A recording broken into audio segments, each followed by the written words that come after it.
do, do, do, do.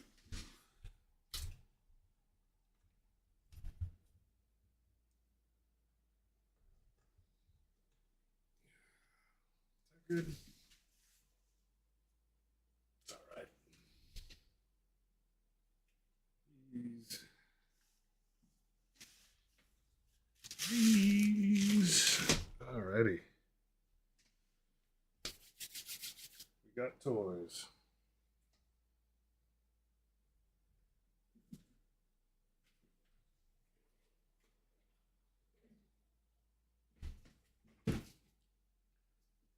Sure, my right thingamadoozles up. Check all my stuff.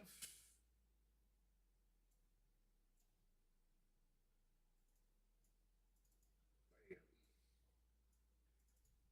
That over here. I think we're good to go. Did. I got a lot of new toys. How you doing, Miati?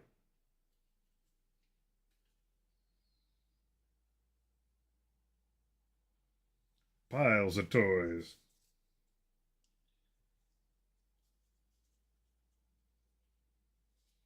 Yeah, we're gonna crack this thing open. I got a lot of building to do. A lot of building.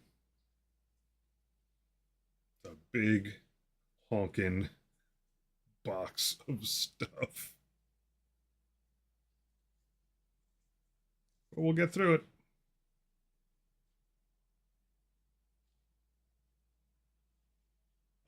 We had a pretty damp couple days. It started to get a little sunny out. I think we're going to get sun for a few days, and then we're going to get soaked.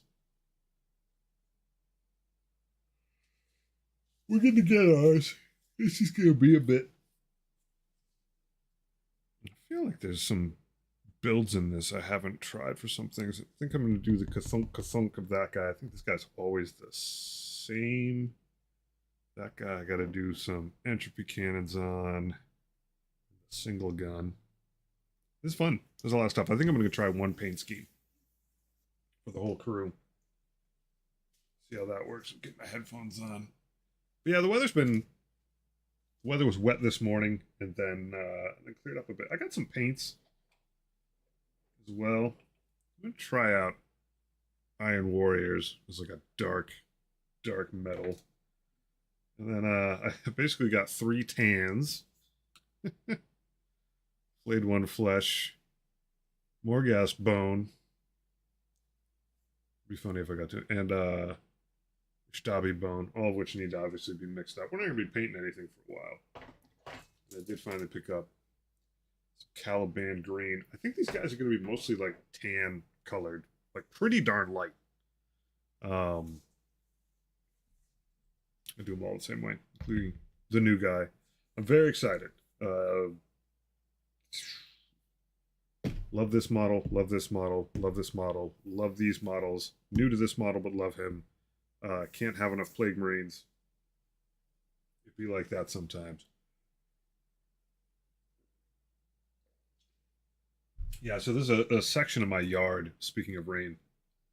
It's one little area underneath where a tree used to be. And it's just like the grass is like more than a foot tall. It's like a foot and a half. And it looks awkward. And I'm probably just gonna get out there with the weed whacker. The rest of my yard is like still very much in like chill shape, but the rain has definitely helped that area of grass, and then my garden's going nuts, which is good. Yeah, it is a pretty sweet kit. It's heavy. It's a lot of plastic in here. Wonder how many points I'm looking at in this. Let's do a quick exercise. Good to see you, Auditor. Let's see. Let's crack open ye old Warhammer 40k Thingamadoozle. Let's see. D is for Death Guard. We'll call it an incursion because I don't think we'll get there. Call this Champions of Contagion. Why not? And then Poxwrought. Vector.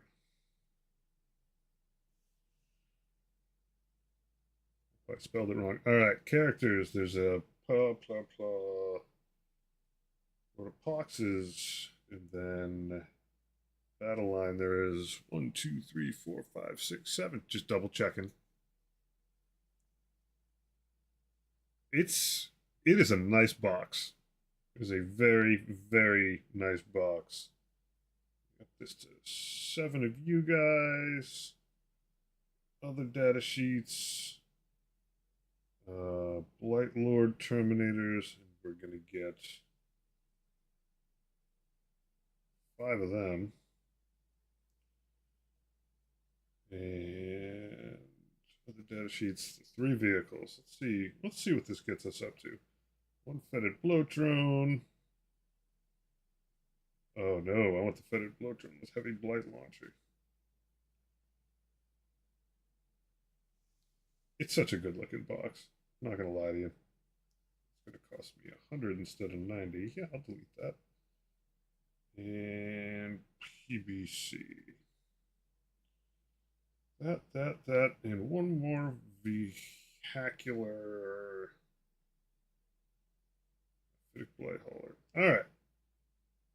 So this is 775 points. Not too shabby. So it's the backbone of a 1,000-point army. And in theory, probably just add like Typhus and some Poxwalkers to this and you're good to go. Or some Death Shroud Terminators and some form of leader that will still manage to fit. Yeah, it's going to be a lot to build, and I'm gonna build this whole thing before I get down and party. Wondering if I probably won't have that much built, but I got to clear off that shelf, so I've got some like outflow. Again, pointing out that Combat Patrol Tyranids with the premium bonus Hive Tyrant.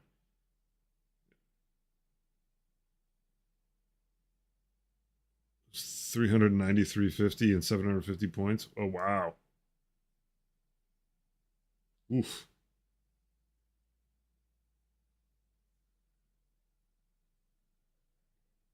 Yeehaw. Yeah, this I get a discount at the store that I'm at, like in the club. Now it's admittedly it's like it's a membership. But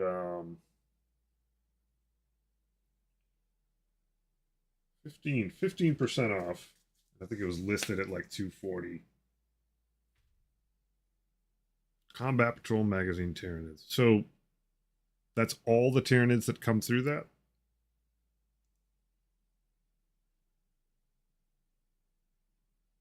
Man, I definitely missed the ball on Combat Patrol Magazine. Well, then again, I wouldn't have been able to afford it.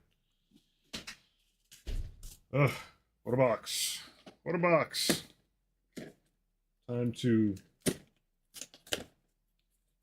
unbox. I got all my glues out, my little tools, moved all my paints away for the most part, except for the new ones that I picked up. Oh my god, this is so much stuff. Heaping pile of plastic. A veritable stack. Instruction manuals. 34 models. Sweet. It didn't have any Nurgle, so you're really missing out. That's true. It is true. Look at that. That's what we got. That's what 240 bucks gets you, minus whatever 15% of that is. So minus, about $32. Not too shabby. I'm psyched.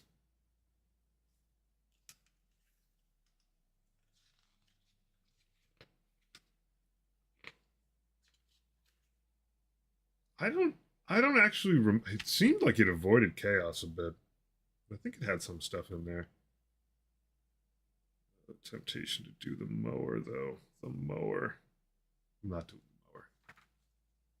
the mower. Not this time.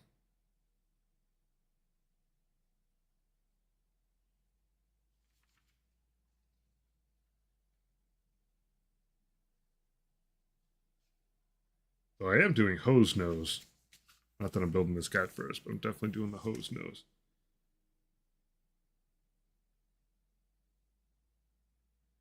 Because I got two stabby schnozzes. But I think what I might do is see if I'm going to put together the mower on this, paint it, and I might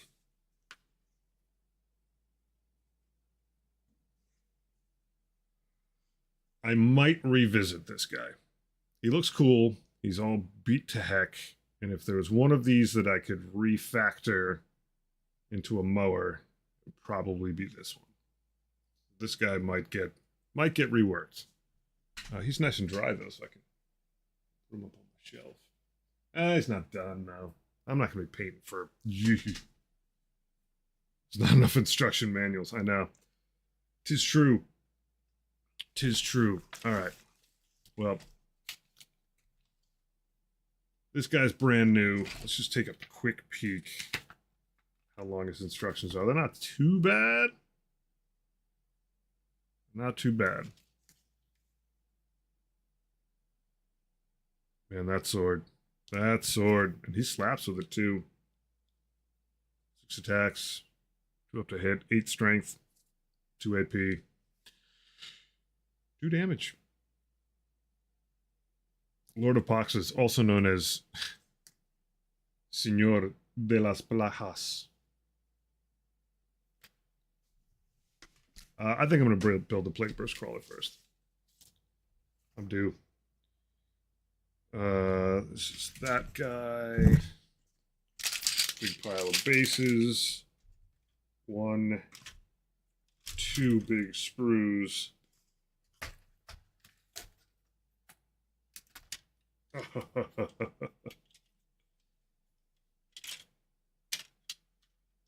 Mutilith Vortex piece. I don't even know what that looks like. I don't even remember. I know I've seen it. Leave this thing out. Just in case I get to him.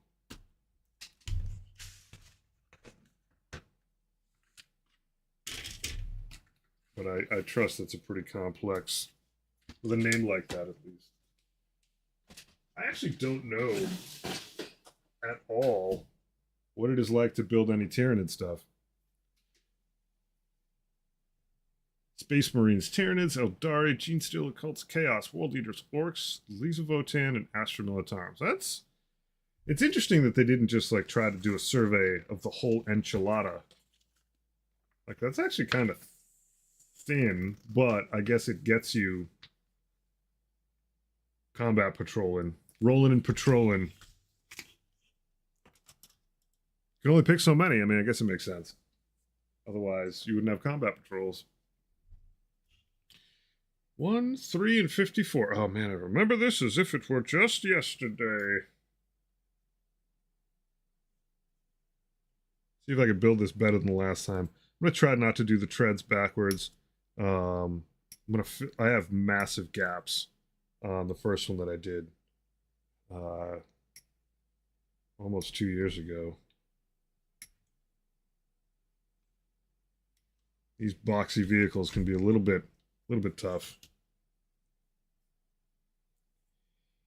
It's been a bit. It's been a bit.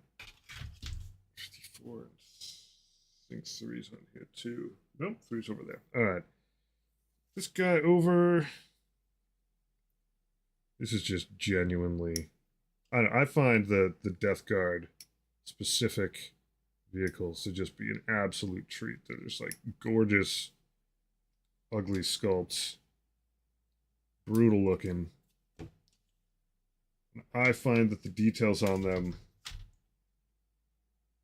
a little cooler than the standard Chaos fare.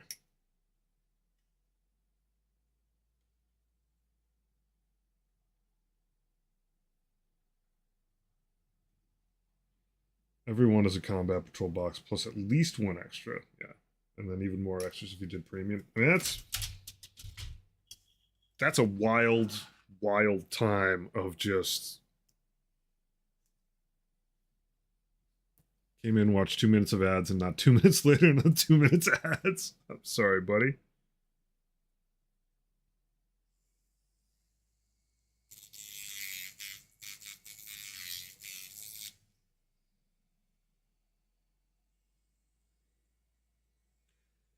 Like, obviously, the Combat Patrol magazine's like, you know, it's a pretty steep purchase, but man, if you got that, like, you are riding high. There's an ant fittingly striding across my desk. Hey, buddy, come here. Come on, let's take a walk. All right, you can run off if you want. There's no place to go. Just don't climb the Gamasol, friend. Poor guy's like, what am I doing in here?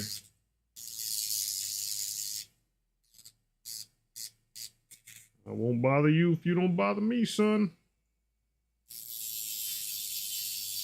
Of course, I do have a big bag of gummy worms in here.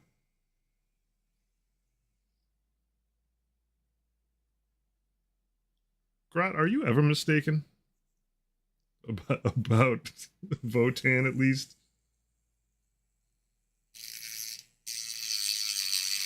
Appreciate your courtesy. Oh, did they add Hearthguard?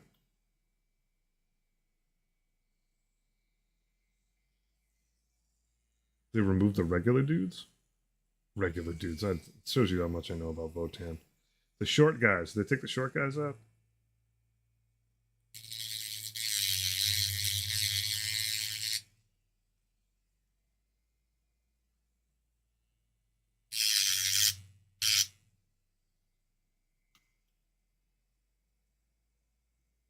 Kin is kin. You got it, bud.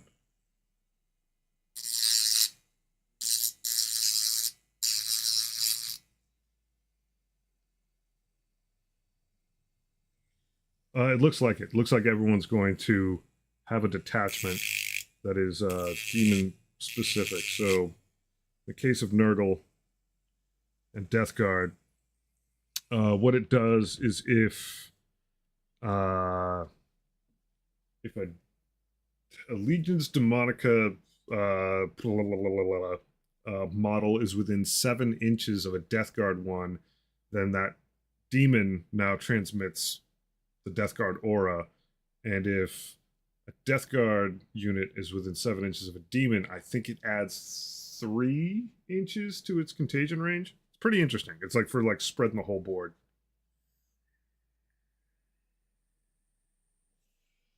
I don't know how practical it is, but Death Guard now, like since the Almighty Codex came out,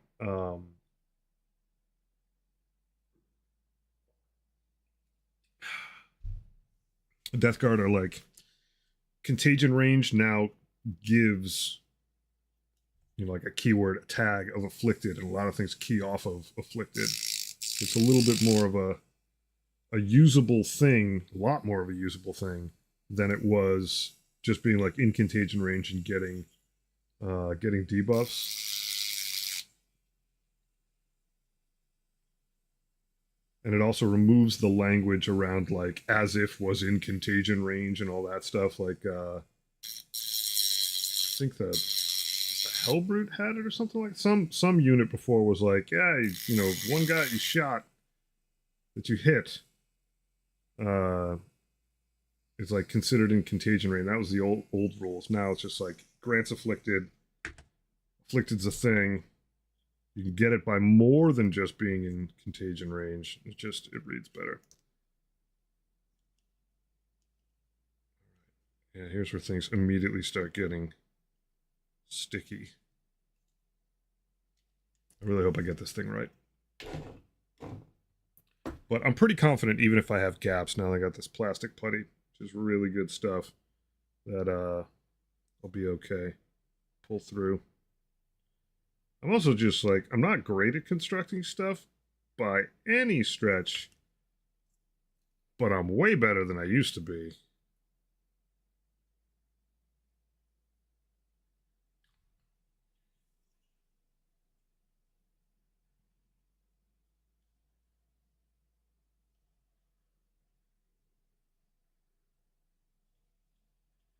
God, why are you being so weird? As soon as I say that, Like, damn myself. There we go. Fits on the outside a little bit. Nice fingerprint already on it. Sweet.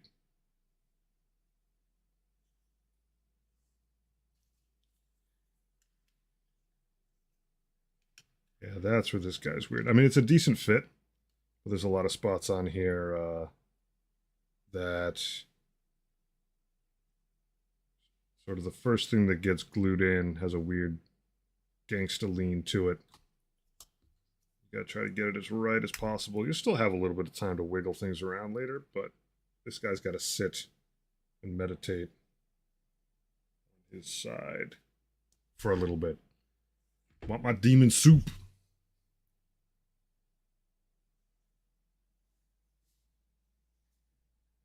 The mug's important. The mug's clutch.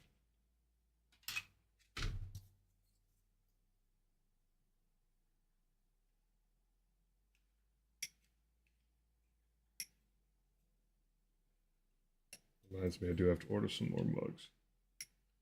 Round 2 of mugs. Demon's the one army you can play in both games. It's true. They're timeless. They're absolutely timeless. I mean, I'm to the point where, like, pretty close to being able to field a demon army. At least I could definitely do 1,000 points.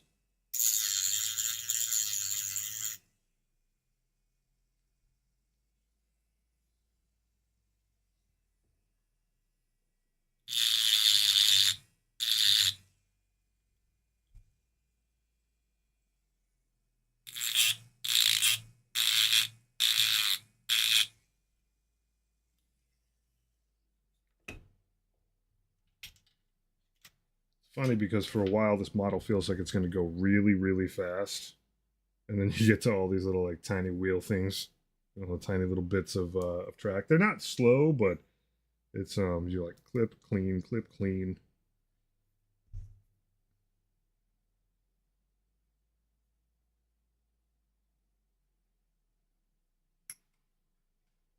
I was very, very pleased with the sourcing for the mug. And it comes in a like ready to ship box, which is good. Because mugs can be a little funky to ship if you don't have those like really precisely made dealies. You could definitely use it to store the dice. You could definitely use it to roll the dice. You definitely use it for paint water. And it's nice because it's like a black mug, so you can't see how dirty your paint water is getting. I should probably use mine for that now, because I have a mason jar, a ball jar sitting over here, and it's like, man, that water is gross. Out of sight, out of mind is good for the soul.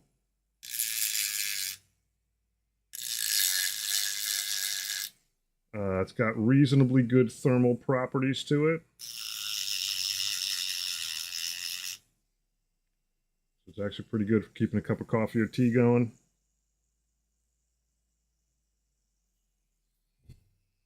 Not too shabby. Oh yeah, let's whip out this display tool. Used to drown your grots. Indeed. Wonder how many grots fit in that mug. It's like the new measure of volume. It's like banana for scale in terms of size, but how many grots fit in that thing? How many grots of flour in this recipe?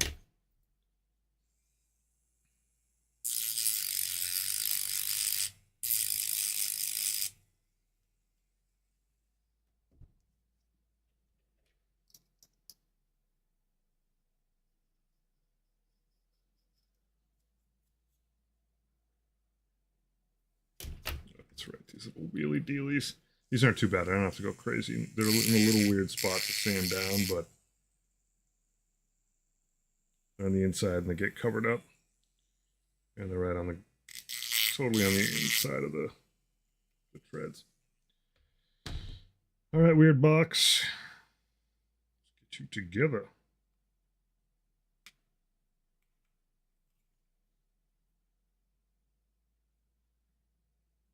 That's a top. That's like that.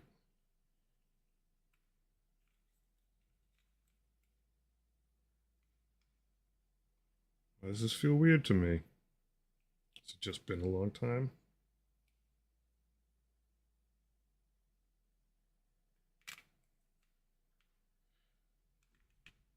It's interesting because like there's also an era when I started building that like I didn't dry fit anything yet. Like the tears of your enemies when you hit them with your latest gotcha unit. Yeah, for reals.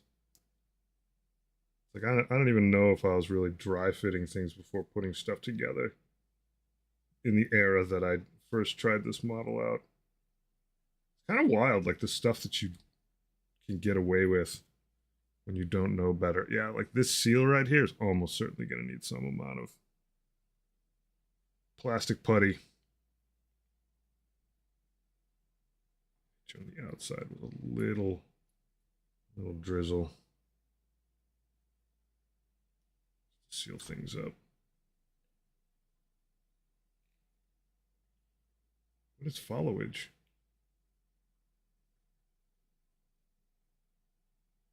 On the multi-stream chat, thankfully. Good job, Mia. Remembered something for once. This can go aside. Oh my god. Yeah, it's funny. I've sort of turned the corner. Like I'm very, very sub-assembly light again. Like I try to avoid it as much as I can. But absolutely, like that first typhus just ran right through building it. Slapped all the bugs and warp on his back and was like, "Yep, we're good. Ship it." Then I got to the point where I had to paint those things. It was, good lordy. But like that part of that model's made for sub-assembly. It's literally like a thing you can chunk in after the fact. Kind of like the backpacks are very much like, I don't sub-assemble those, but you can see why so many people do. It's like, yeah, they're a totally separate piece almost all the time. And you just assemble later. But I mean, I've seen some tutorials on sub-assemblies for some models, and it's like, man, you didn't even make the model. You're just sitting there with the whole thing in pieces, painting it, and then assembling it afterwards. And that to me is just like no fun. A little bit of challenge is a good thing.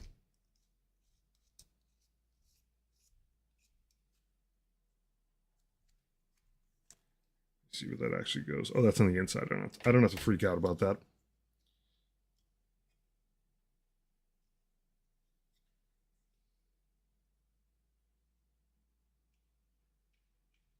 Yeah, buddy, you're gonna fit nice, aren't you? Yeah, see this right here? Thankfully, that's where is that where the front plate comes out of? No, it isn't. That's the keister. That's the keister, yeah. This is like a notorious spot that just has mad gaps in it. Oh, that thumbprint. What a bum.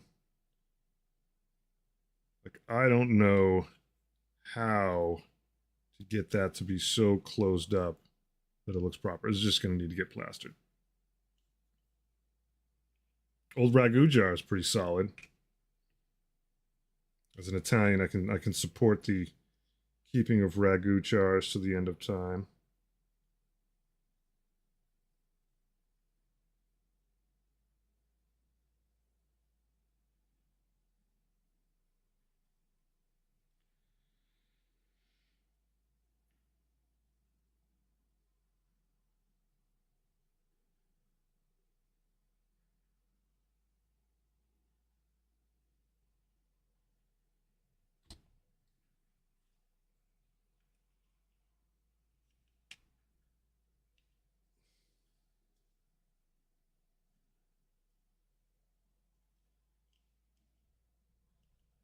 Those back there I don't have to worry about.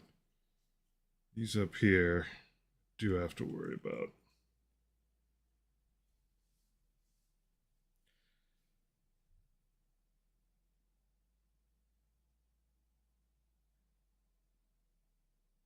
Yeah, and adorn your PC. Sure, that's like perfect. It's good to keep stuff fun, symbolic things, collectory bits.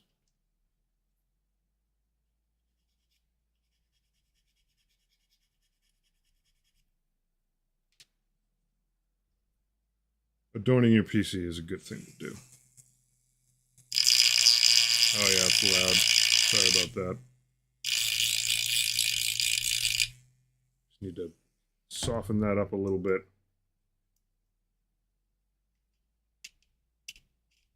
Probably go a little shallower than that. Yeah, and just scrape the bits up.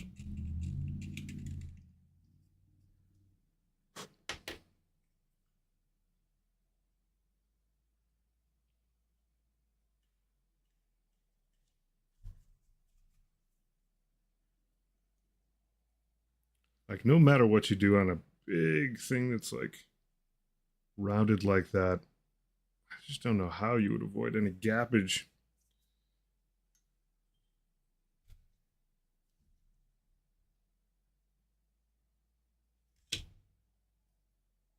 All right.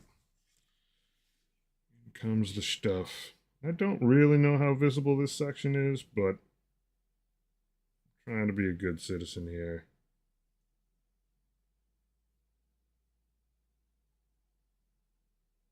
And I think these are little, if I remember correct, I should have brought mine in from the barn.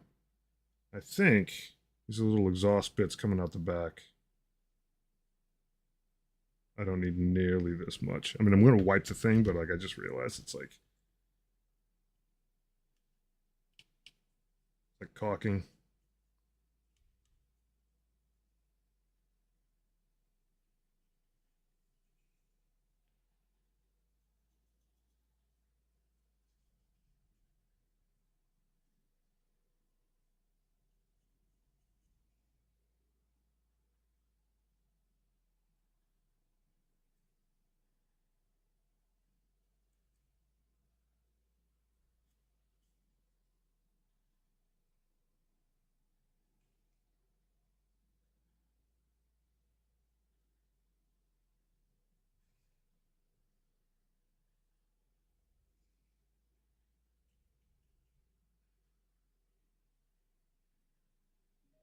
Gaps be gone. I don't actually know how long it takes for this stuff to dry. Not too worried about it.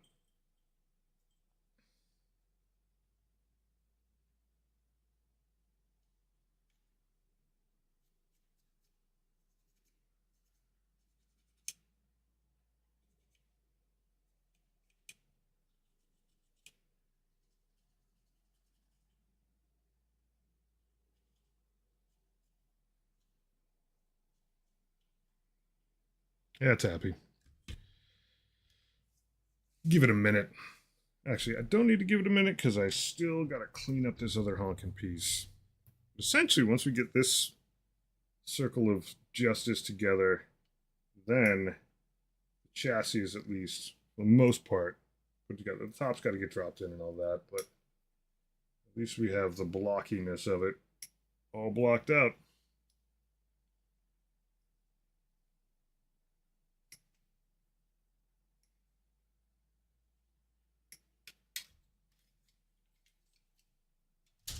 Man, the game store, the local game shop that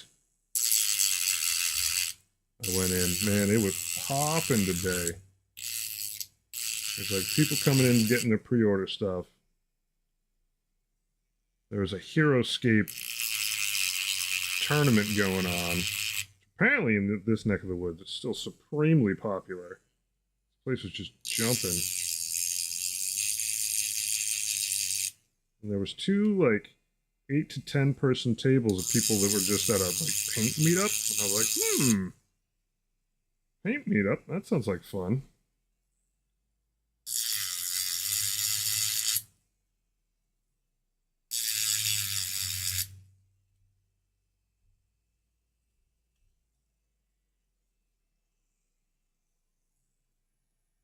Good question.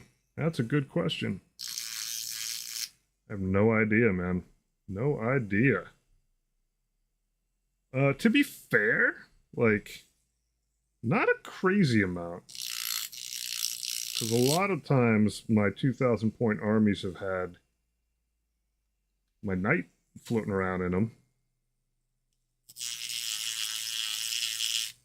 But if I had to guess, probably somewhere around 3,000 points of absolutely Death Guardy Death Guard, I would think. Basically, two of each of the like three very Death Guard unique vehicles, two of each of those, 27 or so, somewhere between 27 and 30 Plague Marines, 50 Poxwalkers, a Mortarion, a couple units of Blightwalkers, a couple units of Death Shroud,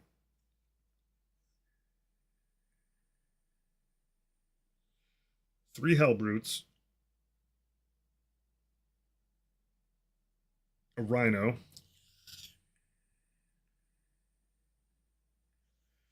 and then most of the characters. I'm probably realistically, I think I'm gonna have to shoot for 150, probably 154 just to be safe. But which I think I'll get because I think there's like four usable ones in four usable dudes in the Gellerpox set that I've got. Does look familiar, doesn't it, buddy? What a great Death Guard fan we've made of you.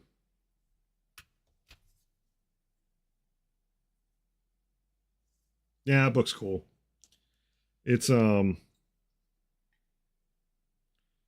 cool book. Like I find that just the presence of it, the pictures, the bonus stuff in there, it's kind of nice to have. I don't have to buy the book for all of them, but also to just have it go directly into the Warhammer app is pretty baller. And then I'll leave my book in a safe place, take my cards with me.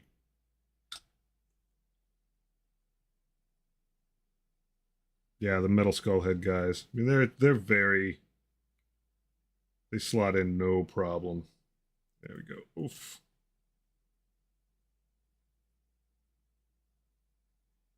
The cards I find to be nice because depending on your army, it's like, cards are this big. Cards for free is I don't know, that's like a $30-ish value, so that's pretty dope. Um, make sure I'm doing this right. Yeah, considering this chair needs to be in the middle of this, I should pay attention to what I'm doing.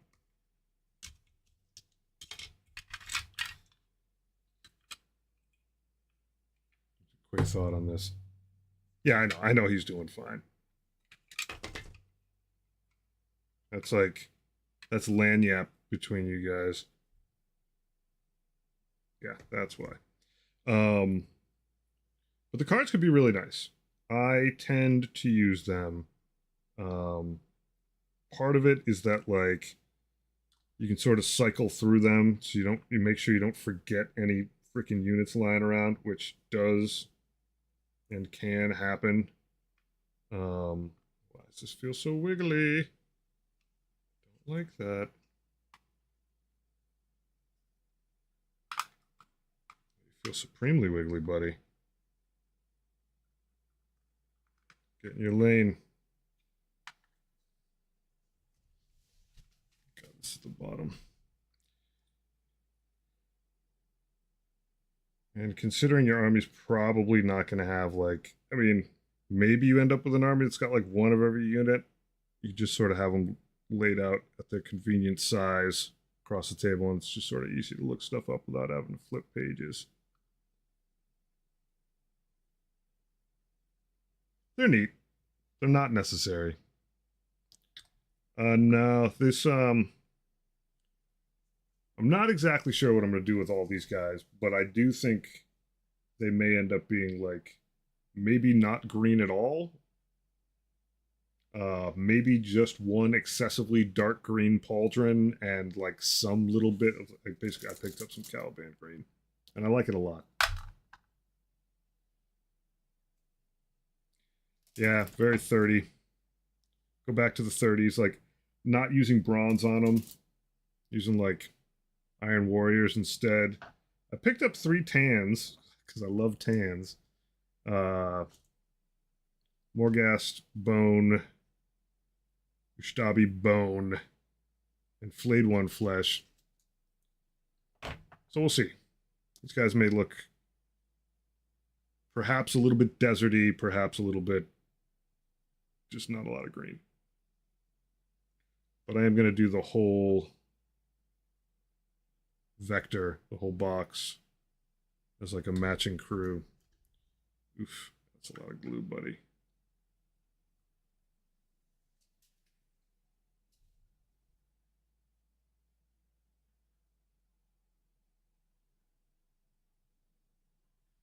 Gotta make sure this thing seals up.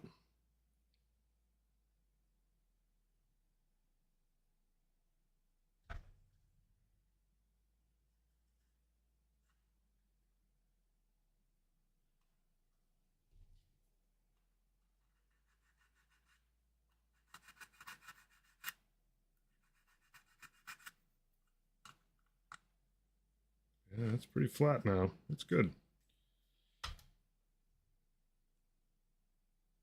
Couple little spots.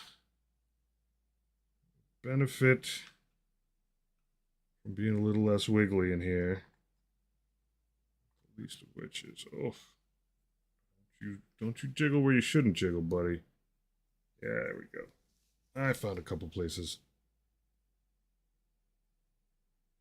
Yeah, the gray is Rakarth Flesh. Yeah, the which if you're not familiar, folks, Rakarth Flesh is not gray.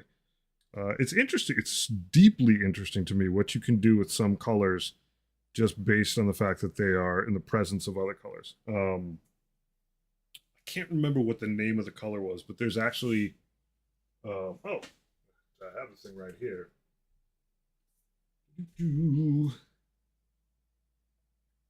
Why are Death Guard dice hot pink this time around? I genuinely don't know. It's pretty weird. I didn't get any. I got so many dice that I've already paid for that. It's good to see you though. Future Panoply, blah blah blah blah blah blah. Here's my Jigglepox brings all the boxes to the yard indeed. Oh, Maggot Lords, yeah. Thunderhawk Blue is like an interesting gray as well, and it's actually quite blue. It's used on Death Guard stuff, sometimes even in conjunction with the green. Looks like they had extra resin left over from the Emperor's Children dice. Said fuck it, they probably did. That's a big thing in manufacturing. It's just like, all right, we got it.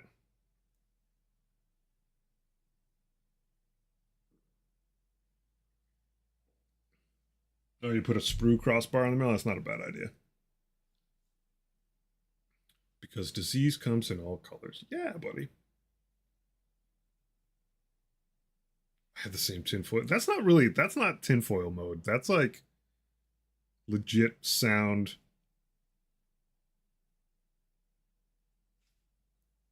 thought.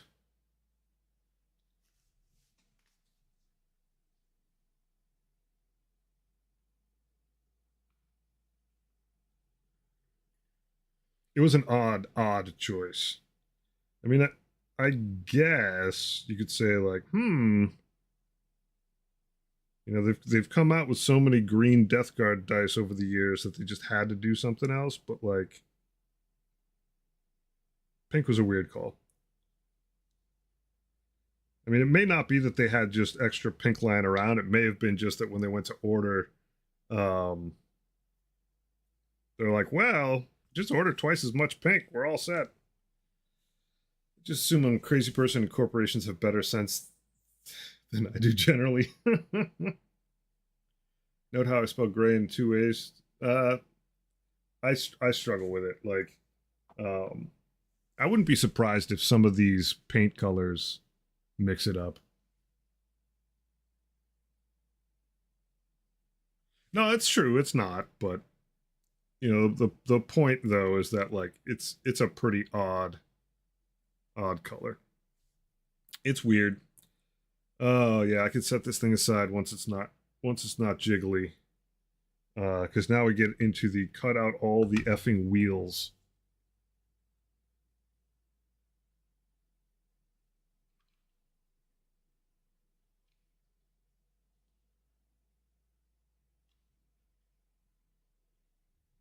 Section of this ordeal. And we're going to be doing that for a while. Doing a lot of wheel cleaning. I need a slightly tinier stick.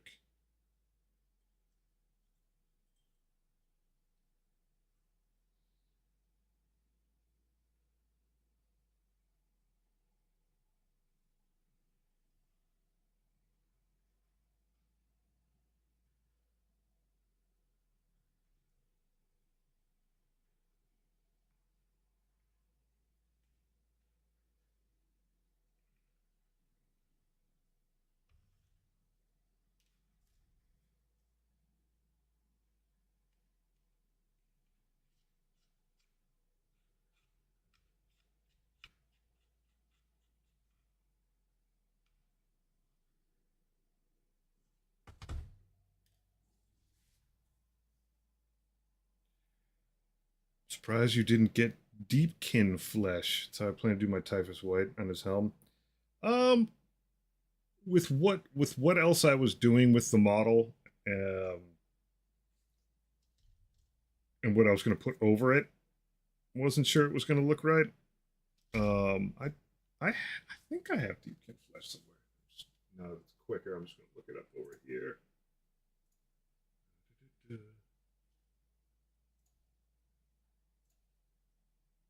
No, not that. Not that screen.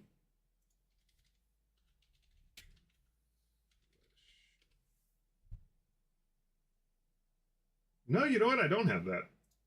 It looks good though. We are 8 Poxwalkers from done with this round of Poxwalkers. You ain't done till you got 150, son.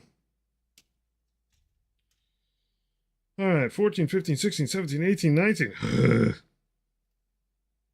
Are they at least close to each other? What a bunch of dicks. All right. They're not, for the record. Do they matter? Are these are all identical. They don't matter. I'm going to find out that they do in a second, but for now they don't. 14. I just play it by the numbers. 19.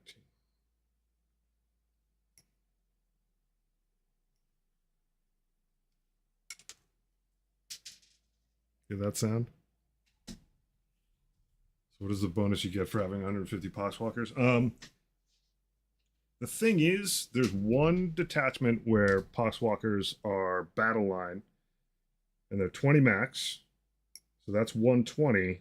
But in a 2,000 point army, in this one detachment, on turn 2, 3, and 4, you can add 10 Poxwalkers to your strategic reserves.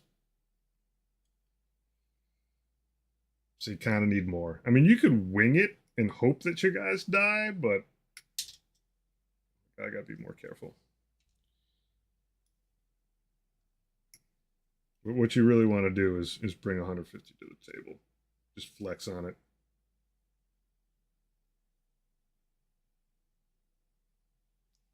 $250 Kroot Hound. I don't even know what a Kroot Hound is. It's just a dog. They just have dog. Oh no, there was in that kill team box. I think I saw. Didn't they have those? So Kroot like. Kroot ignorant. If I wanted to play a horde army, I'd spin up a Zerg game. Yeah, I mean, truth be told, you've got the stuff to do that. 21 is the front one. But like zombie hordes, are a thing, like fictionally. And Poxwalker hordes are like a big deal in like Death Guard lore and lit. So like the idea of me sending a continuing horde of Poxwalkers that my buddy Will is just a little too much to pass up. God do it.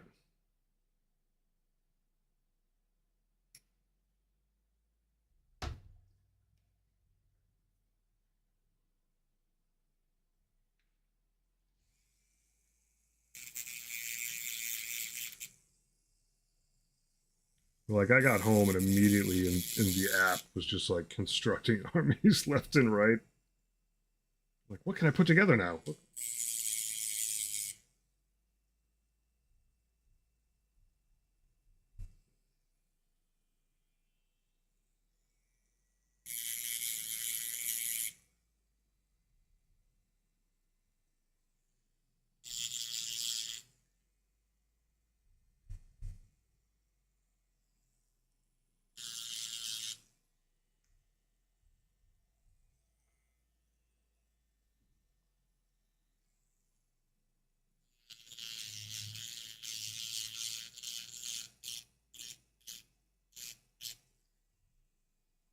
150 Poxwalkers properly laid out on a nice looking shelf with some other army squaring off, or even just filling in. Like, you set up a Death Guard army and you have hordes of Poxwalkers walking out front and like milling about between vehicles and stuff. It looks cool. Good aesthetic. Not for everyone. Not saying anyone else should do it. But you know, Death Guard's kind of my primary thing. So it makes sense for me.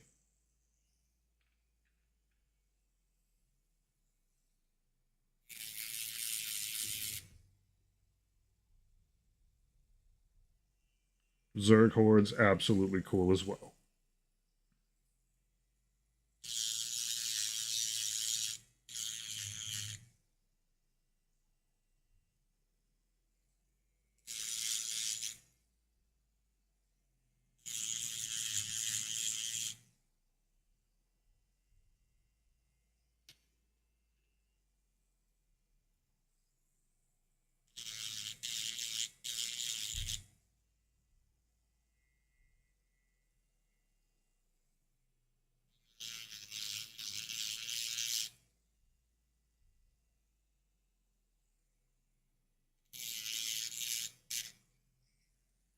But unlike any other army that I've got, I will be at the spot, like at the end of this box, where I can actually make a variety. Like I can work with different detachments, probably not all of them, but most of them, and like make something work.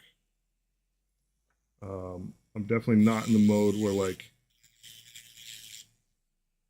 I have so much of everything that I can do like crazy meta armies, but like I can pick and choose what my Plague Marines have because I'll have enough of them with different configurations, and like that feels pretty good.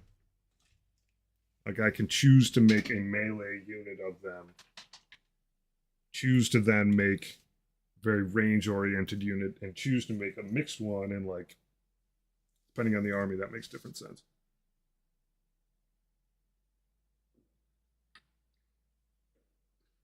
Like I might go very melee heavy. We'll see. I have to look at the rest of my Marines. I'll probably do the Marines last in this box. Because I really do have to check what other builds that I've got. So the math it does add up. But like these guys would make sense with the Lord of Poxes to do like should do them up like heavily melee because you can kind of shroud them while they march forward so they don't get shot up too much. Not that I'm all that worried about them getting shot up these days, though. That extra point of toughness, man.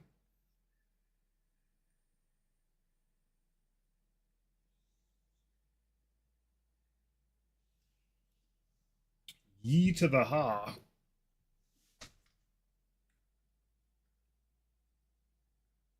Yeah, I have concerns. I think everything will be fine.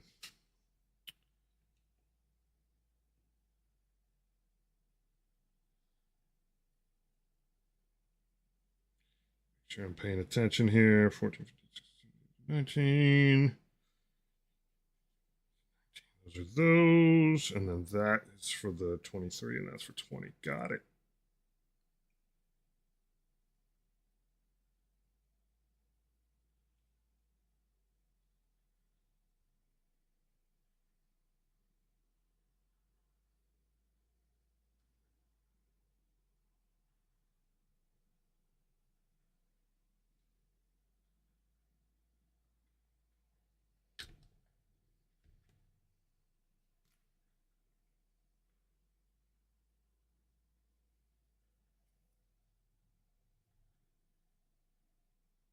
Oh my God.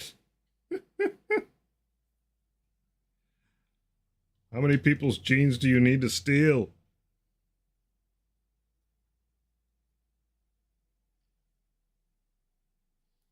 All of them.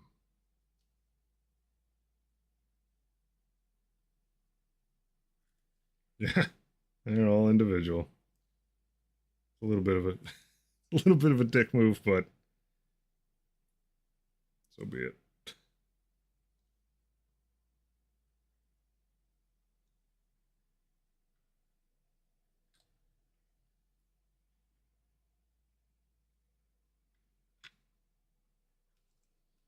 We are swiftly going to get to the point where I've got to put the treads on faced forwards rather than faced back and ignore the instructions. It'd be funny if they updated the instructions for this in the meantime and I got them on backwards again. That'd be like good haha.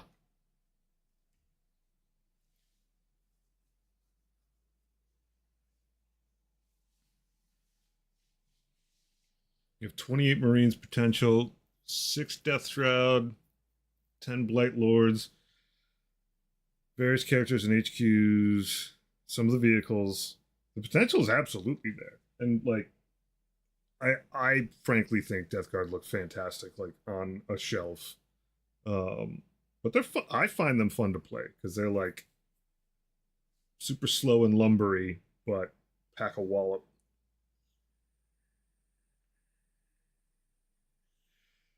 They're aesthetically really, really, really good counterpoint to a lot of different loyalist and definitely Xenos armies.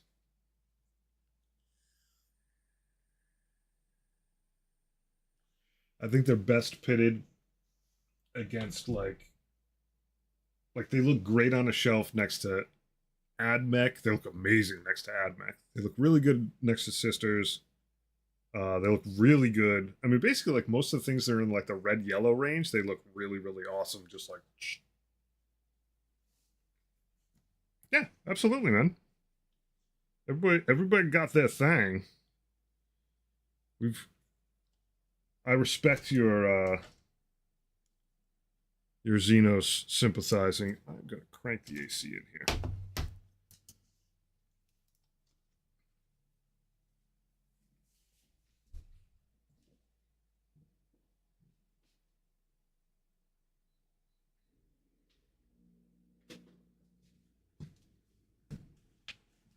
Go, let's get it popping.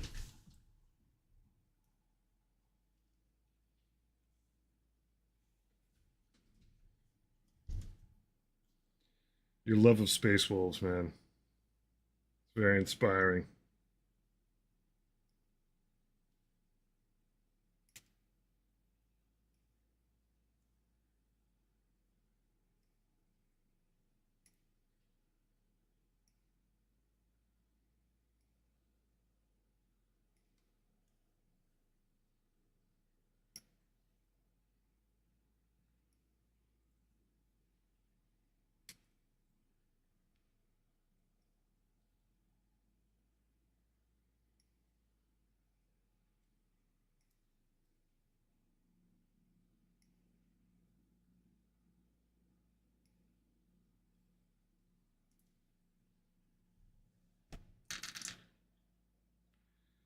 I will agree with that. The big new Space Wolf dude, that thing looks dope.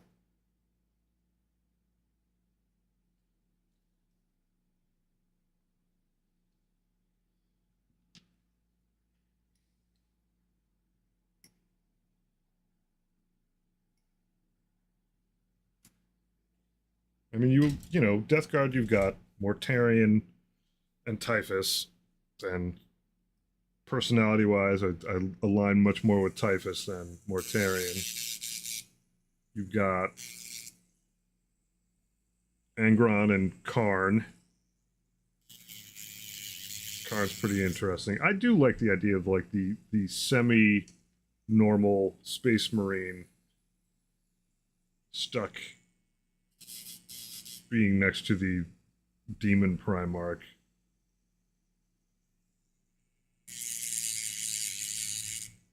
I mean, you could say Eidolon, but it's really your man Fabius Bile holding it down.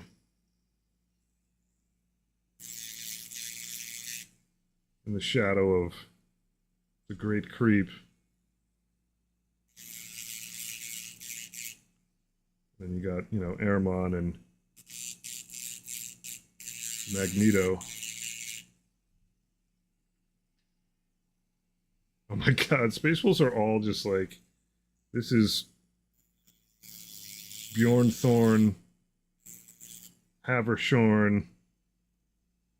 They're just laden with special characters.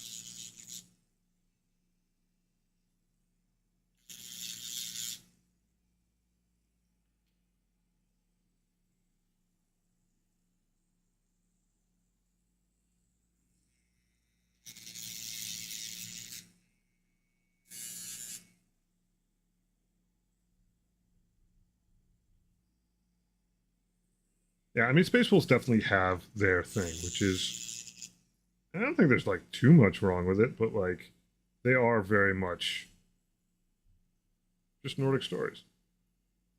Yeah, Night Lords are dope.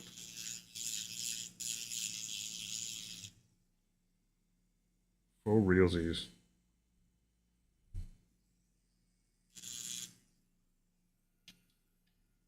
When I read those Night Lords books, man, it was just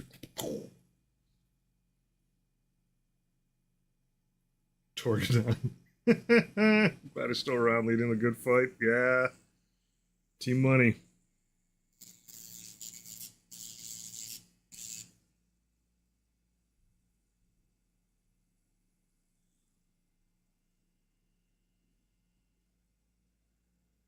What made me make Space Marines my main army.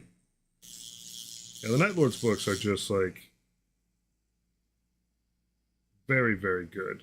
And it's not like I was not a Night Lords person.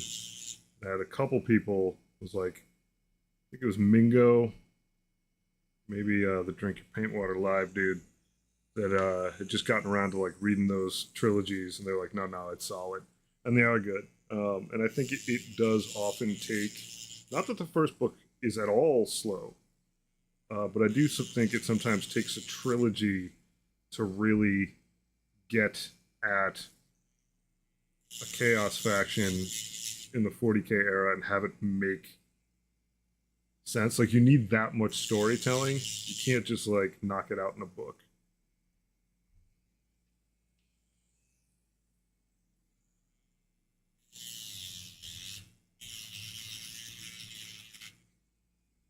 But like that and the Fabius Bile trilogy, absolutely awesome. I say you can't knock it out in a book. You really need a trilogy because the Lords of Silence needs like 2 sequels. Yeah, I know. I'm about to uh Vanzig. I'm like getting up to that point because on my first Plague Burst crawler, I screwed the tracks up. It doesn't look that bad though. Like, it really doesn't. Mine are all pretty much covered in mud on that one, but it it's a really bad feeling experience while you're building it because everything feels wrong, like it's backwards. And for me, it was super early in me building models. I'm like, I know I'm doing what the instructions say. I know I'm following orders. I'm not going rogue. Why does this feel so wrong? And it's because the instructions are backwards. Yeah, I. Oh, that's a little different. If you just hit one of them backwards, like that sucks. Like I did one backwards, and then I think I sort of maybe at that point I went to the internet, or I just did them both that way, and it was just like super awkward. But at least they both matched. Yeah, the books are dope. Yeah, I was in the same boat. I knew absolutely nothing, and I didn't. I still hadn't gotten any like bonus background from like was it the Unremembered Empire? Where like there's one, two, three, four Primarchs hanging out in McCrag. By that point, like I mean, and I certainly knew nothing of like 40k Night Lords. Oh, I just got glue all over the place. Whatever, buddy. We're not going to touch it. Just going to let it sit there and evaporate. Going to be patient.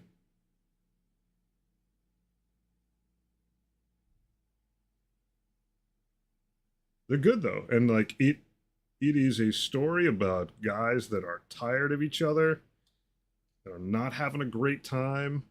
Like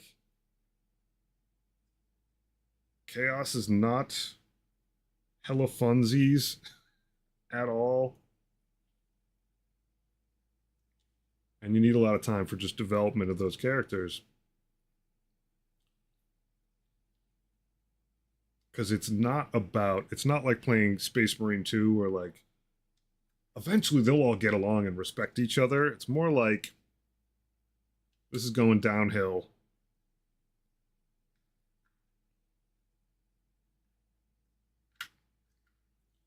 It's true. There is some amount of endearing, but they're very careful with the Night Lords books that like they're endearing, but they always remind you that like there's a piece that's like, did you have to be that monstrous? Like there's the argument of like, well, I tortured and burned, 500,000 people, but I got this whole planet in line. You had to kill 23 million people to get this planet in line, and like that's sort of okay, but at the same time, like their first idea of what to do about almost anything is like flay someone.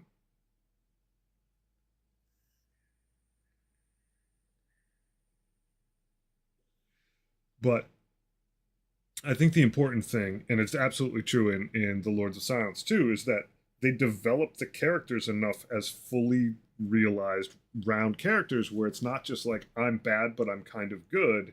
It's like I'm a real fantasy person and I have reasons because everyone's always got reasons. Everybody's always got reasons.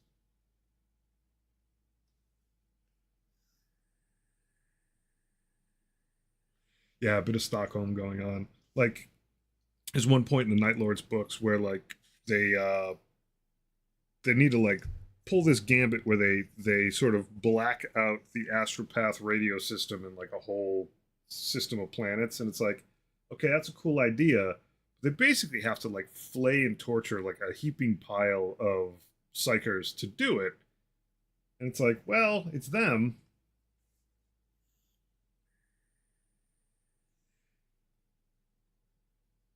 but like that is their solution to everything.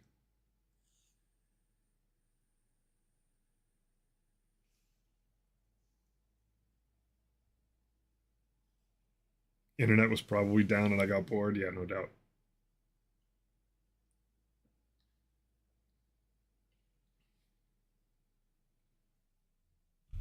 It's funny because like I love the word bearers, but I love them because of how like screwed up they are. There's a lot of I mean there's a whole bunch of character stuff that I love in 40k and 30k that they're not endearing characters, but like I think they're so important as like part of the tapestry of the whole story.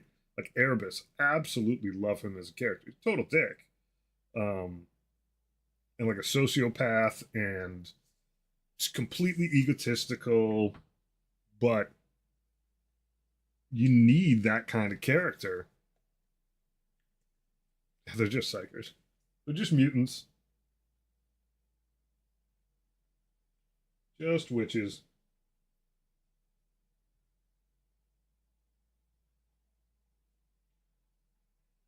And while the Night Lords are pretty dark gray, there's still shades of it.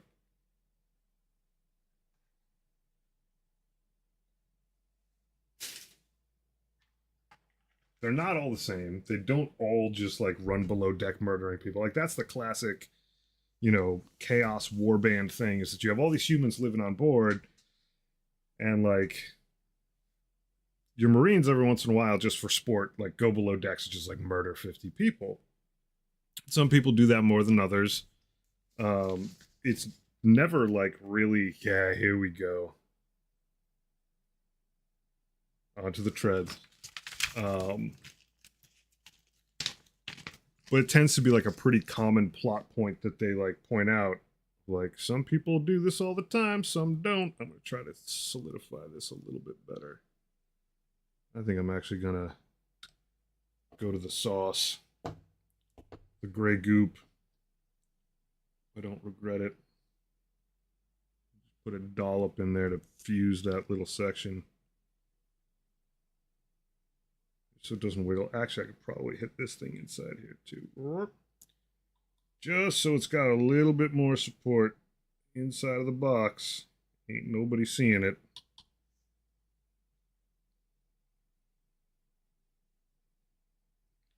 Some people put in an I-beam.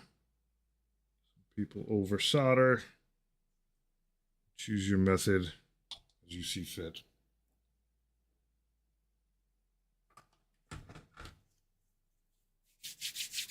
All right, we'll let that chill out for a second. Ooh. All right, 26, 27, 28, 29, which means they're probably similar. Are they the same on both sides? Guessing it means that 28 and 26 need to be swapped. Who knows? The picture looks right. I wonder if the numbers are just wrong. Whatever. We will make do 26, 27, 28, 29.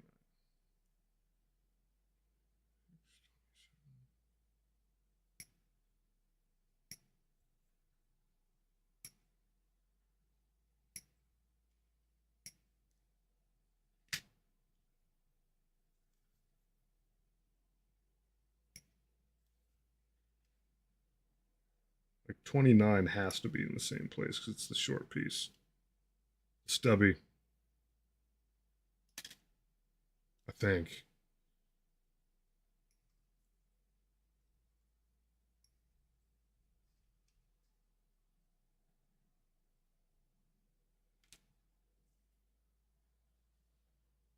Oh, centerfolded. Thanks for the resub.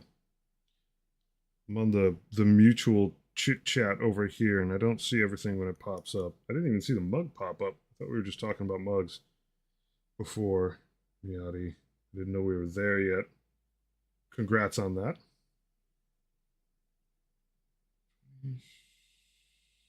6, 9. I need 28. The burdens of multi-streaming.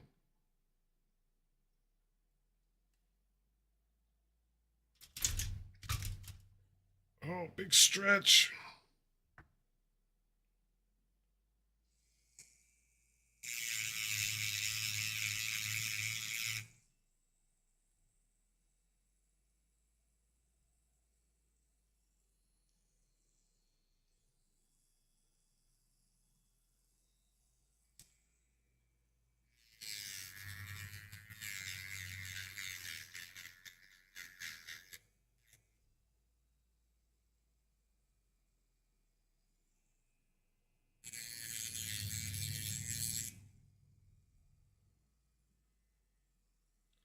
Primarchs are a bit obsessed with homeworlds. The Imperium would have been fine with Perturabo and Curse's homeworlds vaporized the other planets to use. Yeah, I know, right?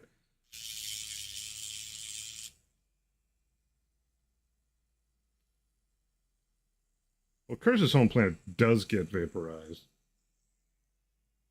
But yeah, there's a weird thing with home planets and like choosing your own buddies to be in your army. Very strange, like nepotism that goes on in some spots and not in others. It's good. Like, there's a lot of unfairness with how different legions are treated.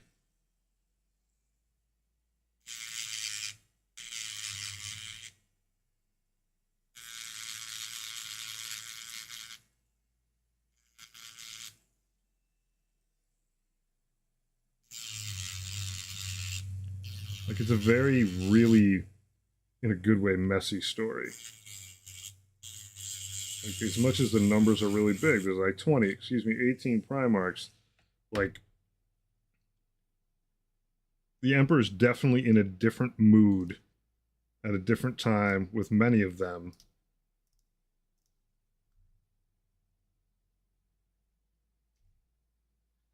The Crusade is in a different spot depending on when they show up. There's like a ton of variables. It's not, everything is not like cookie cutter sane, and like keeping some of these homeworlds is just like a terrible, terrible idea. Like, compliance at these places is just like, why bother? But you know, the Primarchs are all realized people.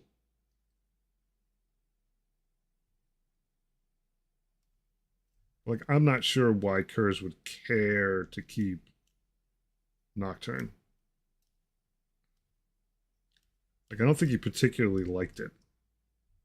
Barbarous, I can understand because Mortarion like literally fought to liberate it,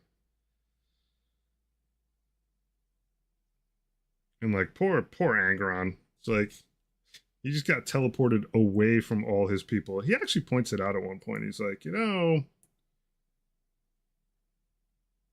a bunch of these other Primarchs got to like pick existing buddies they had and like put them through the surgery and keep them in their legions. It's like, I just got teleported away with like an FU. It's true. He got done pretty dirty.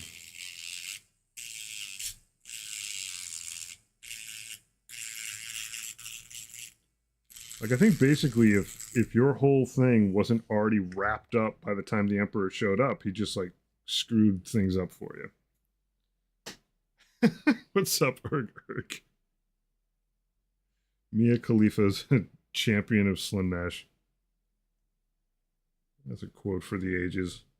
I wonder how she's doing these days. I don't wonder about it much, but I haven't read anything in the news about her lately.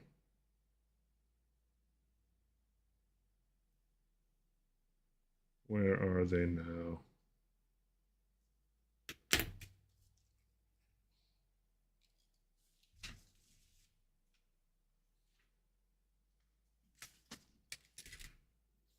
All right, so we're gonna look at this. So is James Charles. James Charles and Scooby Doo.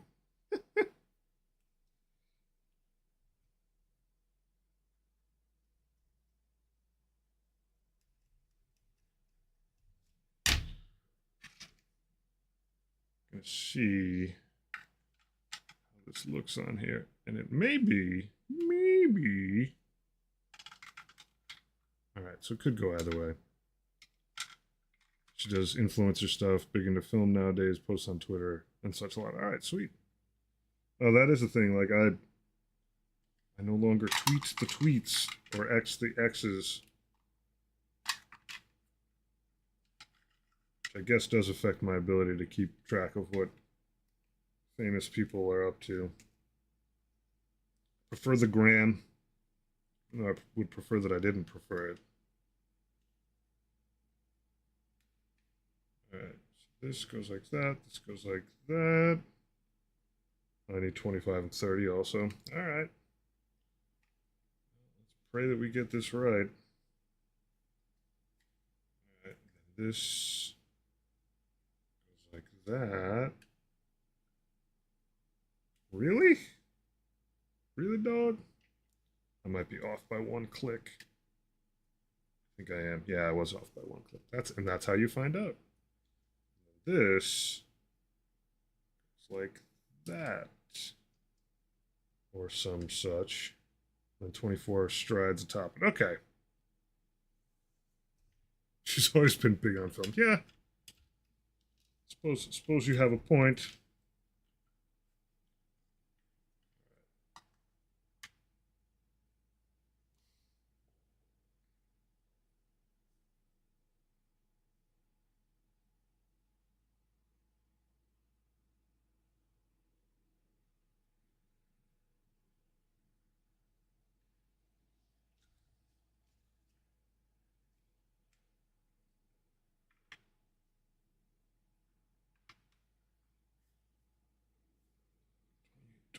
Twenty-eight, 28. Why are you so slidey, buddy?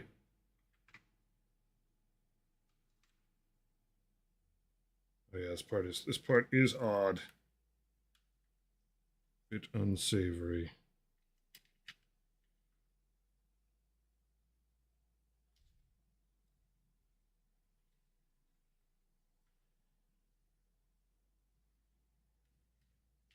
Don't like it.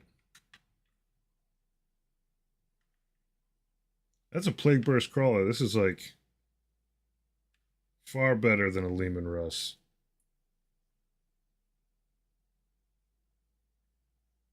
Good to see you, buddy.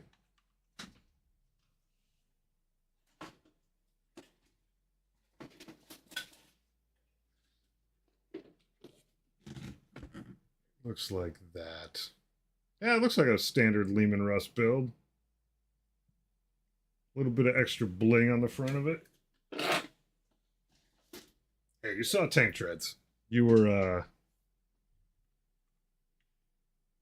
definitely in the right direction.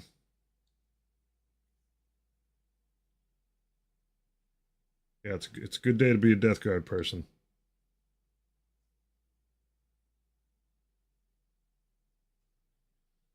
And I am a Death Guard person.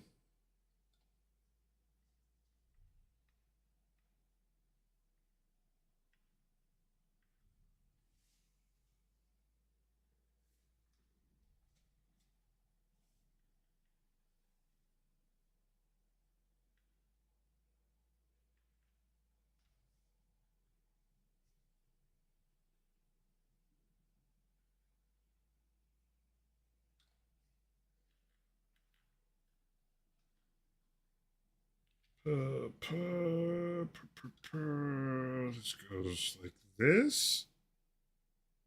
I think it does. Or as close to that as I can do.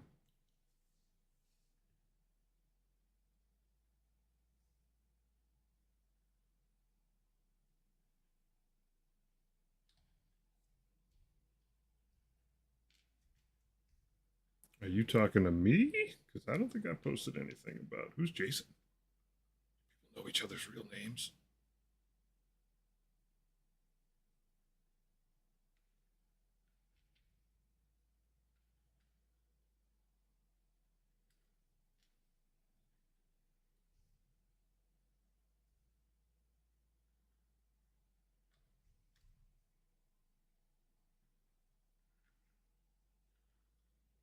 All right. Hopefully this all comes together.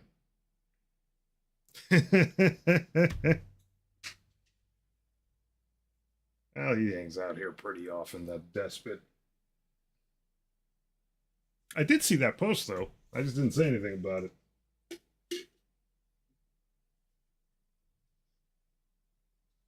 Me and that ladder thick as thieves.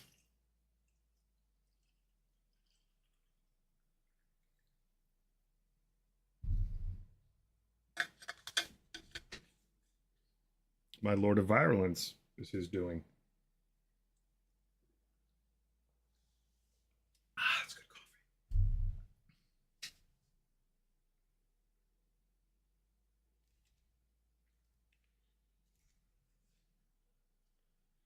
tank treads, so many tank treads. Gotta get them fitting. Like so many tank treads.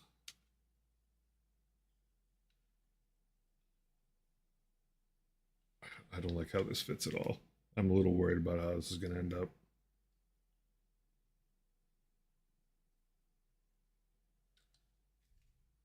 Welcome. It looks like it's got a gangster lean to it.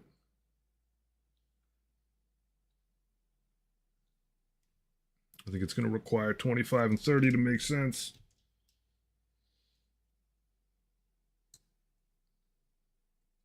So we'll try to get this popping while it's still a little bit on the soft side.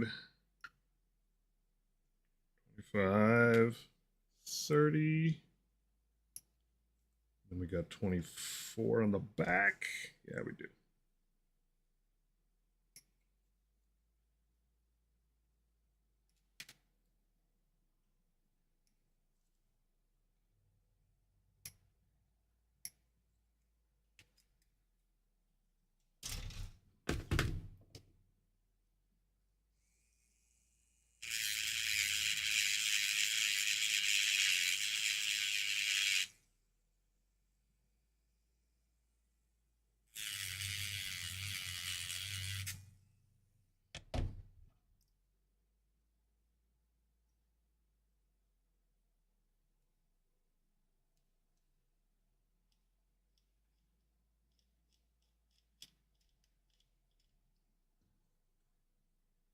Oh yeah, there's another big burr.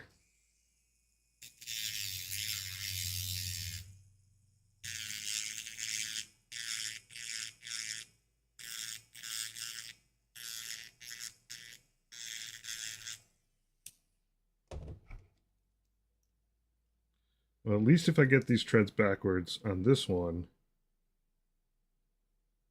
both my plague brush crawlers will match in that regard.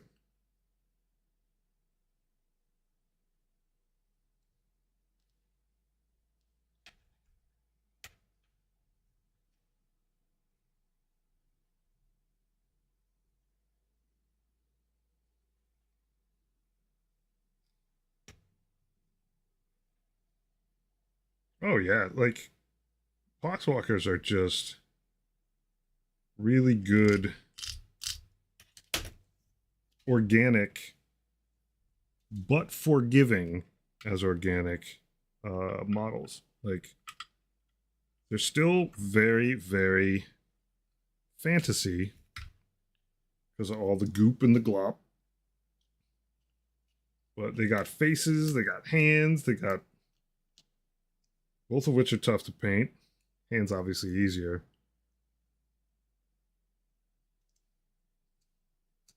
But then they got bone coming out of them, tentacles. My son painted an entire one with Blood for the Blood God, and it's hilarious. Your son has amazingly good style. I imagine it looks glorious.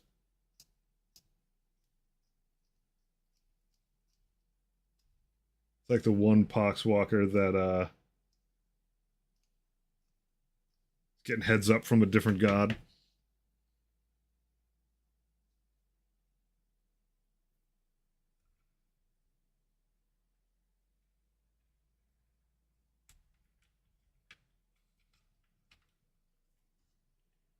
The one who, when he sleeps.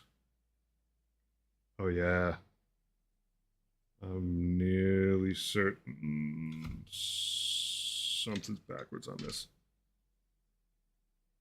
Yep. I think this little one goes here. Ha ha! That's why you didn't make sense. That's why you didn't want to fit.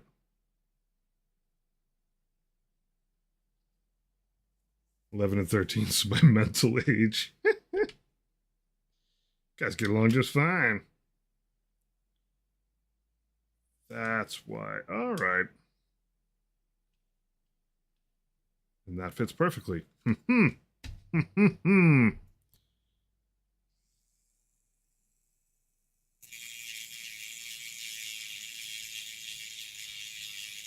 a bizarre age for kids. Having just gone through that with one kid, it wasn't bad by any stretch. Uh, but it's very bizarre watching humans sort of grow into teenagerdom. It's kind of neat. It's an era I would not want to go back to myself. It's like the pinnacle of human awkwardness.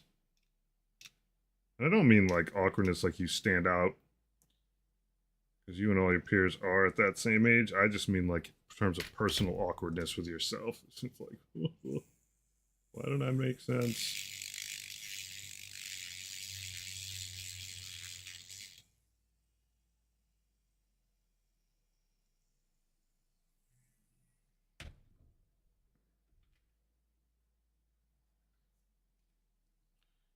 All right.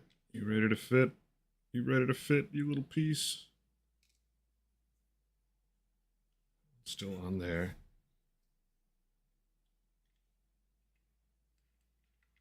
Sit straight. Gonna sit straight. You snap right in.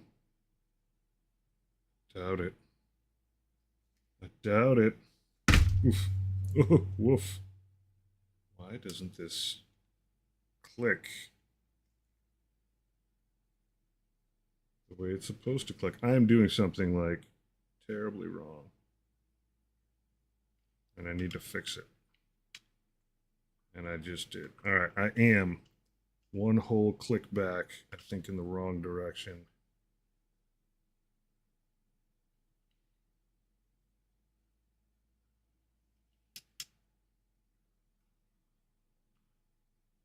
I didn't do them totally backwards, but I'm off by one little step. That can't be right. You can't mean that.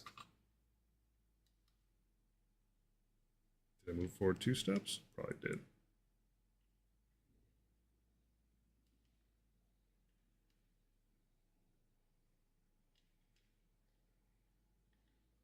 Wonder what happens if we switch sides.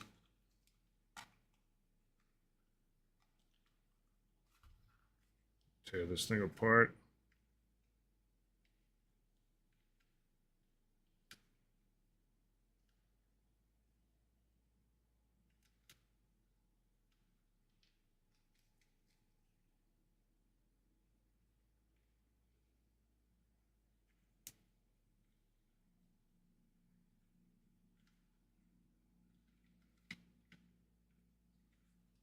Struggle. Struggling.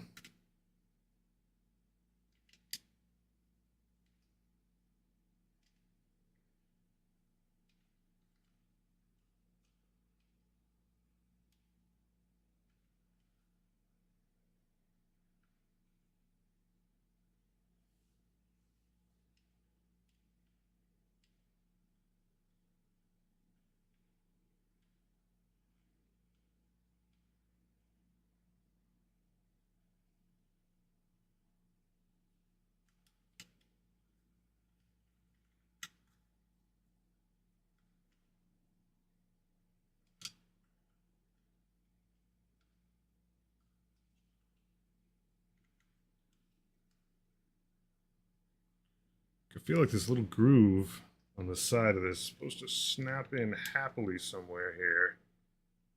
It just does not. I need another smaller bit. That's why. Every time I think I get it, kind of don't.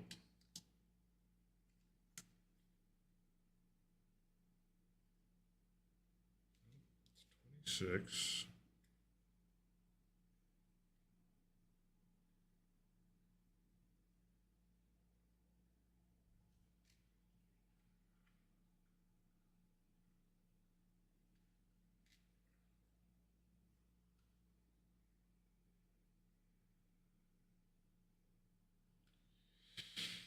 Sigh. Model, why you so weird?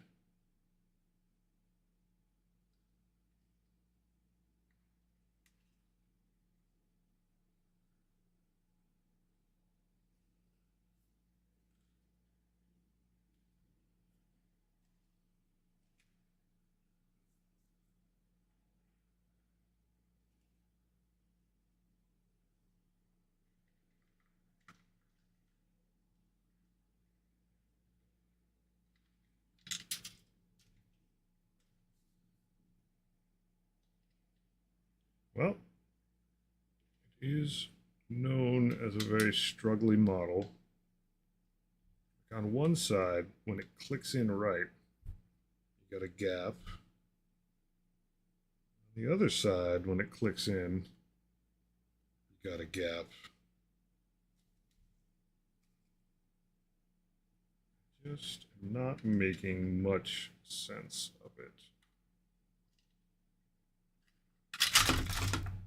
Stress.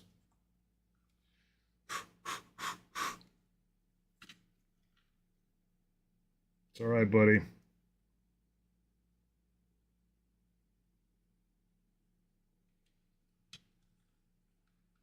I'm not too worried if the tread's going backwards, but I don't want them to go on backwards.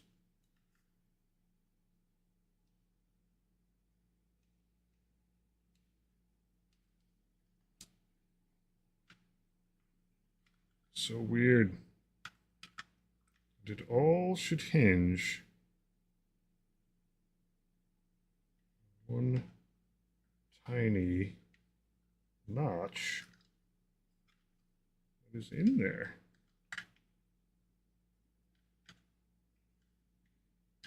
That it does not want to meet up with. All right. From the top, I've got that notch and I've got that notch. If the tread's on straight, notch has to meet no matter what right there. If I try to put it on this side, the treads will be the other way.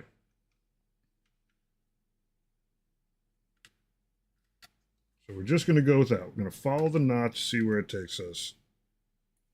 If the notch isn't right, we'll finagle things a lot and just force things to work.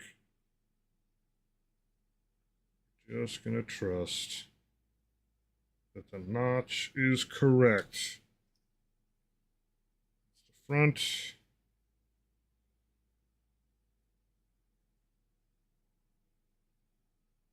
Let's go back.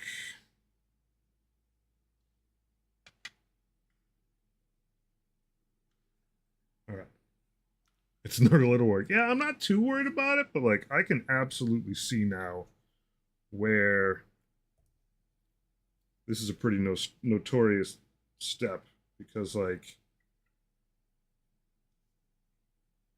there are physical cues in the model to like help you build it right, and the instructions go against that,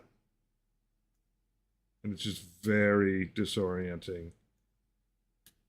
And it's a very, this step depends on the previous one, which all models do, but like this one, yeah, the tracks on it, like if you don't get this very first piece A on the correct side, which is the opposite side from what the directions tell you, and B, if you don't compensate with the other pieces in a very backwards way, it's not very happy. But the sort of like step A to B to C to D is like, I'm not sure. If I put this in here, everything's gonna, yeah, so the notches inside it don't match either. Like it just doesn't, see those little grooves in there? You can sort of get up to them. You doesn't actually click in. If I grab the other similar piece, it's like this. It would be hilarious if it actually does pop in. This way it does. All right. So you just have to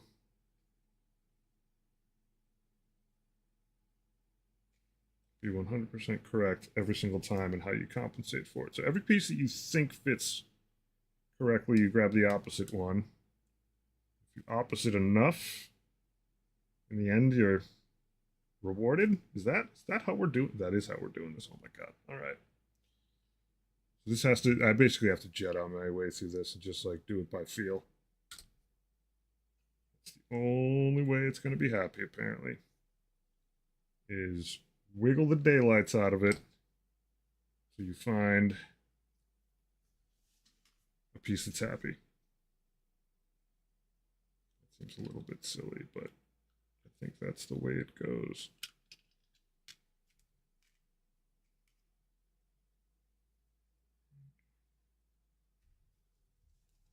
Except that it's all lies because this is the front. So it needs a small one first.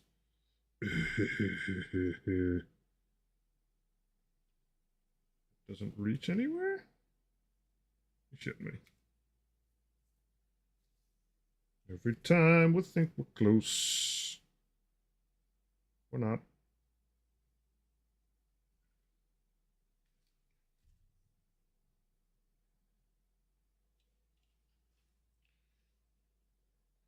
It says 33. Nope. Okay. I think I was right. Trust your instincts.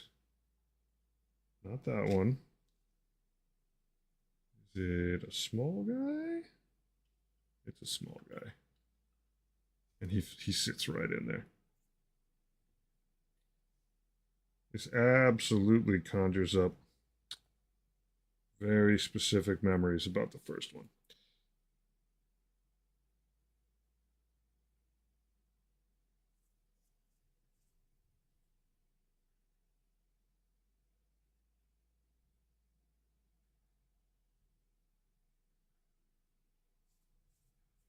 Let's get the back going.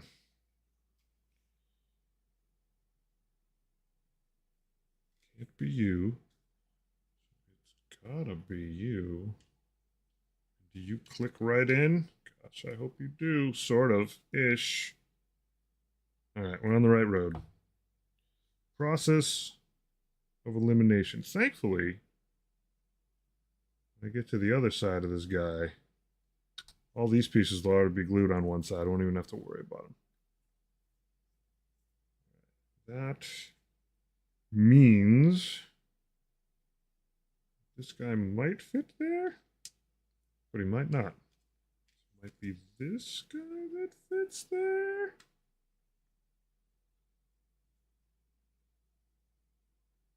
That's a pretty weird fit, but we're going to take it.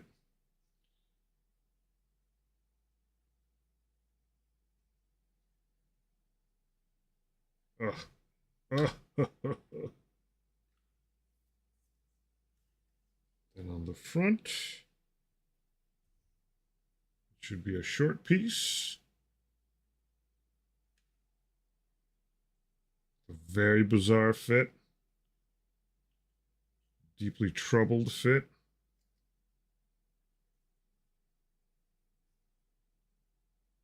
Surprised any of these pieces link at all, buddy.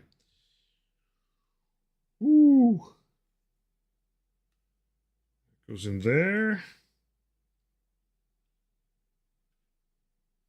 Gosh, I hope this thing fits in here.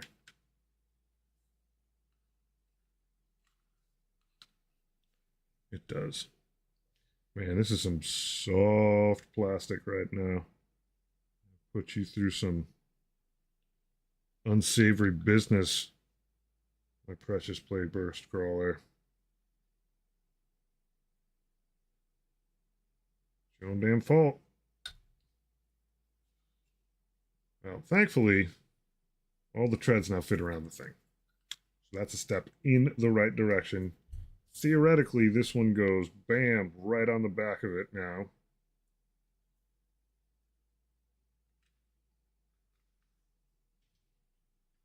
Two notches that should fit. Yep, there's a good dry fit.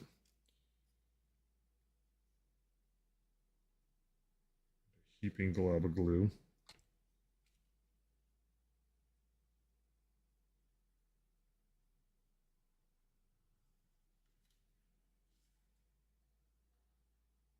Taxi to stock. You say, what's the Poxwalker vector?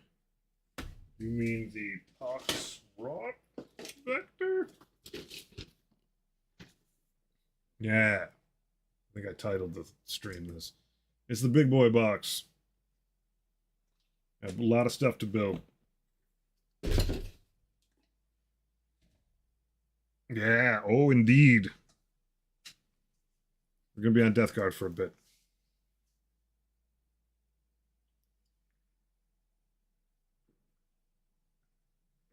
New codex.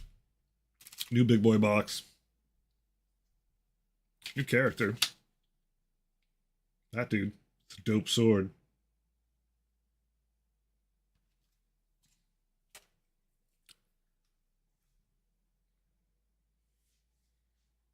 Finally managed to get some fire dragons for a great price. Sweet. Sweet. Congrats. 45 smackers. That's barely any smackers.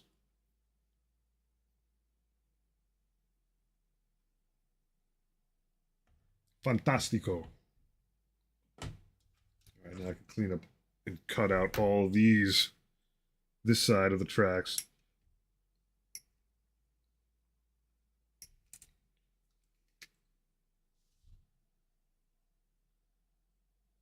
Found my junk Tyranid dice.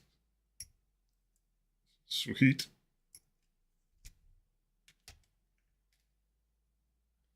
I like to build everything before painting as well. I have to with these. I want to just like do these guys as a war band. It's interesting because like my Plague Marines, there'll be some weird mixing and matching of colors, but I've sort of figured that like in a lot of cases they don't really move around too far. I have absolutely gone in and like known that I was going to play a specific army, you know, this coming weekend, and I'll just repaint the edging, the rim of the bases so that like I can easily tell the units apart.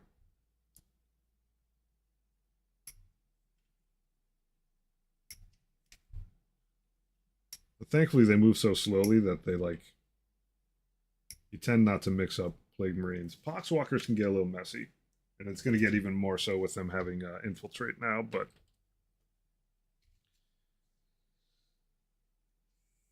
I want these guys to all look very similar. An organized war band. I think it'll be a fun project.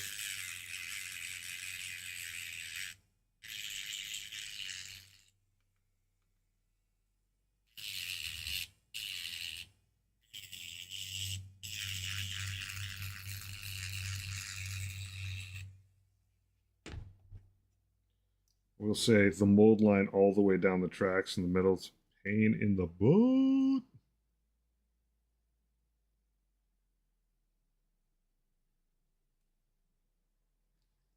Sure, it's that way for like all tanks.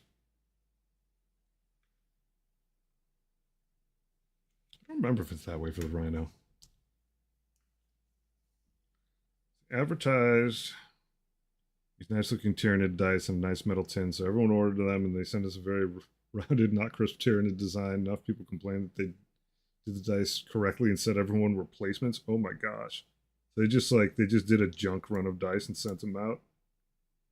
Oops. That's not very cash money of you.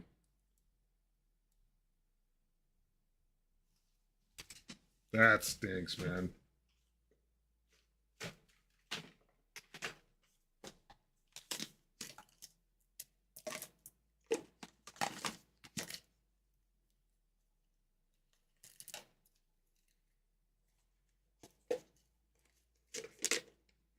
Pretty funny though. Yeah, it is good on them, and you do have to like sort of recognize how rare a case that is when the company actually goes back and fixes something.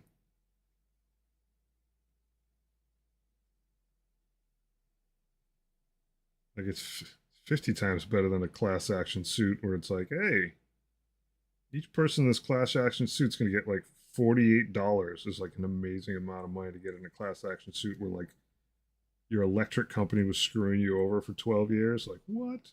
Here's your 40 bucks. Thanks.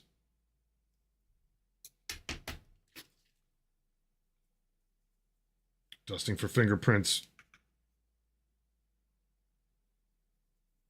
All right. That one piece is okay.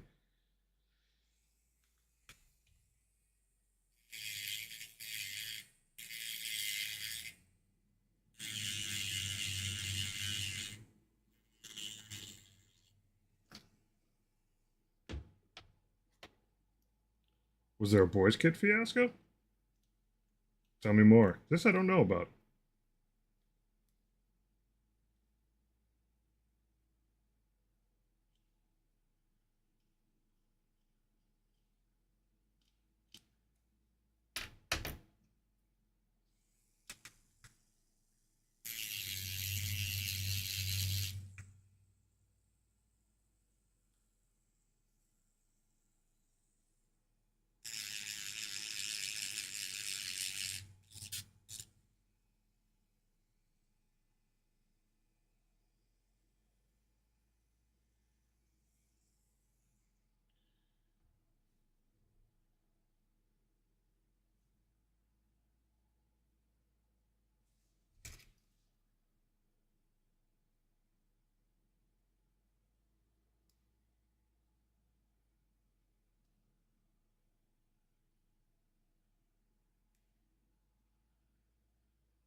Woodland, have an awesome night. Thanks for dropping in. Good to see you. You'll probably see quite a bit of me on here doing exactly this for quite some time. Struggling with models.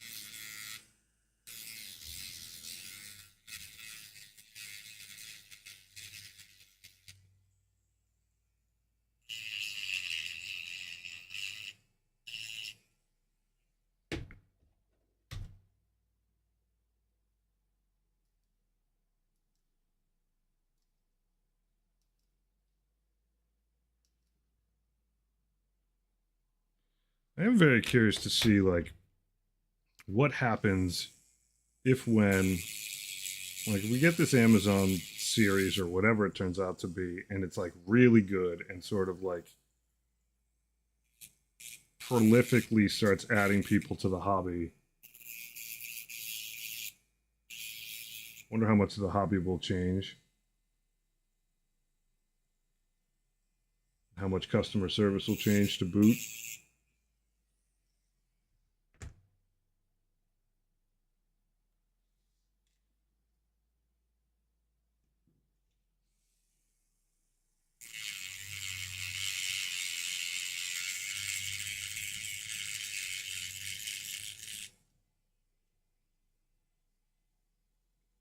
The Space Marine 2 game has been bringing in bodies. Absolutely. Um, but like,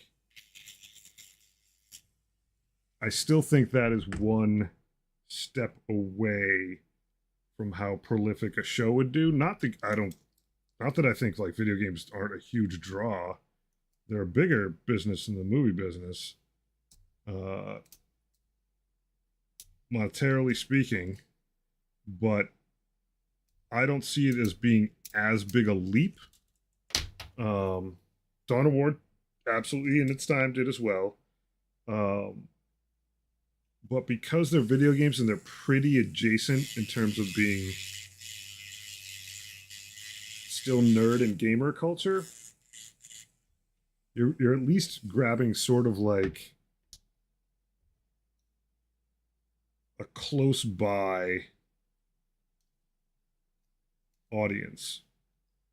Like in the Venn diagram, you're not that many steps away, whereas like an Amazon series that goes for like, a couple of seasons that's right up next against any of Amazon or even Netflix's big stuff. Now you're drawing like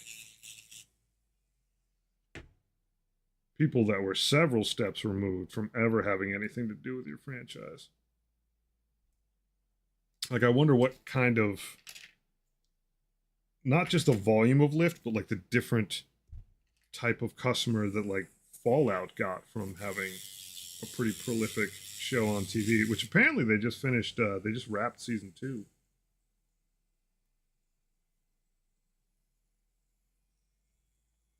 Oh my god, it is totally different. Seen totally differently than when I grew up.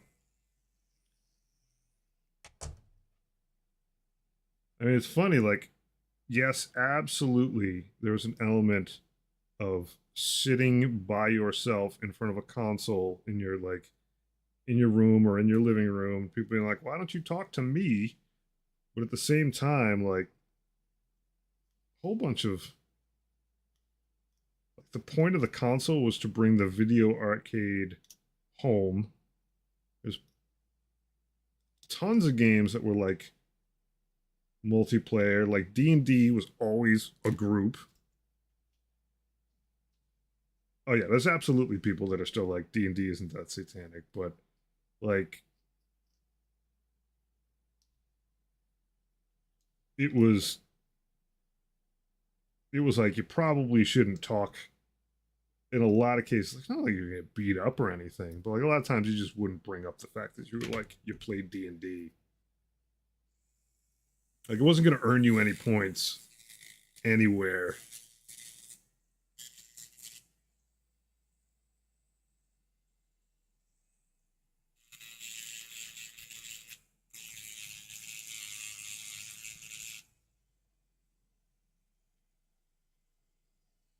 It's come a long way. A long way.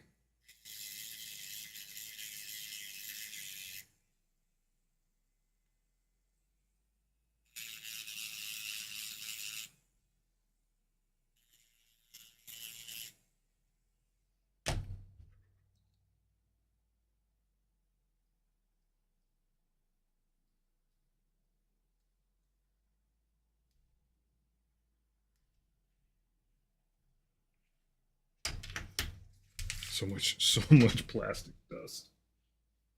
So much picking at these treads.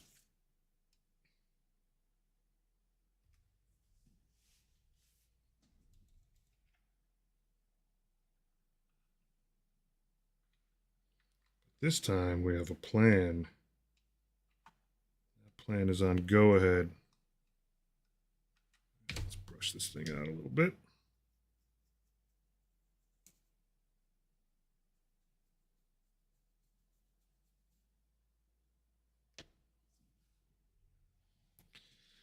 Need someone to buy Harmony Gold and just let Battletech have the Unseen back. I mean, eventually everything's going to be owned by two companies, and then it'll all just be one massive. Nothing will be crossed over. Nothing will be off the table. There'll be no more licensing issues. Jeff Bezos will just own every IP on the planet.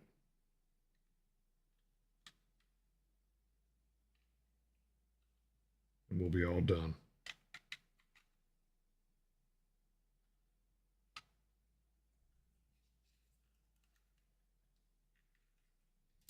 Part of me is fine with it.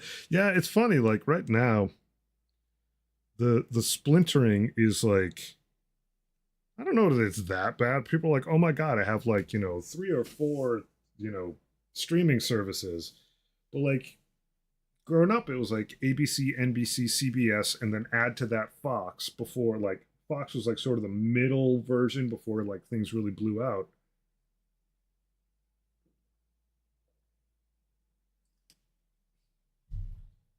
It's kind of the same right now, but but most shows didn't get split. And now it's like there are some weird things, Paramount, Disney, Max, HBO, blah blah blah. Like sometimes it's like there's a couple seasons of a series that you can't get on one service or another, and that sucks.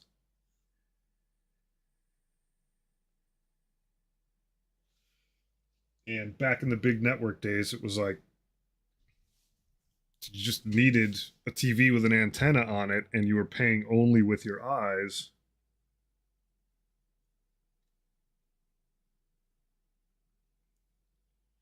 It wasn't like you had to miss anything. I mean, even before the VCR was like super common. Oh yeah, see that gap. The gap is real. We're going to be cementing that thing in a bit.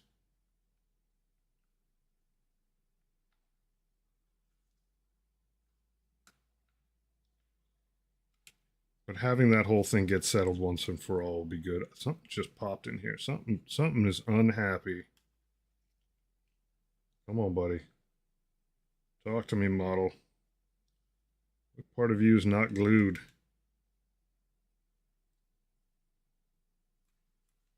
That isn't. Like a snap this thing. Ugh. Yeah, it's truly got quite the separation in there now. You look at him straight on. He's lined up. He just doesn't want to be settled.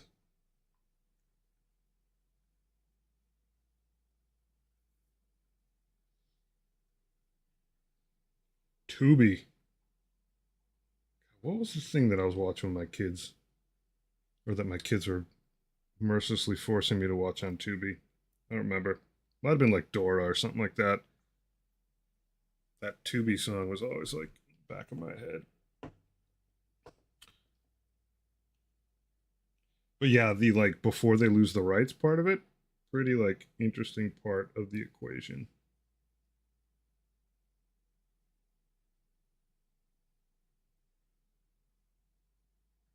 All right. Give this a little scrape, the excess, and then this thing may genuinely require like an elastic band around it for a bit. A lot of the box shapes do, or at least maybe me patiently holding it together.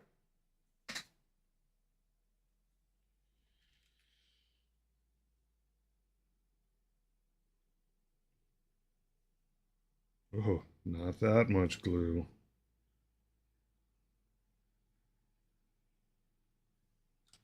Yeah, I think I'm going to sit here and just hold this for a minute or two. It just needs a bit of pressure on it.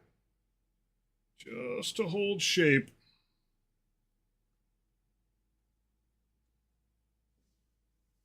Kick back, relax.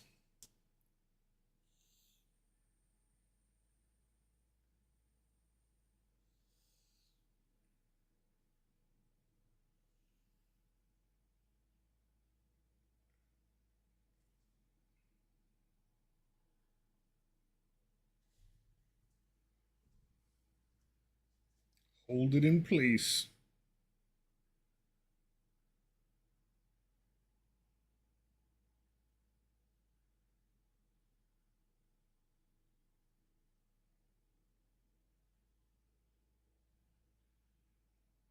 Then again, like I don't I don't watch nearly as much TV as I used to. I mean, in some ways I watch more because my kids like really love TV. I don't have too big of a problem with them like chilling out as long as there's some educational component to it. And like silly kid songs don't actually bother me like all that much. I have a high tolerance for that. Maybe I just tune things out very easily, but like for myself, like it's like every so often, me and my wife are like, "Oh, this series, we got to just like watch it," but like we'll crush it.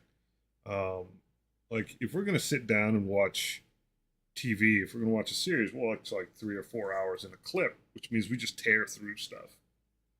Um, like a couple nights a week, we've been watching The Righteous Gemstones, and like it's like got. I mean, they're not long episodes, but it's got 4 seasons, and there's a very significant chance we'll just be done with season 4 this week. We'll be watching it for a few weeks. So we tend to like binge on something and then like we don't ritually just sit down and watch TV and find something. It's like one of us hears about something we should watch, and then we go gangbusters on it. Hold this for another couple minutes. So there's a lot of times where like I won't watch TV that I personally have any say in the choice of for like a month. I'm kind of okay with that. I mean, the internet supplement. I mean, we're sitting here on Twitch, like this. They called it Twitch TV.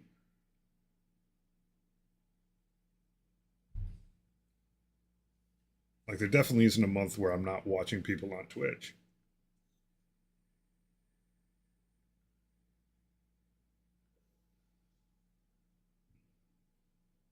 It's true.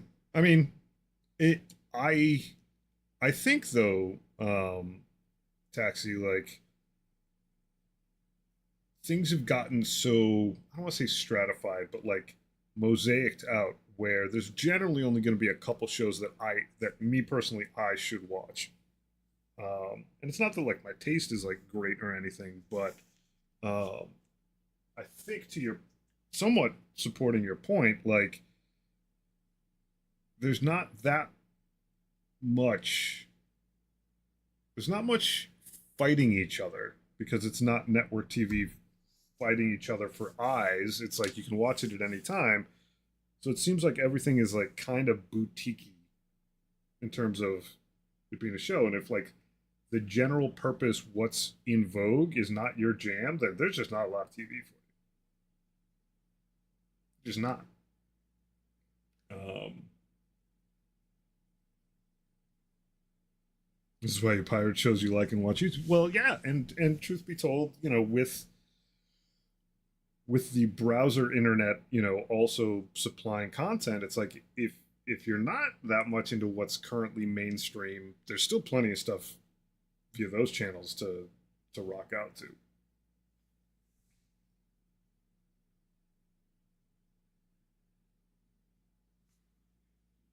All right, that appears to be holding better than it was. It's probably from how much manhandling I was doing on this poor model, trying to get the pieces to fit before. Yeah, it's probably all my fault. All right, so on this side, we need a twofer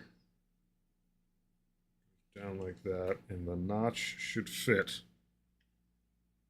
The notch has to fit.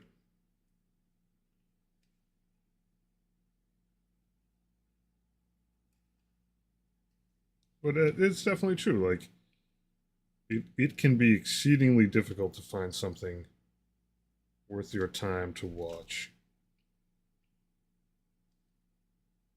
It's a far cry from the network wars of like you knew tons of people were watching TV on Friday night. So those shows were like in direct competition with each other. And the ones that didn't win went away. They just poof, gone. Thanks for playing. Quite often, very unceremoniously.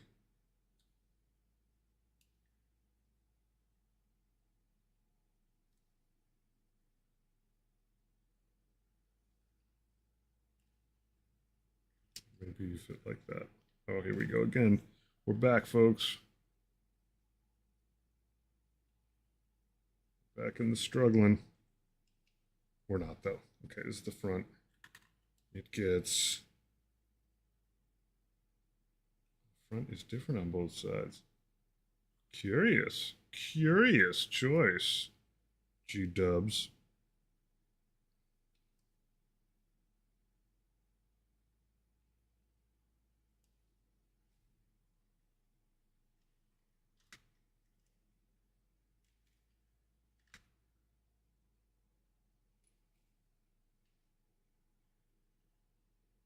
Yeah, that does fit. In a kind of sort of good way. So I think I need a single with a big notch. Go like that. Yeah, yeah, yeah. All right. Double again. That one actually fits bizarrely good.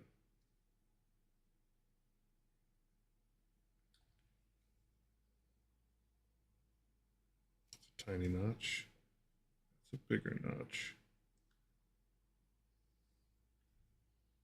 And this one should be.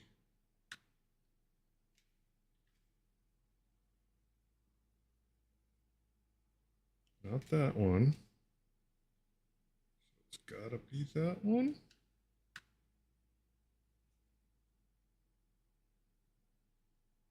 I guess it does.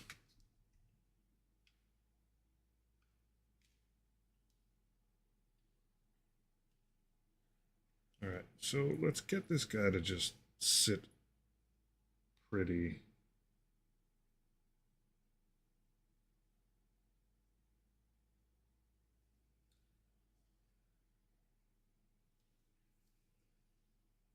On the front. We can worry about the back for a little bit.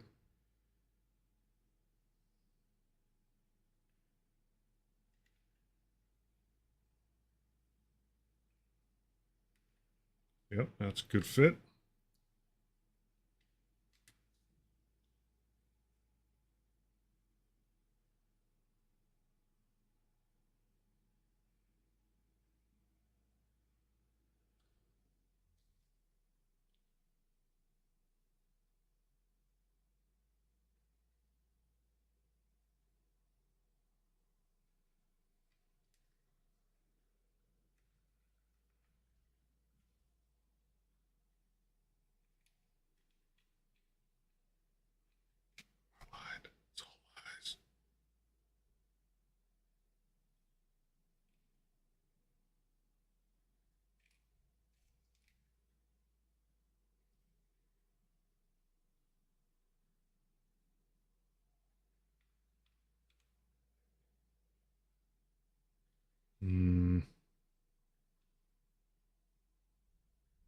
It's a hard no.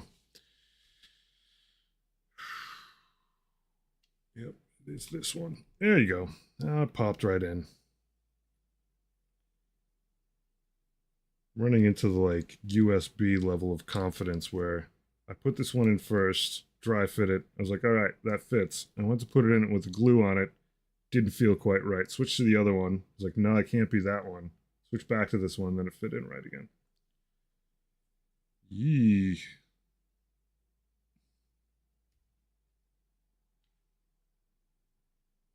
All right, let's get this guy on board.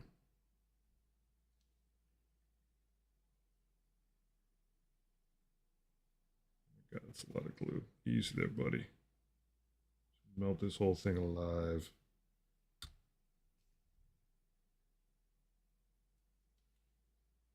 All right. It's pressed in tight.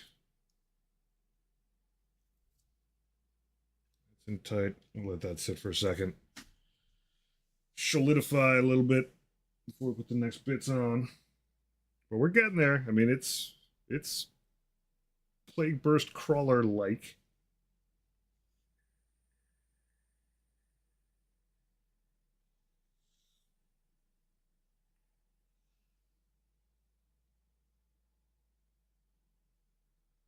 I dig it. I do wonder how many nights it's going to take me to put this whole thing together. I mean, I think probably. I think the Blight Hauler is pretty easy. I think it's like absolutely monoposed. Has far less treads. The instructions are correct. The new paint panel proto goes on the printer. Wish it good luck. I bless it with all of Nurgle's hopes and dreams and gifts for the future. Good luck, Godspeed.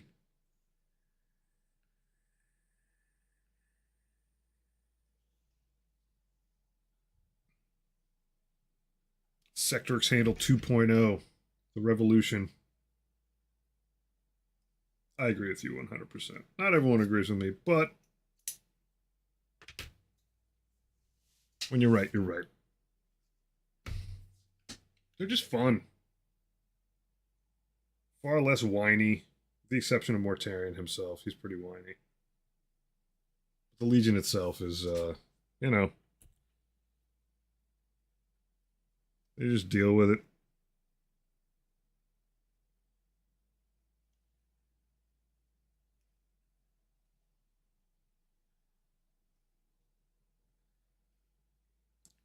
Grin and bear it, sing a song.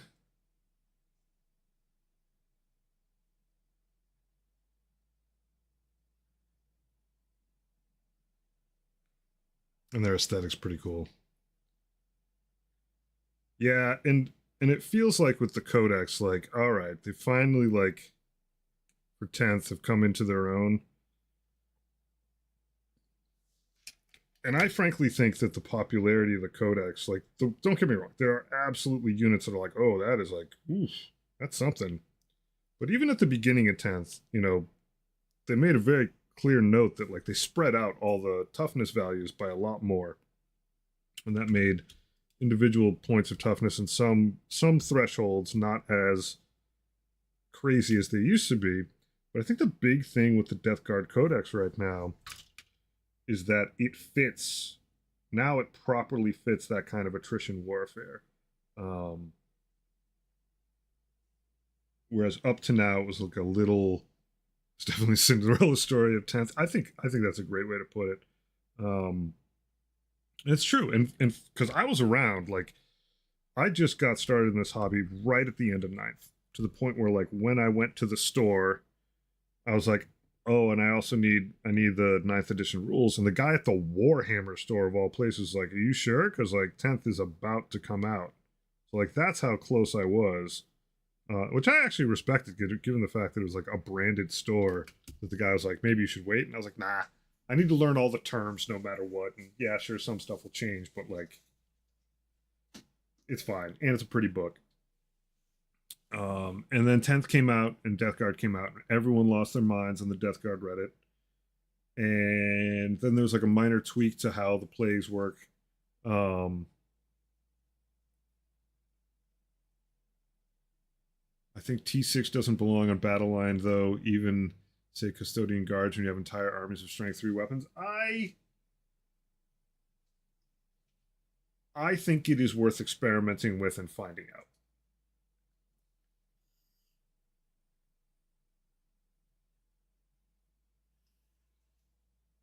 When I went the first time, don't buy the book. Here's Horus Rising instead. Thank me later. That's a pretty good piece of advice. Yeah, so I wasn't around for third, but at the same time, all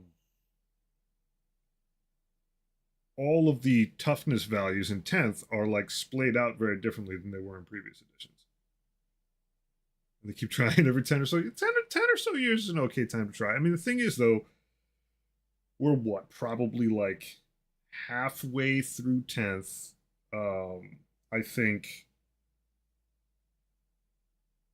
I think toughness is a pretty sane lever to twist. And if here's my actual point.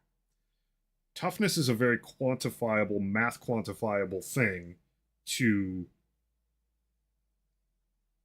put one legion's battle line out of line with and then accurately recost just based on points costs to reflect that.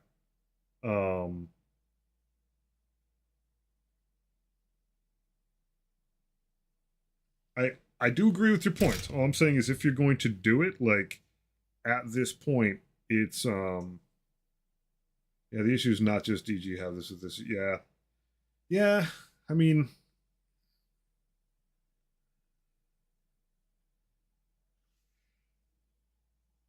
we shall see how it plays out.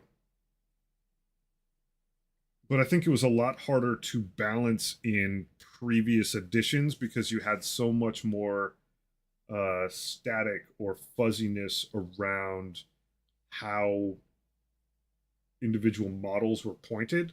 Like if all of your battle line is T6, but you've got all these extra point values for different weapons, it's a lot harder to balance that.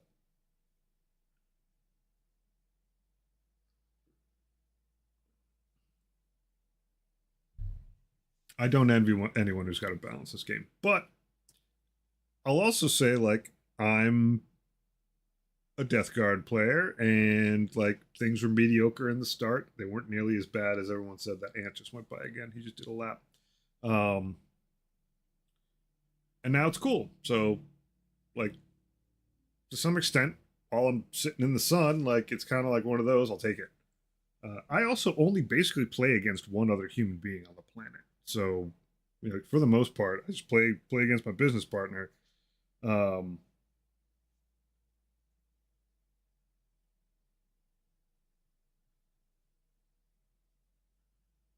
No. Oh no. I did not play previous. So like all that history, not my history. Uh I've heard I have older editions of the books that I've read through, but it's all kind of a jumble of different like I don't contextualize any one rule. There is actually someone on Instagram right now who's like posting a bunch of old Warhammer rule stuff. Yeah, hit me taxi. What do you got? I do love old Warhammer facts.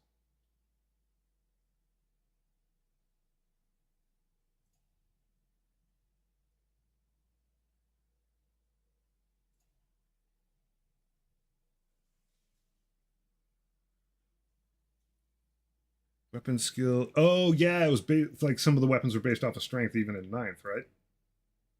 I think. Oh my god. It must have taken forever to play through one turn. It's a pretty righteous picture, Sectrix.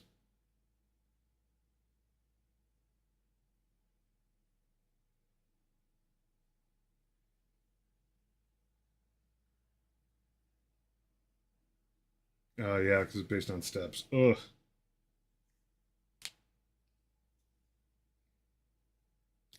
I I mean, I still think as a game designer, like Warhammer is more complicated than it needs to be.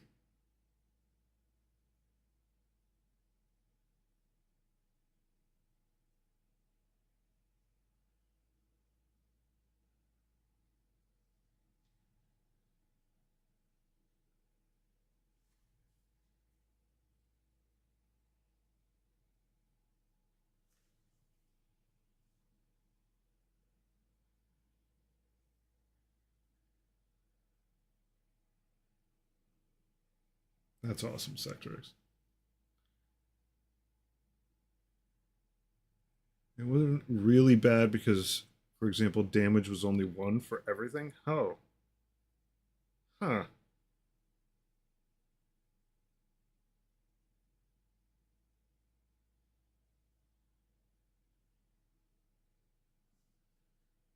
Wild.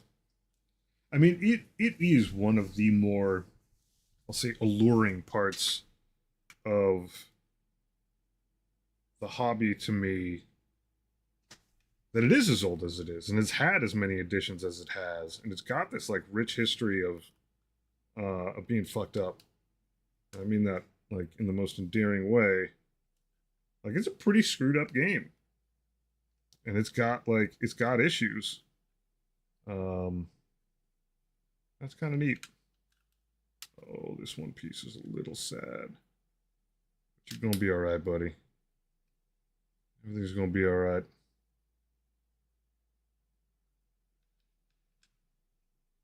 That's gonna look a little flaky. Did I not pop something out? I think I got everything. This is the last one. The last one's a little weird.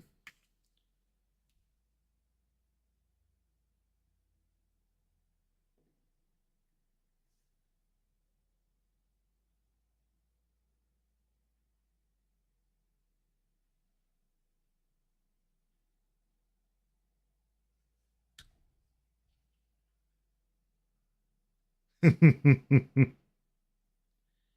old is new again. Yeah, sometimes that could, but a lot of it is context. Like a lot of it is. Snip that a little bit. Trim this guy up. He fits a little bit more happily. Take one last look at him. What is your major malfunction piece? Snip this right off. Boop.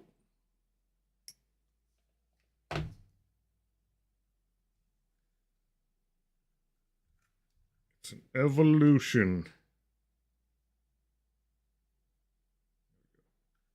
Close enough. Close enough, Plague Burst Crawler.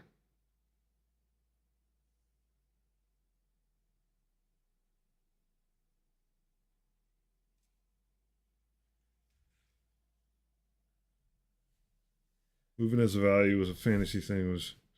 It's true. Like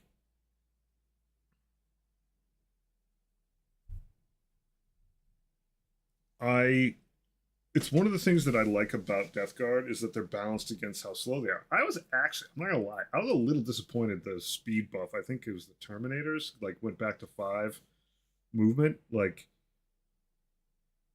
it was a very important game element that I had to think of. Yeah, exactly. Like very expressive. That's a very good way to put it. Where like, T7 Terminators, but 4 movement, it's like you got some shit to worry about.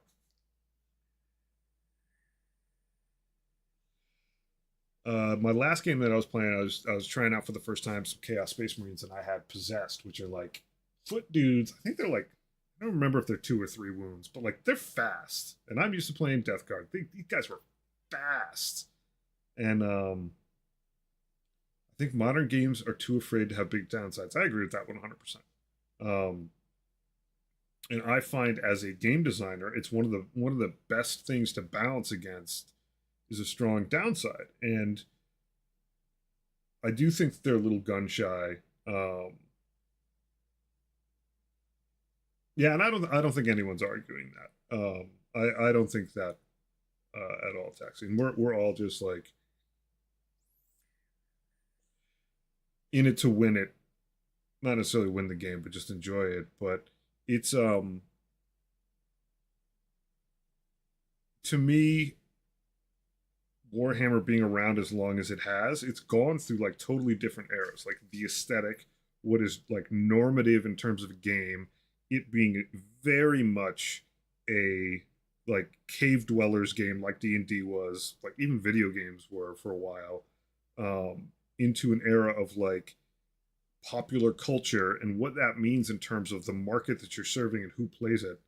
Um, and a company's ability to like to chart that course is wild. I think it's really interesting. Um, you're gonna hate me for this. Fourth is actually my favorite edition of D&D. Um, I don't know if you're gonna hate me for this. All I know is that a lot of people like roll their eyes. But fourth is actually my favorite edition. I have a deep amount of love for everything back to AD&D. Um, I have not. I don't even. I'm not sure if I've actually played fifth. I mean, I've run a lot of games. I had no problem with flavor in fourth. I think fourth came out in an era when everybody being so internety, like the amount of people that I talked to that I respected as game designers that I worked with that hadn't played it yet and were like, "Oh, it plays just like an MMO." They all had the same quote, and it doesn't. Like it legit doesn't. And it had an amazing amount of flexibility. It's just that the flexibility was written into like a couple pages at the beginning of the book. You either used it or you didn't. I do think a lot of people running games fell into a sort of inflexible sort of style. Um, but I didn't really have any trouble with that.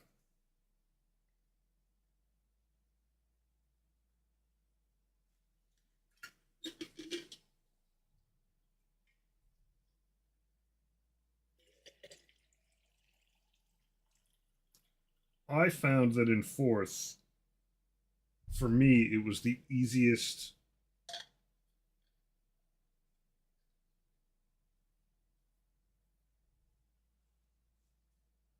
It was the easiest for me to actually like wing it while running it, or just like custom write stuff up that wasn't in the books.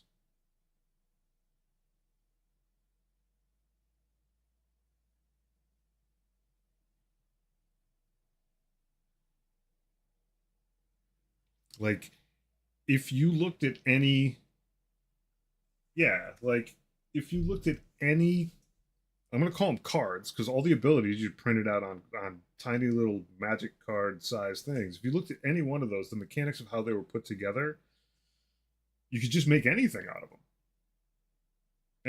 And the math worked out, which means like for me, like that's perfect.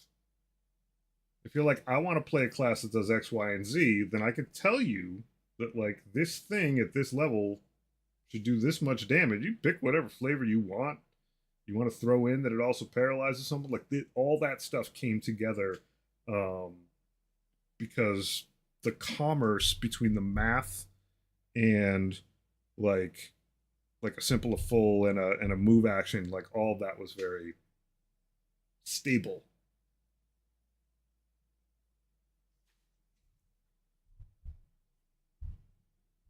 Look at that little checkbox in the corner. That's what we got. That's what you're looking at. Ding. Does it look right? Ding. Got it. All right. Here's where things get wild. Not really wild. Oh my god, Warlord was so good. Ugh, such a breath of fresh air.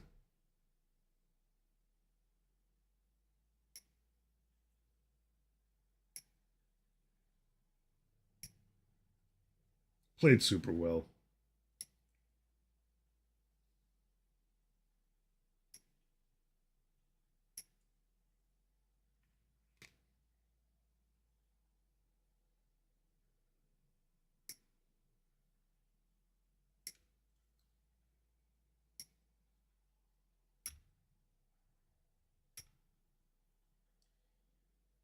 here's where the spiky bits really start coming into play. Should be, yeah, it's one big piece. This is the trap piece. You play Burst Crawler that you will bloody yourself on over and over and over again. For as long as you own the model, while you're painting it, while you're moving it around the table. It's the good one.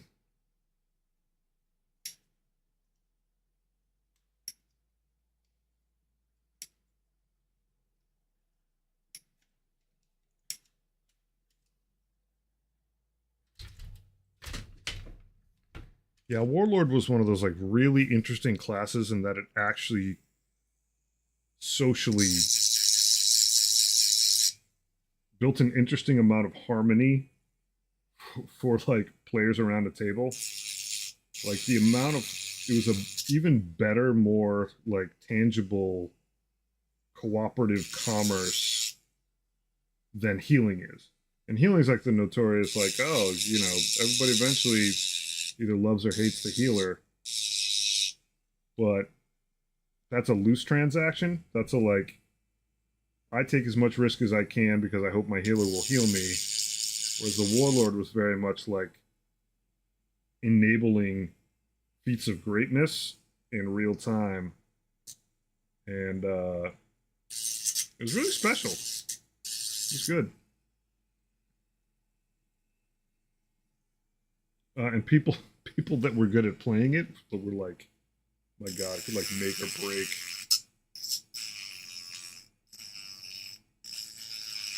Party with a good Warlord was just like amazing to run stuff for.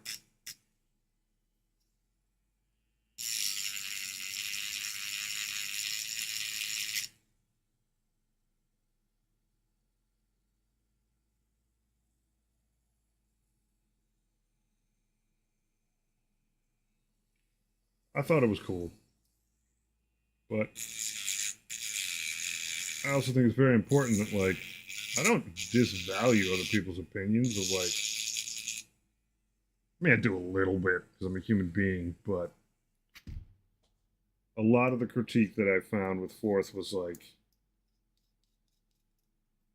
almost playing into, like, overemphasizing what you thought was wrong with it. So you played it that way, therefore, it was like a self fulfilling prophecy.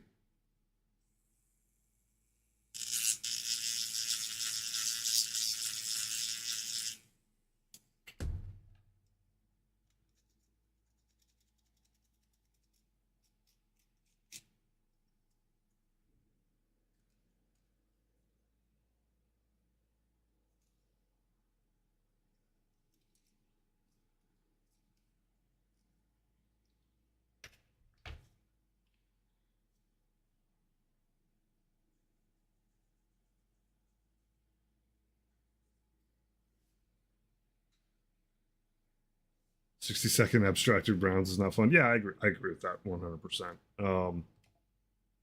It was right for the time.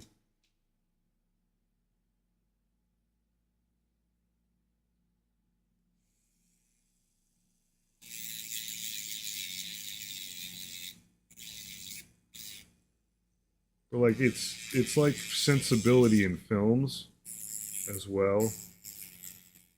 Like it just changes over time. Like I totally get why earlier versions of D&D were like crazy table driven things.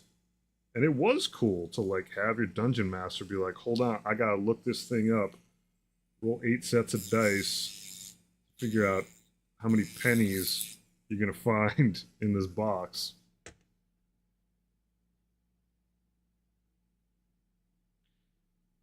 And I think that's the hard part is how many of those like you're judging, not judging, you're pitting in some cases very novel ideas against running a game effectively with like 5 people around a table trying to collaborate on a story. And a lot of those older, crunchier things are like super good dynamics.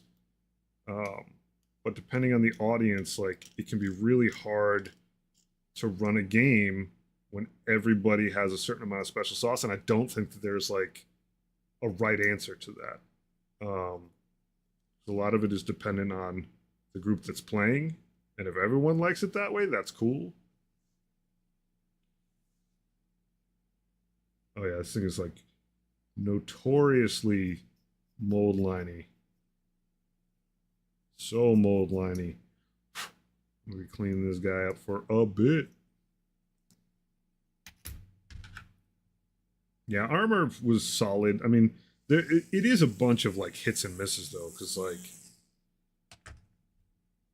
some things were really awesome. Some things were just like, even back then, just feels super crunchy.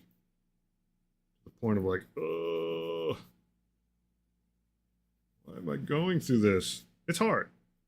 I mean, no one, but like no one. I guess what I'm saying is like it is near impossible to like find the right mix.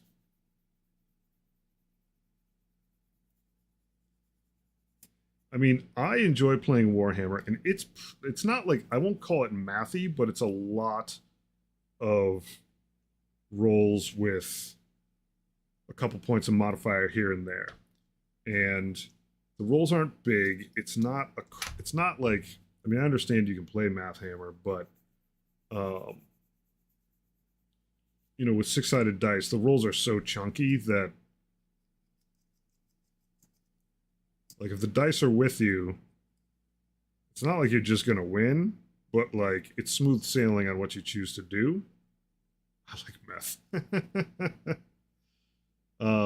Yeah, so it is like the combat sequence is like, oh, let me check this, roll this, let me check that, roll that. Oh, this thing happened, all right, that's actually this. Oh, this other thing happened, oh, that's right, all right. um it's a bunch of +1 -1 all over the place, and so it's a lot of mental bookkeeping in terms of just getting those +1s and -1s right, getting them to line up the right way so that you're playing fair. Um, to me, it's a by turn 3, by end of turn 2, my mind starts going a little numb. Um, but I like that. I like that about the game. I like the fact that it's like it it isn't that much under. I don't feel like I have my hands around it. Yeah, I mean, so a lot of what you a lot of what like the biggest internet builds are going to do is be like, math doesn't matter. So I don't mind at all that like RNG is a pretty fundamental part of the game. You know, I played at least the video game version of Blood Bowl before any of this, and like, man, you walk an extra step, you might get your best player killed. Like that's some RNG boot camp for you. My point is that like Warhammer on a tabletop plays with enough pips in one direction or the other that it's like it really should just be a video game, but it's fun to run it on a tabletop. But there's so few, like there's a lot, don't get me wrong, there's a lot of roles in a game, but like there are so many roles that are like so important that um you know the dice absolutely like tell stories about like, wow, I was going to do this and then this happened. Like one of my favorite moments was my buddy Will was playing as Death Guard, and he like turned the corner with Typhus leading a bunch of Poxwalkers, and it was my Morkanaut or my Gorkanaut. Now I can't remember which one's which, but I unloaded with like 30 rounds and like nobody died. It was good, but you know, you're not rolling d20s. Like d6s are mad chunky dice, and you could try to remove RNG as much as you want. You could try to play the numbers as much as you want, but some of those rolls are so important that um, you just got to hit them. Like that's it. Some of it is just like slapping the other person first. Like I know a lot of people don't like to split shots, but you know, there's a mathematical argument where like if you're reasonably evenly matched,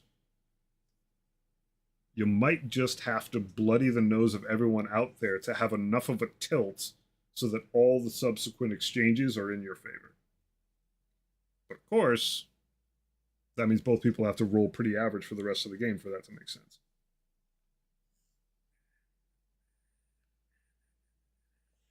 I mean, I honestly think what separates, and I've watched a lot of tournament play, like, I think what separates top echelon tournament people, because there's a lot of people that keep doing well in tournaments. It's not fluky.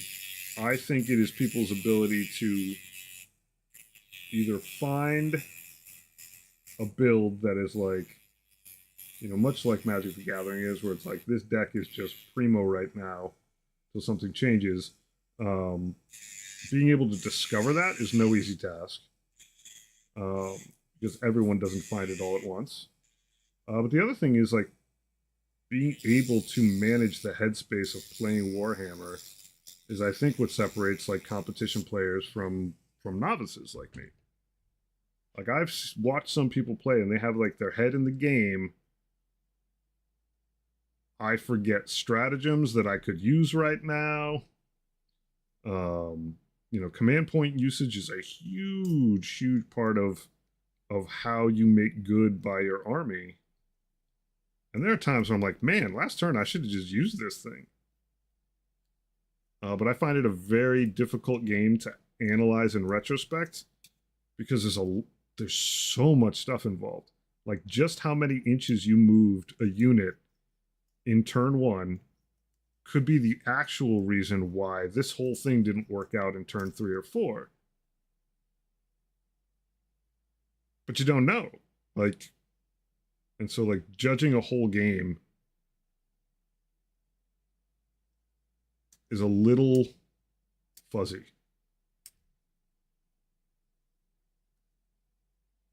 Like one of the things me and my buddy Will run into when we like sort of do a retrospective on the game we just played is like, well, I feel like I should have done this other thing, but I'm not sure if it was actually X, Y, and Z that affected the outcome and not this.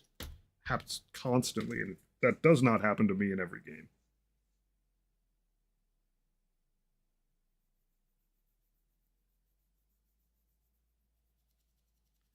And that's not to say that the math part is not 100% real. It is. I just think that like I'm not at an echelon of general gameplay where the math is going to affect me all that much. I would have to get much better at actually managing my army in real time. And I just show up tilted. Like, not in a bad way, not in an angry way, but like, I'm very much a YOLO gambler player. I know that. Warhammer's like a casino game to me. You tell me, like, blah, blah, blah percent to do this. I'm like, yeah, but if I do charge you and I do get it, like, this is going to be a party. And a lot of times I do make that charge, and then I screw up the subsequent roll, and then I just get obliterated, even though, like, the other guy doesn't even have fights first. Like, oops. All right. And sometimes it works out. I do think Blood Bowl had a inappropriately large impact on how I treat Warhammer.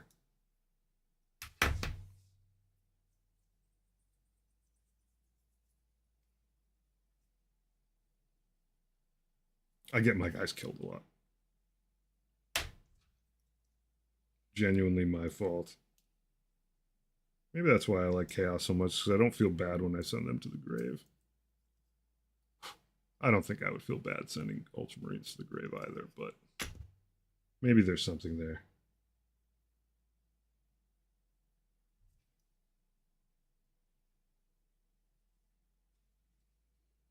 All right, I definitely did not spend this much time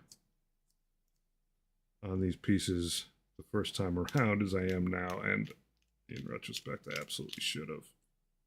Things are so unclean.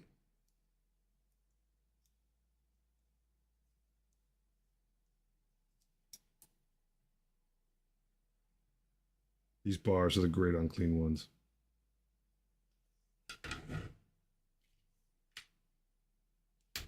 I agree with that. It's deeply expressive of how he put stuff together. Like there's like the armies just read differently than conventional armies. It's great and unclean.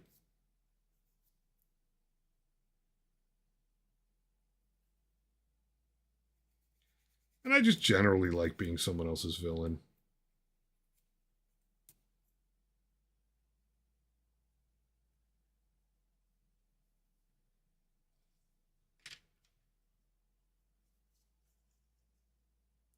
As a Word Bears player, I want to recreate the Lost in the Dam. It's with all due respect to like people who play loyalist stuff, just stopping the bad guys is like a very simple zeitgeist to get on board with. Whereas like when you're the bad guys, it's like, you gotta sort of like flavor it up a bit.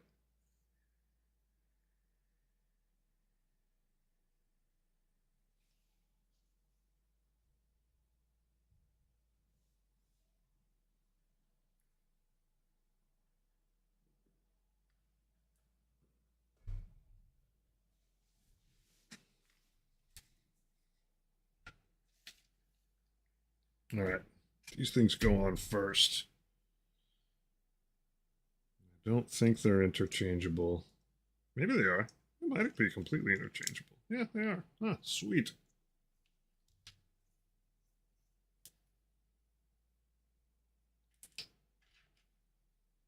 Word Bears and Eldar. So let's see, I did my Chaos Space Marine army is really like a village people army that I'm still working on it, but like try to incorporate a variety of different factions in it. So my possessed and master of possessions are word bearers, and then still have more models to do. But the dude with the book, the chaplain, the chaos chaplain guy, he's going to be word bearers, and I'll do some amount of the Dark Apostle. I think that's his name. Should be. It's a word bearers thing. That'll be very word bearer-y. Bearer-y. But I wanted to like knock out, like I've got some Iron Warriors, Obliterators in there. I will say Word Bear's red, I think, is my favorite red. It's an amazingly good paint. Like Eldar for me, the aesthetic is just like not for me. Space Wolves, also the aesthetic, just not for me. People do like amazingly good stuff. Dork Depot, who we brought up earlier, really good friend. He's crazy Space Wolves guy. That said, he painted one of the best Death Guard models in my army. So as far as I know, he's just really Death Guard in denial. But I think it's also a hugely important piece of this game is that there's so many different things to choose from that someone can be like, this is my favorite, and someone else very rationally can be like, this is my least favorite, and both people are right, and they both get to pick those things, and those things get to fight against each other. I think it's like super essential to the success of Warhammer. Like I have no interest. I'm not even gonna say Ultramarines because like that's like tropey, even though 100% true here. But I have like no interest in playing a Space Wolves army. I have no interest in playing like an Imperial Fists army. I used to think of that about Gene Stealer cults, which is funny. In like 2 years, I went from like I would never touch those things to like, maybe I would steal some genes. And I think it's important that over time, like those sensibilities can change. Oh god, you are going to be a brutally gross fit. All right. All right. Thankfully, I know a piece goes over you there. Just make sure I understand this fit completely. And it's like a blessing and a curse because the game's got so many. Like, you don't have to just care about your own rules. You don't have to care about like 5 colors. Um, make an army taste tier list. I mean, my personal list, taste wise, is Death Guard.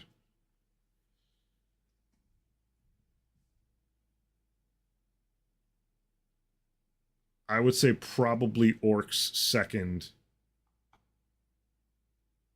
Chaos Knights third. That like wavers. I love them both dearly. Um, broadly speaking, Chaos Space Marines right after that. And then it's like a weird amalgam of Sisters, Admech, Necrons after that. And then I just sort of start to get into everything else. And like Sisters, Admech, Necron, I have like Combat Patrol. I have more of Sisters, a little bit more Admech than that I haven't gotten through yet. And Necrons seem like a looming thing that I have to do at some point because I like little skeleton men and I have some. But like Genestealer Cults is like little by little. Every month, I kind of like them a little bit more. Some of it is from playing Tacticus, the mobile game. Some of it from being a very pro-union, not quite communist, but labor union rights person.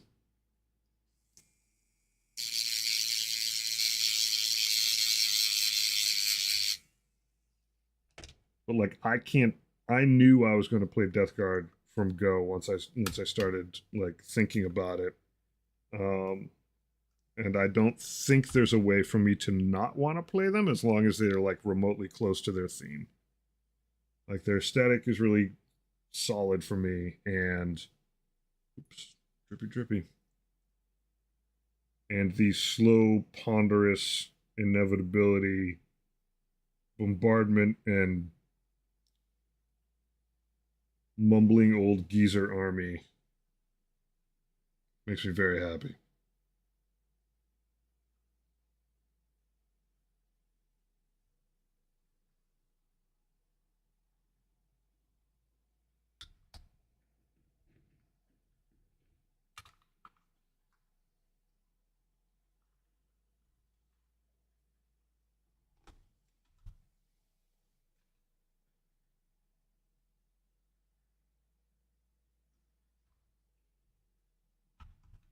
Really, dog? Don't be like that. So many wobbly bits on this model. Just need like sealing and resealing. Beg for more glue. I got a little on that edge. Gotta be careful. Sit this guy back down. Yeah, Space Marines, Space Wolves, Eldar, Imperial Guard. Oh, Imperial Guard. I forgot about them. They're kind of up there. But I mean like traitor version. Orc Sisters, Death Guard.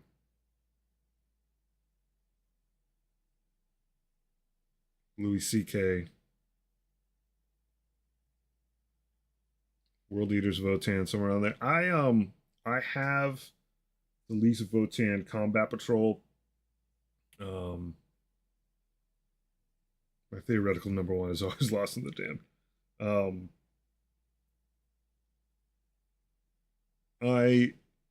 I like Votan. I prefer to play against them. Votan was rolled. New tank, who dis? Miss Seafoam.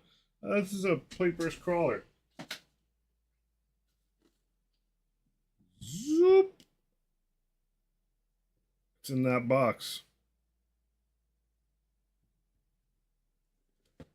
Oh my god, you rated me this minute. I'm on like multi-stream right now, and the sounds don't play. Hey, Wicked City Gaming, you're the best. It does look like Dearth. You're awesome. Thanks for the raid. Yeah, I'm putting this box together. I got a lot of building to do. It's a pretty dope tank. And the first one of these that I ever did was very soon after I got started in Warhammer a couple years ago. And so this is like a return to a somewhat challenging model to build because it's got a lot of quirkiness to it and how the parts fit. But two, like I didn't even know you're supposed to remove mold lines the first time around. So this is like kind of an interesting return to the good old days with slightly better skills.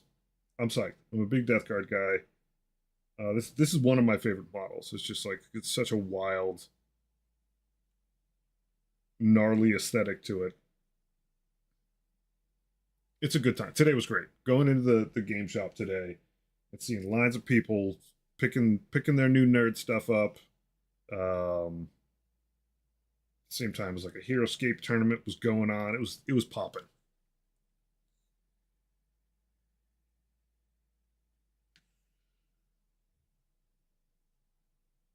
And tomorrow's Mother's Day, so I won't be doing any of this crap tomorrow. So I figure I might as well handle my my Christmas mid-year Death Guard Christmas. Handle that in good order while I can. It's gonna be fun to paint. Like once I get through the building, the paint step, the painting phase, if you will, genuinely a treat on this. A nice pre-pockmarked tank with a crazy plow on the front of it. It's not too shabby. All right, now I got to build the little spinny doohickey that the mortar is mounted on. 68, 69, go together. What were you working on, Wicked City? Before you so graciously rocked in here.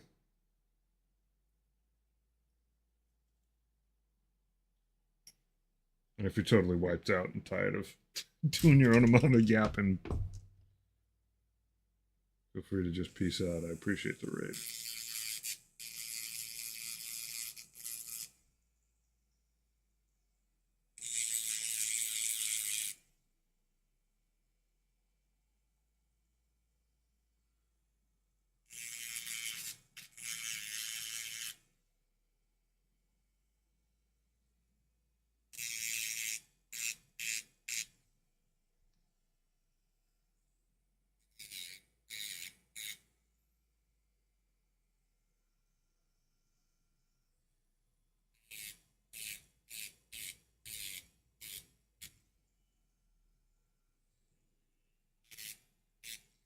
I wonder. I'm so psyched to be able to bombard people with two of these things now. Sit back and shell. All right, you fit together perfectly. Perfectly. For now. It's always perfect during the dry fit. I managed to make something weird. Corresponding seconds after I glue it. There you go. Good buddy. Boop. One little gear thing. Give that some pressure. Smooth this stuff into the groove. Let it sit. 67 and 70.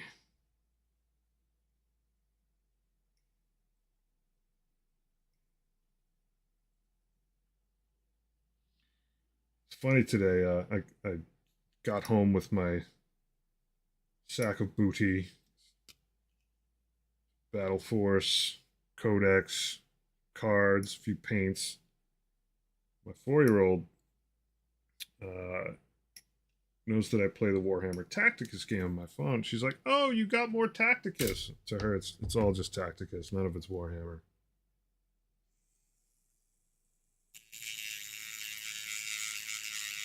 That kid. She finally gets to play this game is going to lose her mind.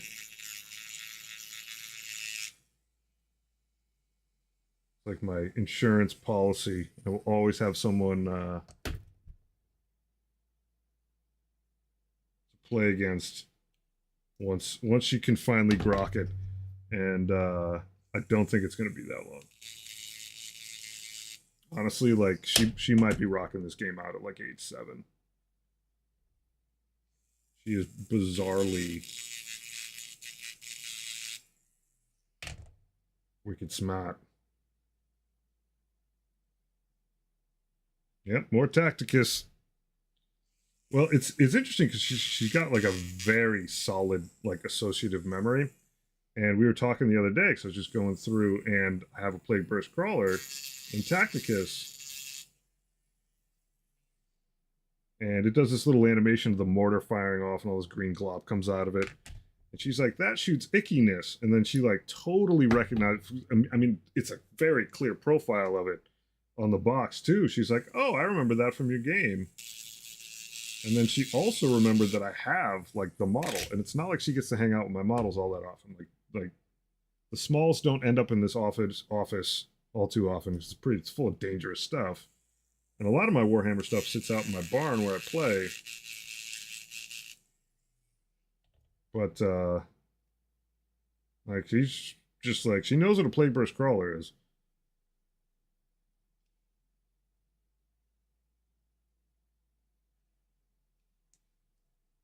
Kid is down.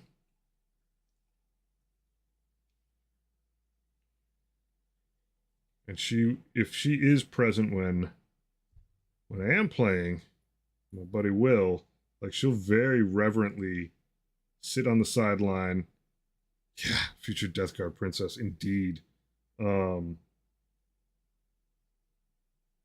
like as long as I give her some dice to play with and like a couple of models, like she won't mess with the actual game proper at all. She'll have an absolute blast of a time rolling dice. She loves rolling dice. Oh my gosh. And she'll just like chill out in amazement and not be like fidgety or anything like that. I mean, she's a pretty twitchy kid. She's 4, like totally understandable. But like for some reason, when the Warhammer's happening, she's just like locked in. Like I can see her little gears turning. But like, what if I knew how to play this? I did. I didn't. Thankfully, it didn't break her heart. But she was like, "When you get to the tank, I want to paint it." And I was like, "Honey, I got to paint this one. This one's mine." She did paint my print of a rhino. It's street legal. All I did was put a wash on it. She had a blast doing it. So there's a high chair behind that curtain. I just wheel out when she's got to like roll and hang. And just let her paint whatever she wants. But she's like, "Can I have some of that color? Sure, go nuts." And like, I don't know. I love it. It's my rhino. I'm gonna totally bait someone. I'm gonna take that thing to like a local shop tourney, and someone's gonna be like, "Who painted that?" And be like, "My 4-year-old." Now, don't you feel bad? It's dope though. Like that. It's like, and she has such a good time. But at the same time, like she's like super mentally out there, advanced, but she's also 4. So like her big struggles are like catching up with like what she can physically do as a 4-year-old. She's right. She's a heck of a lot of fun.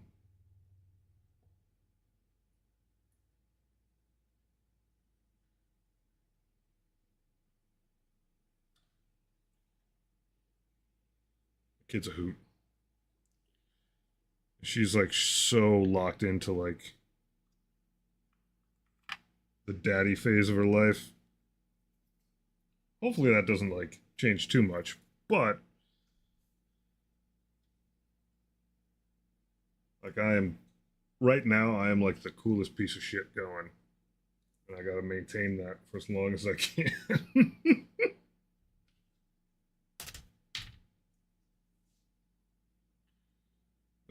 Let's see, 4 and 5.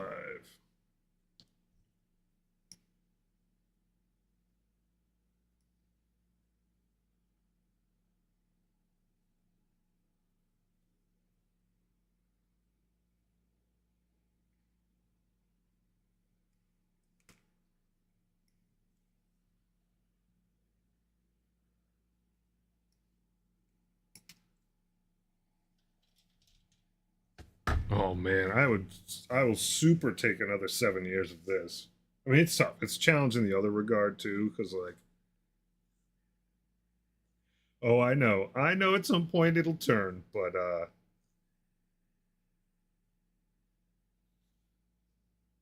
basking in it. But hey, I would definitely take. I've been a little girl whose dad was into nerd stuff. It's amazing. She's a really good reader. Never lack for stuff to talk about and learn. Yeah, so she's already she's already a dangerously good reader, and we don't lack for stuff to talk about. We spent I took her to Stop and Shop grocery store today. So she's just like chilling in the back seat, yapping, um,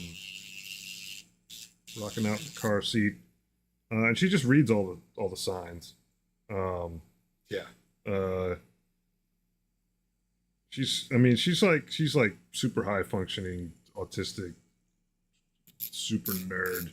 Um,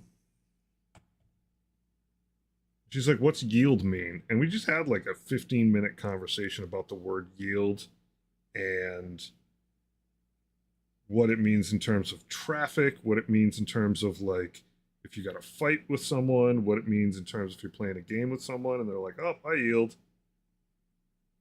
Even Warhammer came up. I was like, "Yeah, sometimes when I'm playing with Will, if we know that like there's not much that's going to happen in the next couple turns and someone's going to win, then someone will just yield." And it's just like she's actually genuinely just like kind of a trip to talk to.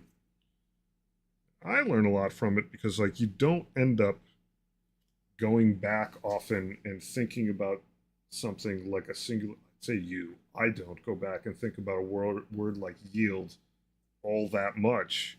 And then when someone desperately wants to know all about that word, like it's game on. Makes you think more critically and presently. I also have a 14-year-old though, and she and I are tight. Um,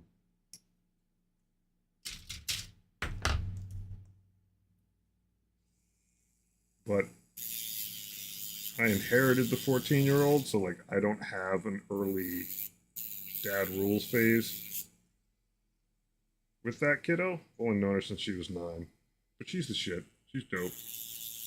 We get along. Proper. Another nerd. Asked her what she wanted for her birthday. Being the 14-year-old, she's like D&D minis and dice. Go kid. The easiest person to shop for ever. As you might surmise, this house is somewhat nerdy.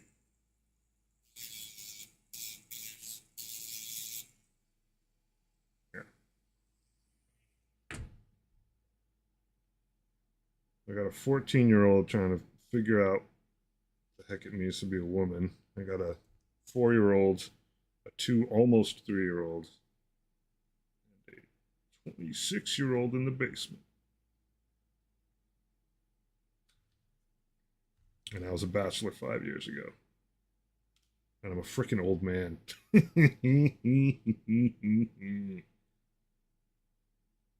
I'm in for it. One, I'm never retiring. I don't think that's, unless I hit it rich somehow, that's just never happening. But it's a pretty populated house. 3 cats. Yeehaw. I love it.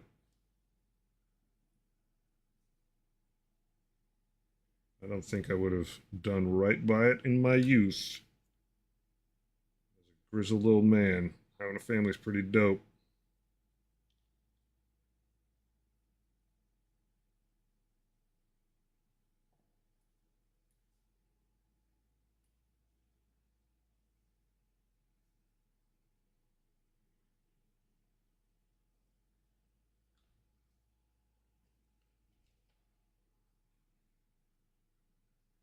There we go. In goes the gun. Most unimportant weapon on the vehicle. It fits. All right.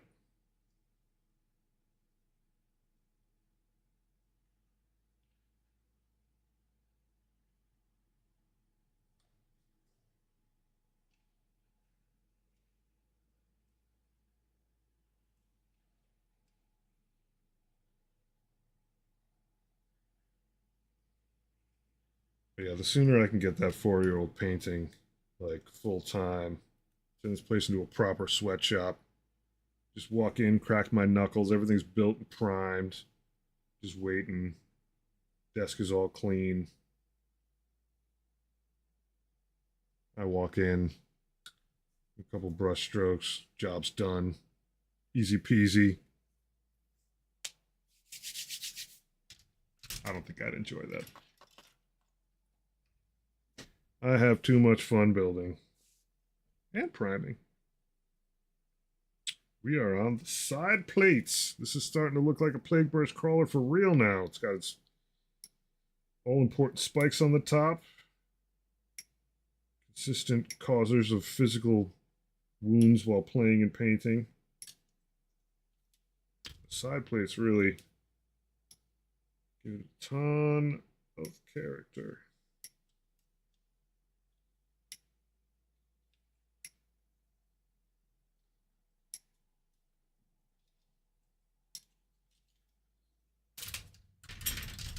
Back that guy up. Sand away.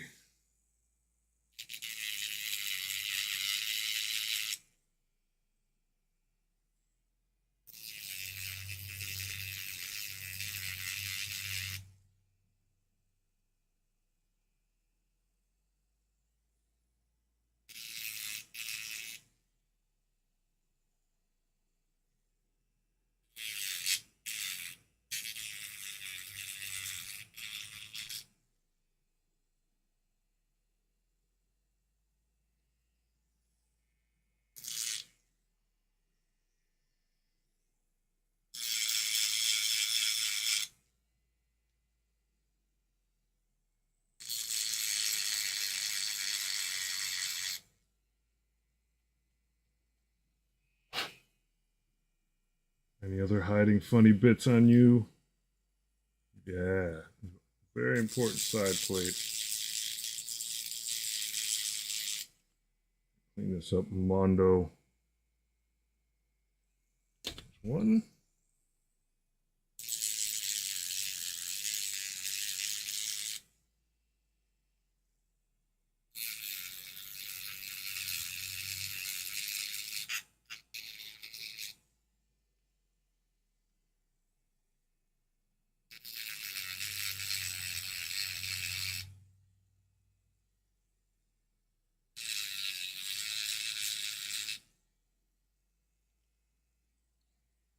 Lawn gnome.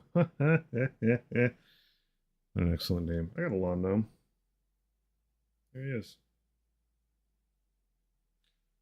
This rotary tool is from Display, which makes really, really interesting, good stuff. So it is just, USB chargeable. I just put that guy on there like a week or two ago. I love it. It's got a chuck so that it can use standard Dremel bits. Yeah, he's with a Death Guard Hellbrute. He's having a tough day. But yeah, Display makes really awesome stuff. Garden and Nerdle, all that jazz. So it's got a chuck so that it fits Dremel bits, which I like. But I love it because it's like lightweight. Like I'm very used to using a Dremel for other types of stuff, for like woodworking things. And so for me, I get cleaner sanding than if there's spots that I need to use a twig because I can't get in there with this thing. I have smaller bits for this though, but still. But I like this because it's just like a standard sand bit. And ooh, nice.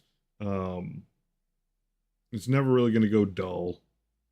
And at the speed you're going with it, it's not crazy speed. You're essentially just like smushing the plastic rather than scraping it as much. And then I still have to do some cleanup. This tool from them also, like as a cleaning tool, fantastic. It's not bladed, but it is like sharp, but it's not like X-Acto sharp. It's just very crazy angled. It's got a really good tip on it for digging in there. And then you've got this angled side, but you've also got a shallow one, and it's really good for when you just need to like scrape mold lines away. So DSPIAE. If you search that on Amazon or gosh knows wherever, they have some pretty rad stuff. Oh, here we go. Here we go. My buddy Horror Loving, true to form. Look at that, some bitch. That is wild. Crazy stuff, man. Big smile for the camera.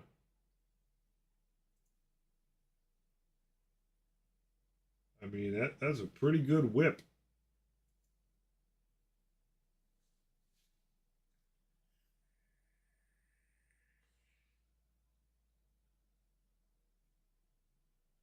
That is a handsome lad, and he's a demon, so it's like he's Age of Sigma already, right? He's just out the gate, works in both.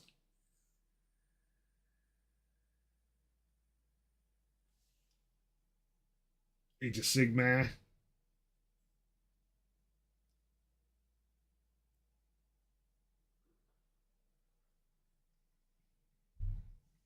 It's gonna lead your chaos units in. AOS or 40k, man, that's so good. So good. Like I have no interest in playing Age of Sigmar, but it's at some point if I do, it's just like, well, I got demons. Like, we're good. Yeah, I really like the subtle mix of colors that you get going on with that.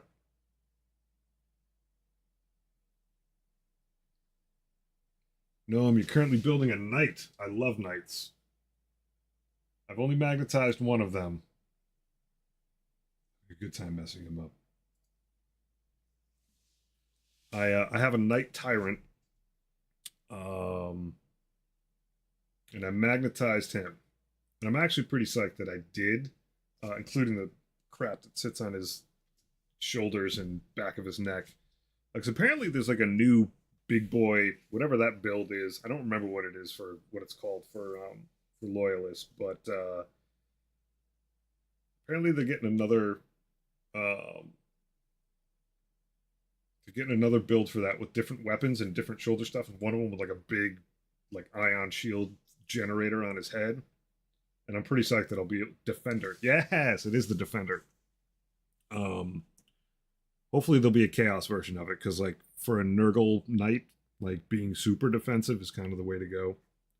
And the tyrant is pretty defensive, pretty offensive too, but building like the super citadel is pretty cool. I love knights, chaos knights specifically. I will do at some point. I will do some loyalist knights so that my sisters, my AdMech guys, can find their way to a full size army by me cheating and adding 400 to 500 points with a knight helping them out, and they're little people. They need all the help they can get.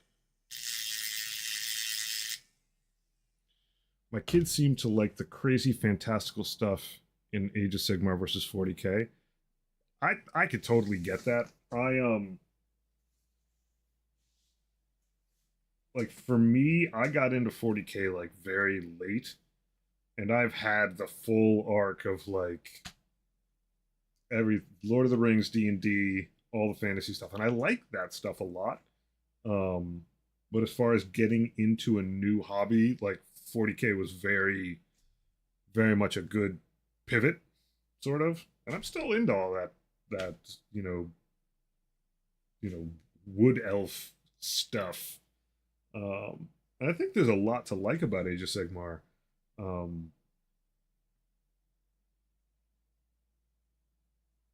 but as far as like investing in something, I wanted like Space Marine tanky, lasgunny stuff for myself. But I'm not remotely surprised at how well Age of Sigmar does.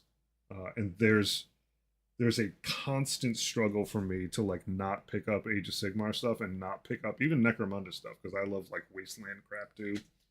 Um, but the entirety of my Age of Sigmar collection is all just demons because I need them and they're timeless.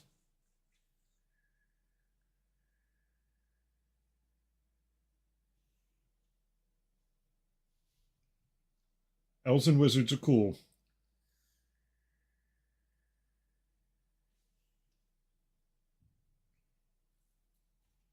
Always have been, always will be.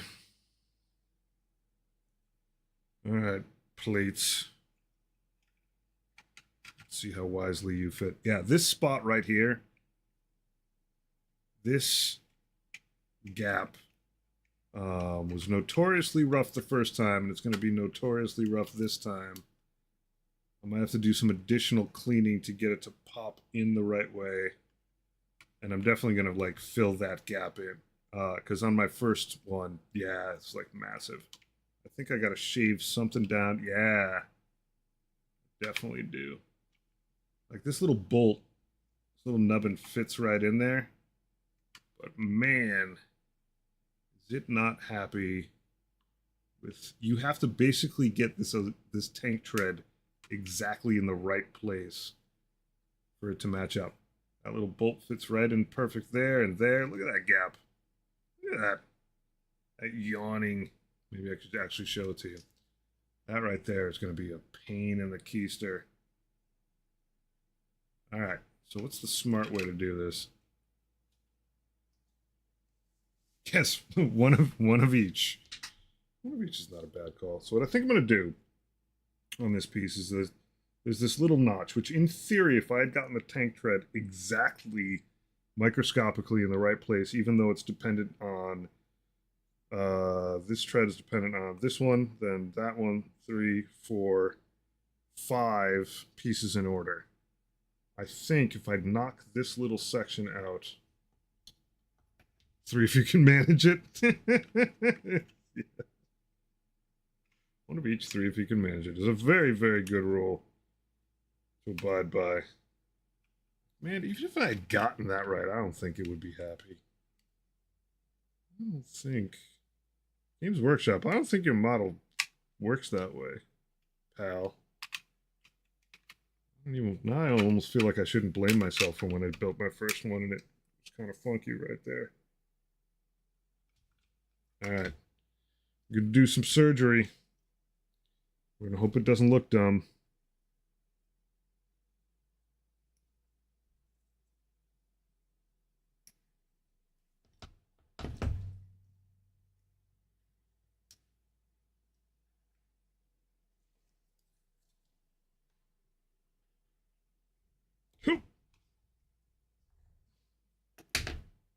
Okay, there's a little bit of damage in there. We'll just sand that back down. It's on the inside.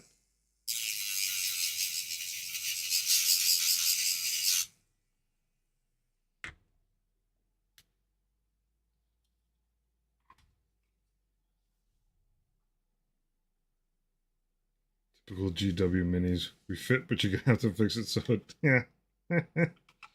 Yes. Oh, it's close. It's close. It wants to. Oh, careful. Don't smush it too much.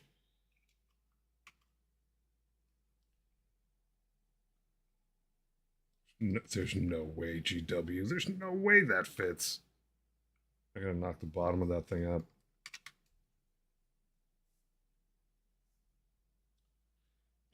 You may be right on that, but I'm not 100%. So this thing being closed, you know, I don't want to be too quick to judge. You may be 100% right, and I just may not be willing to admit it. Like, I feel like these things...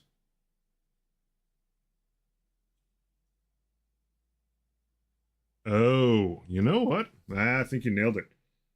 If this was on the opposite side, the bolt side of it would be on here, and it would probably pop in better. Yep, I think you're right. I think you're right. Or it's everyone's opinion.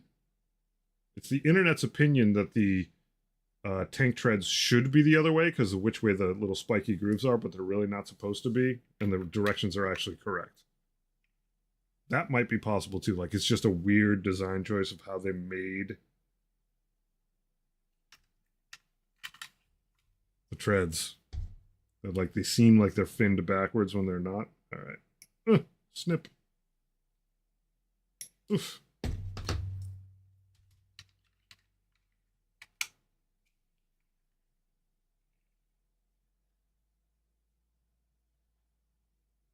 I think this model would still be a little fucky. Pardon my French. Just gonna keep snipping bits of this model off till it fits. There's like a certain minimum distance that I'm willing to fill in with gap filler, and like that is a bridge too far.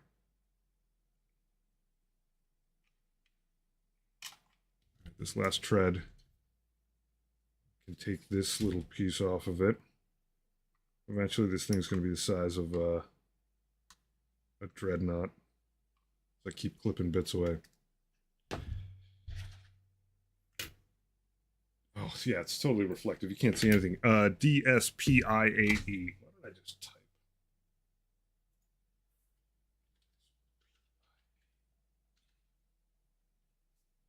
That right there. A word's worth 1,000 pictures, they say.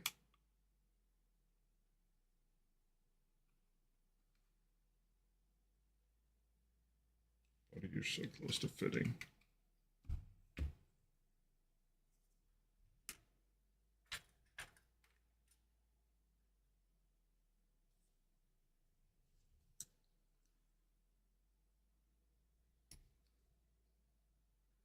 I really don't enjoy hacking out bits of the model, but I'm a lot more comfortable with it than I used to be.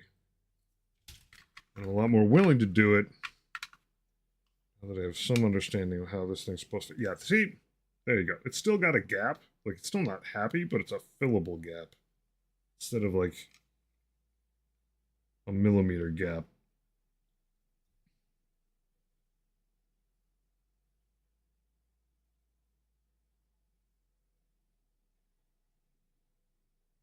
Like, it's still not cool, but I can get in there and work with it because the bolts match up.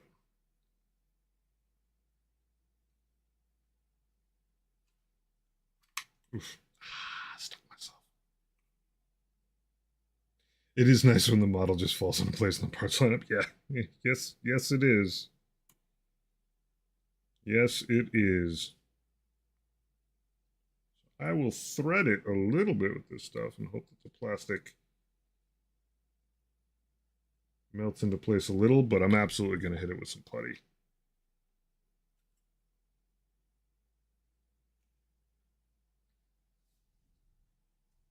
But like the front of it is absolutely fine. Front of it's gorgeous. Back end, not so much. I do think, now that I look at it, I'm pretty sure you're 100% right. I still don't know that it would fit well, but the main issue is that this should be lining up with the bolt section, not the front blocked section.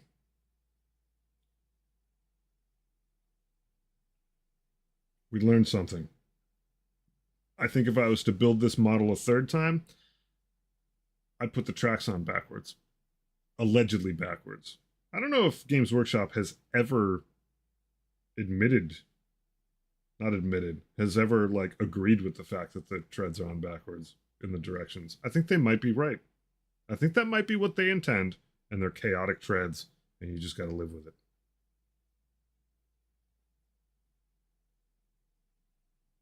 But I would not be surprised if nobody talked to each other and two different people were designing this thing at the same time. All right, that feels pretty better. All right. Once again, the front fits and the back.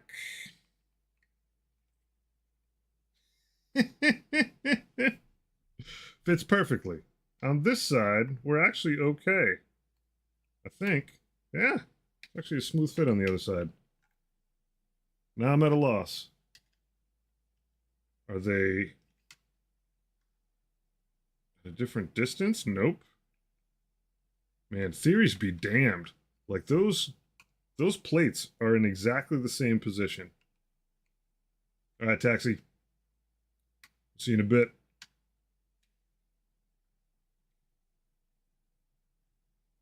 There's a little rotation problem on it, but thanks, buddy. Never a dull moment. Like, still gonna need some gap filler, but it fits. So weird. How's that even possible?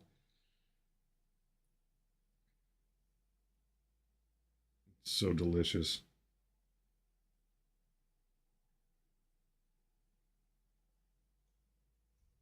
I mean, the piece is the same on the inside. It's mirrored the same on the inside.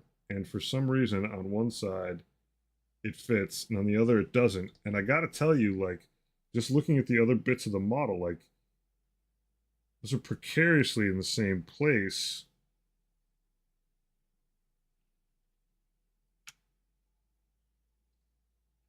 And yet on one side, it's a decent fit. On the other, it's like a little screwy on the other side. They have independent problems, but it definitely fits in the back. If I hold it up a little bit, fits the whole way through. Weird. All right, we gotta. Yeah. So chaos. Like, I have sprue goop right here, but my new jam. I'm just gonna thread this a bit with tiny little amount, just to get the melting process pushing along. My new jam is this stuff, plastic putty. It's like smooth and easy to use. I think it listed for 240, and I get 15% off in my shop because I'm a nice guy.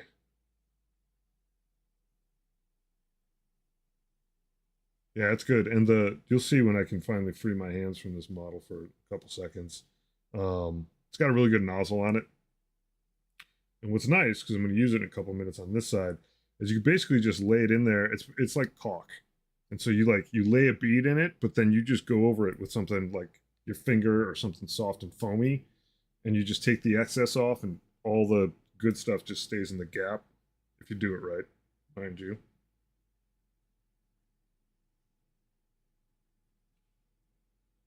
It's pretty nice. And I find it to be a little bit more forgiving than sprue goo, whereas on the inside of this to get those plates like fully fused, um, then I sprue gooed it. Like sprue goo, now at this point, I'm like pretty much using for like structural reasons when I want to make sure that the thing's melted, and then putty for cosmetic stuff.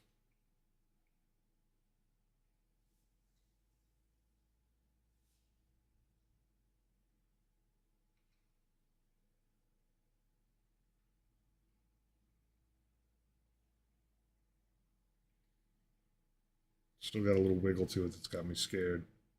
Shouldn't be wiggling. Got so much glue in there.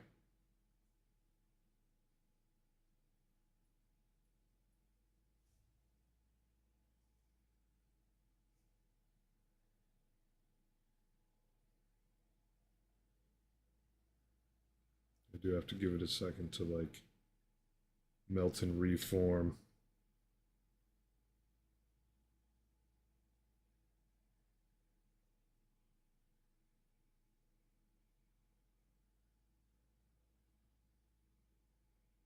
It's tough because it's like a deeply visible aesthetically part of the model, and it's a pretty gnarly gap.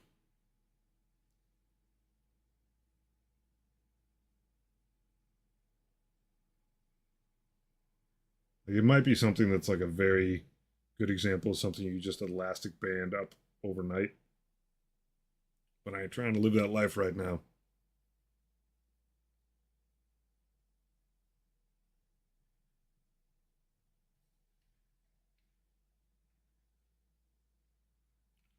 You know what, buddy? On this side, I think you need a little help on the bottom.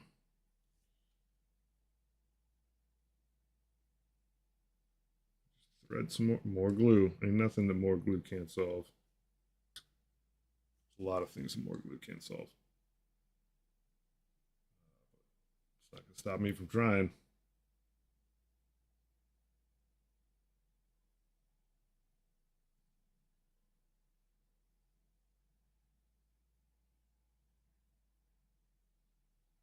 Nice and patient.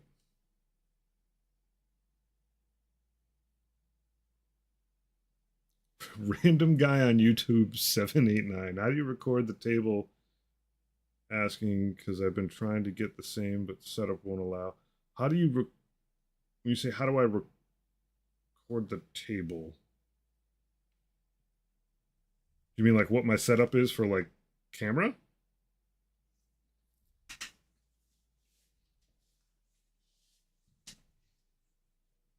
Elucidate. And I'm happy to answer as long as I have a full understanding of the question.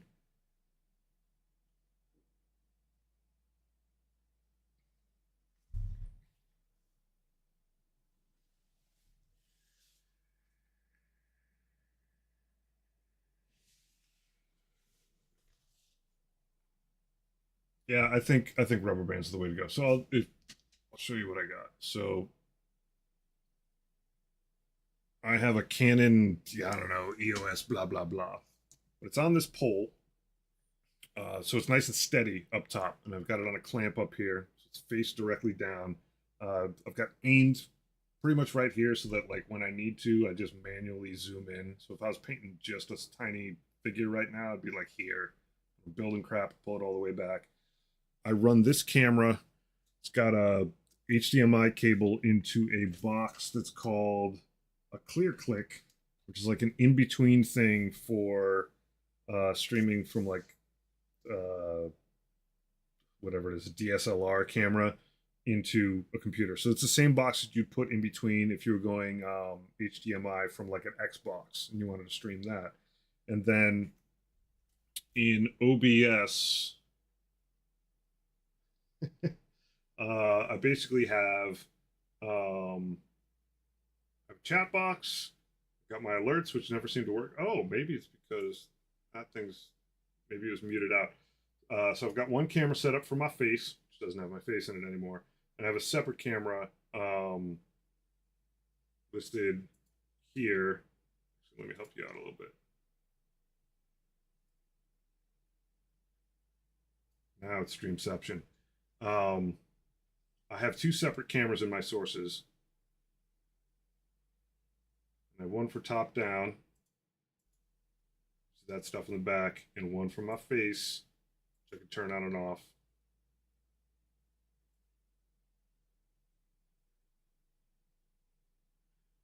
Oh, I love talking about this stuff, man. That's basically how I run it. And then I on my other monitor when I want to show stuff, I just hide unhide that. And you just need to get them in the right order so that things layer on top of each other, which is why the chat box alerts and my face, my face cam are all above the top down.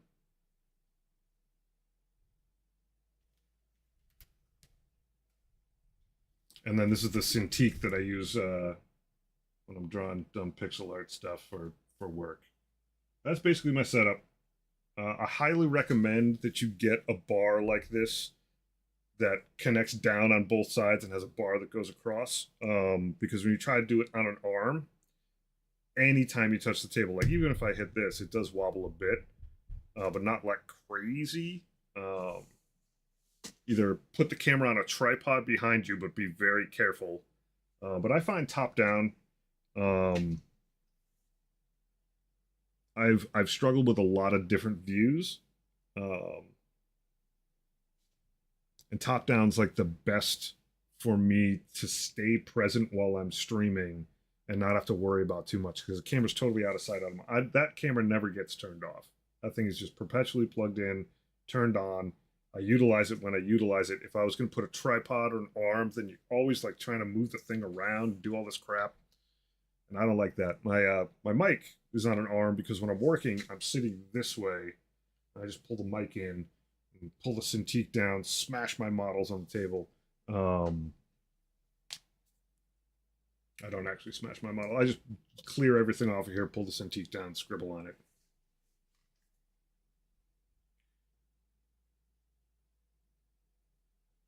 When I was are you planning but if you're planning on streaming, this is the best setup. If you're planning on doing recorded content. Like when I started, I would just like I wouldn't be live. I would just record a bunch of stuff and edit it together for YouTube. Um, at that point, you can get a little bit more wily with your camera setup, because it's because you're not producing live. It is easiest for me. This is the setup for me while I'm streaming, and I have to not pay too much attention to the technical components.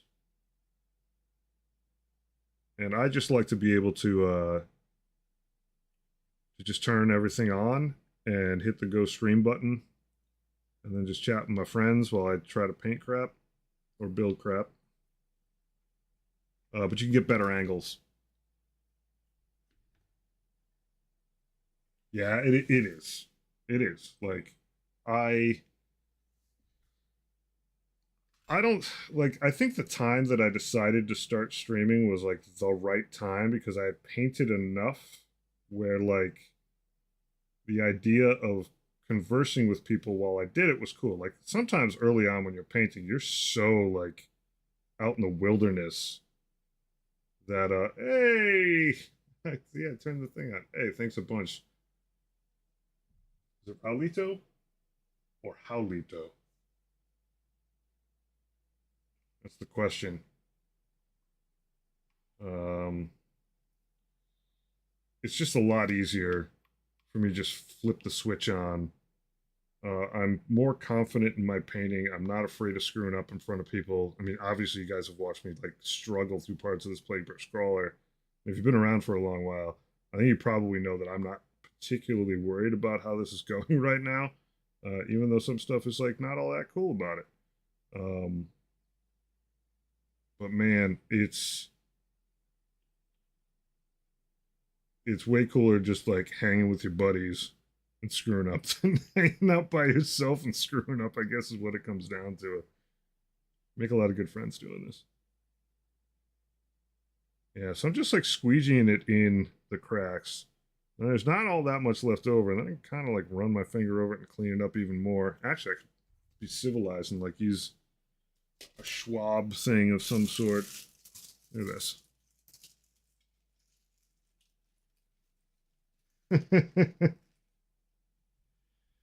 You got the first time. It's also a random guy. Thought I'd shoot a follow. I appreciate it very much, man.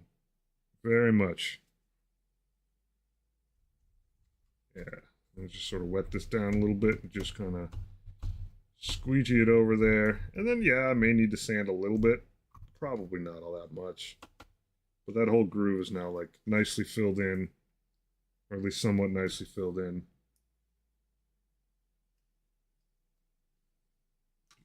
Somewhat. Yeah, and if you get better at it, it's just like caulking where you don't need as much excess. As soon as I said it was just like caulking, I'm like, I'm not actually doing it like I would caulk a sink.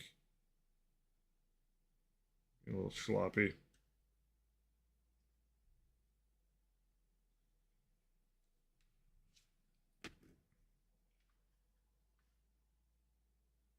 I mean, that is, yeah, see, I should be using a swab like this.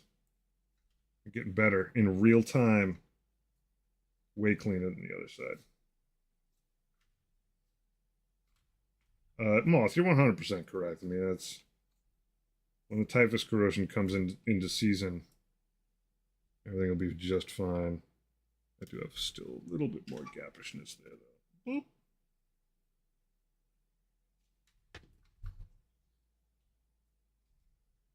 Yeah, makeup wipe way better than using that thing. When all else fails, it's battle damage. It's true. And it's like, it's kind of like a little bit like, I don't even find that to be like a snarky thing to say. It's kind of war getting these models together sometimes. Like some of them are absolutely like just chill bros, and some of them need to chill out. Like for real. There's the benefit of doing chaos stuff. So when the model fights back, you're just like, guess what? It's either corrosion or like I'm gonna put a weird tentacle or a poop across this whole section. No problem. It's all in season. do want to put the cap back on this, though.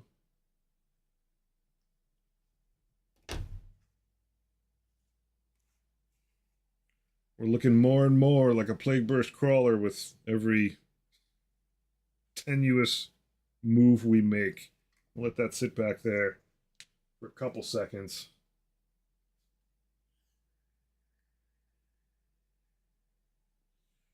It's going to be so much fun having two of these. It is funny though with Death Guard is like when you have a vehicle this size, and it's not even a huge, it's not like a freaking Bane Blade, but your whole army's so slow that like you get in traffic jams. You absolutely like create your own traffic jams, being like, oh my god, no one's going anywhere on this side of the map.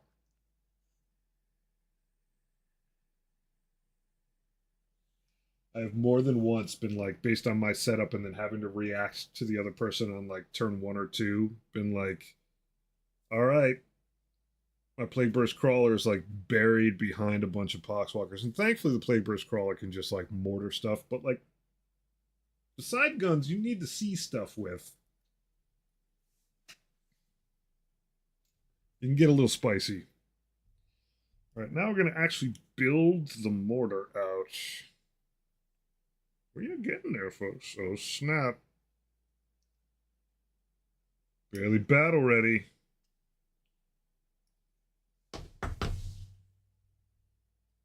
Woohoo!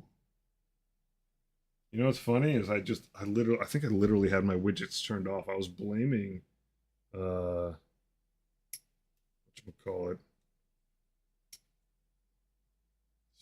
software that I'm in Streamlabs, and I think I had to shut off myself. Hello Raiders. How the heck are you?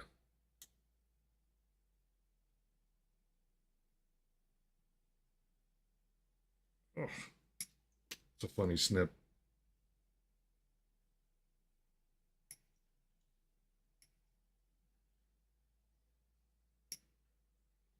The calm after the storm. It's like they're probably buried. Oh yeah, they think there's an ad break going right now. It's like walked into an ambush. Enjoy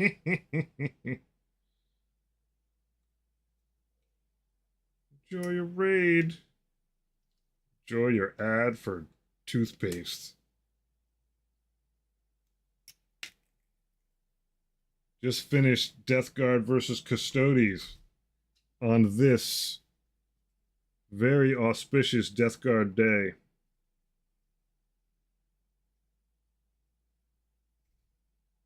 I hope it went the right way.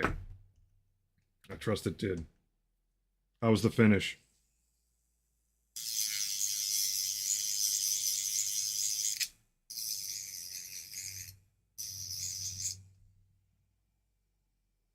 I mean, I trust you were doing like new detachment, new points.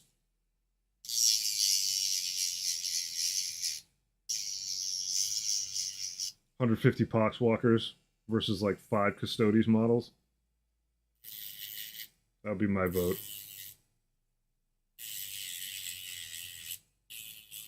That'd be a fun fight.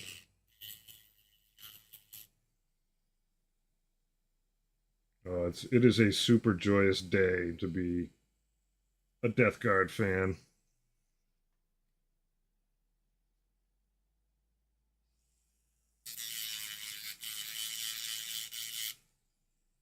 That's awesome.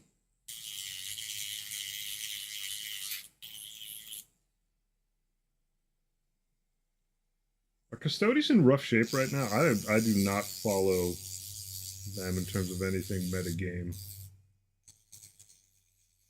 All I know is that they're expensive as all heck, but I don't know what actual state they're in. They are the perfect foil for Death Guard, though. Like, we're tough, you're tough. But we can hoard and you can't.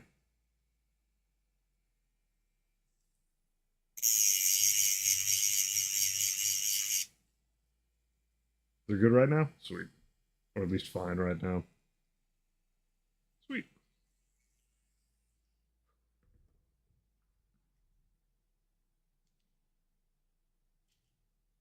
I have more cleaning to do.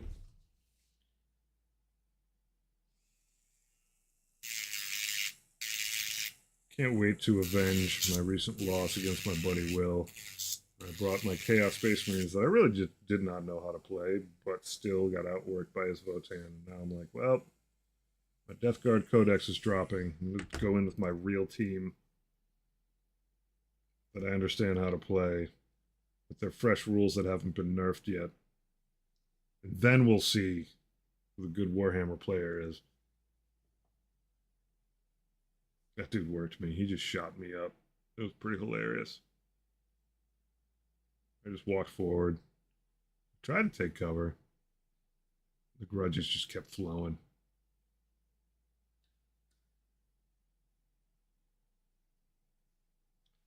Pressure. That's the tube where all the goodness comes out of. And I don't have to worry about the sort of gapping there because the next piece, I'm pretty sure, chunks right into it. And then this whole thing is going to drop into another piece that holds it together.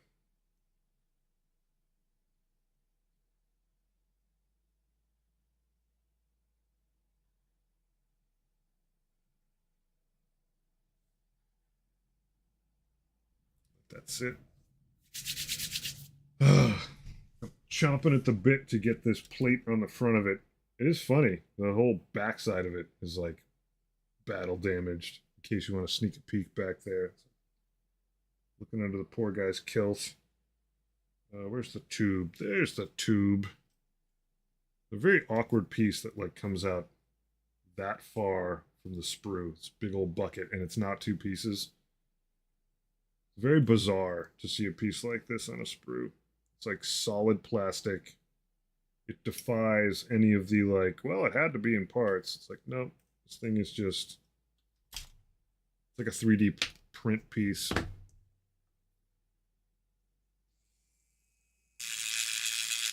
No crazy mold lines.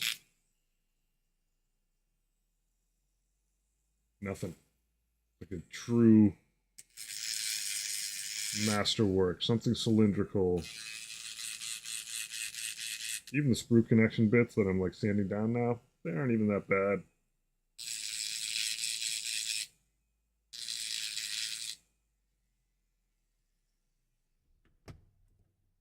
This one piece makes me like side-eye a bunch of pieces on a bunch of sprues. Like, you really had to do it that way? Really, my guy? Oh, yeah. This one always gets people. Look up DSPIAE on Amazon. This rotary tool, absolutely awesome. It charges USB. I have an extra chuck on it so that it fits all my Dremel bits on it, and I really like the like solid sand bits a lot. This thing's fantastic. It's got 3 speeds. I always run it on the slowest, but every once in a while I gotta crank it up. But because it's not tethered to a cord, except when you're charging it, it's real easy to use. It's very lightweight, so you can be like precise with it. And it's very not dangerous. There's nowhere near the torque and horsepower that a Dremel has. So like, I can run this thing over my finger, no problem.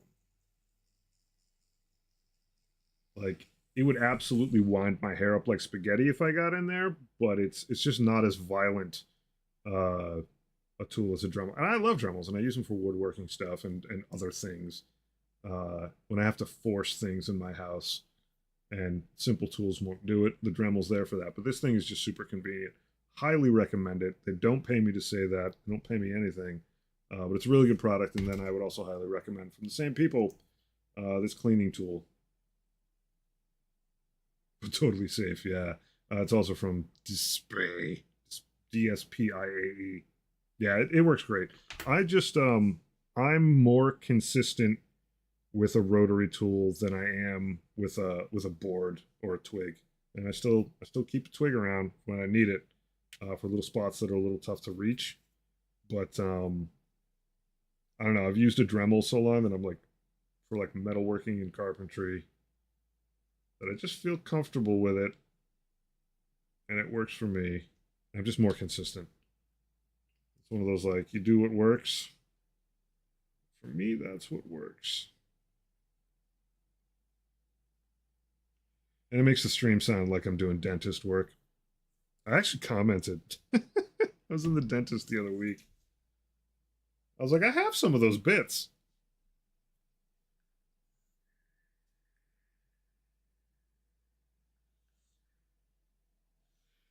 Seven more Poxwalkers. That's not bad, man. I mean, that means you got through 23 of them, right? You got 30 in that box, if I remember correct. That's awesome work. 58 and 59. That's fantastic, man. So you're crushing it. You know what you were worried about. It's not a nightmare. Like, this is per model output at its finest for you. It's like fantastic work. Dude, I'm sure they look great. They look any like the ones you showed before. They're like 50 times cooler looking than mine. And I love mine. I'm not dogging mine. You put in good work. Yeah, just don't like hordes. I feel you.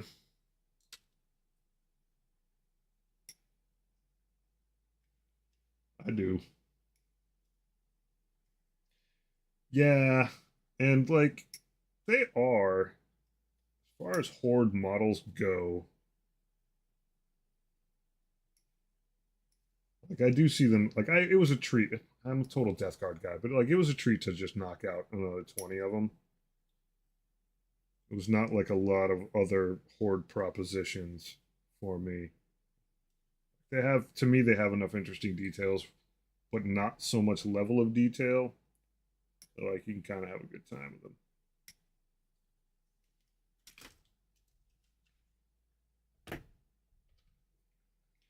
But if you're not really like, if that aesthetic is not really for you, I could see it being a little bit of a chore.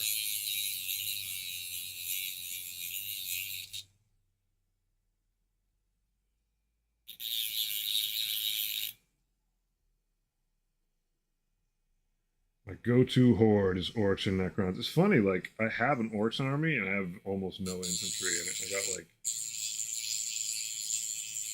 2 commandos units. Everything else is vehicles. I went with like the Mad Max Speed Freaks kind of vibe. I do need more orcs.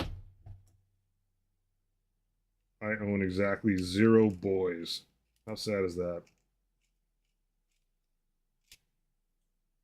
But I do have a Morkanaut and a Gorkanaut. Everything is a horde if you collect enough of them. Yeah, but if you can't field them, it's a little different. But yes, your point is well made. You just need to find a bigger game to play in. Like Custodes Horde. I think Custodes should get a Horde unit that is the innocent bystander. They're like 3 points a model. Come in units of like 30 or 50, and they're literally just normal people. Like they are statted. They're probably should be like 1 point per model. They're like what a guardsman is to one of the Custodes. One of these guys is to a guardsman. Yeah, just be like, all right, well, you're just in the wrong place at the wrong time, son. But like anyone can roll 6s sometimes.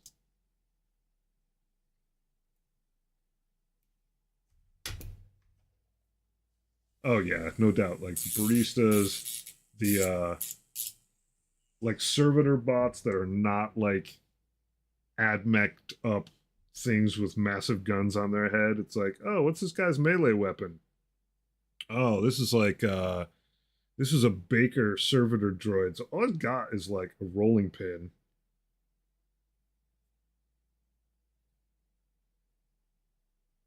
Yeah, I think you're probably right. I probably do need to put a command in. I'm such a bum about maintaining the actual like automation on this though. And those links all go bad. You're probably right. I'll treat it like it's 1940s TV, and I'll always just like I'll run the physical ad of me myself describing it.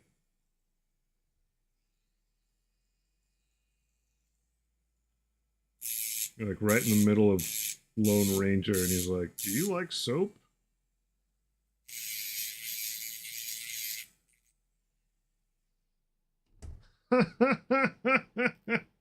See, that's how sad this whole thing is I actually have Amazon. I haven't touched those Amazon links in forever either. It's like I forget that people actually just like rock out and use the stuff that is posted there, and then I just don't maintain it. So here's a case where I'm actually going to go around this with a twig, just to smooth that out a bit. I need to do an admin day. You did the right thing, Twiggy. You did the right thing. I just failed you there. I don't feel all that bad about it, but I'm a bum.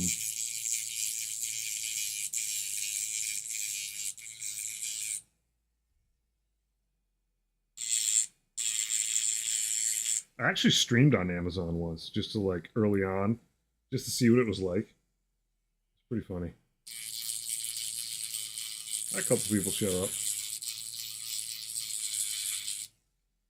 But I was like, man, this is like super weird. I didn't mind at all that it was like you're streaming on like shopping thing. But I don't know. At some point I'll probably try it again just for laughs. I just like to try different stuff. I don't think there's really I think the only money in it is if you literally just like full-time job that thing and you're like, here's everything I made for dinner last week. I am a good designer. I'm a mediocre engineer. It doesn't tell you the. I don't think it told me the name of my viewer. I can go look that up. Like a couple people did drop in, but the main thing I wanted to see was like how it all got hooked together, like what the connectivity of it was and stuff like that. But I think to like, I don't know, maybe it's worth a try again. Now that I'm like this comfortable streaming in general, um, I don't know, you might find a niche there. I mean, especially with how much Warhammer has sort of come more into prevalence, it might make sense. I think I got dropped from their affiliate program though, because I just didn't have enough people like clicking through on stuff. I think they have a minimum. I don't know. I'm terrible with administration of that kind of stuff. I just don't care enough.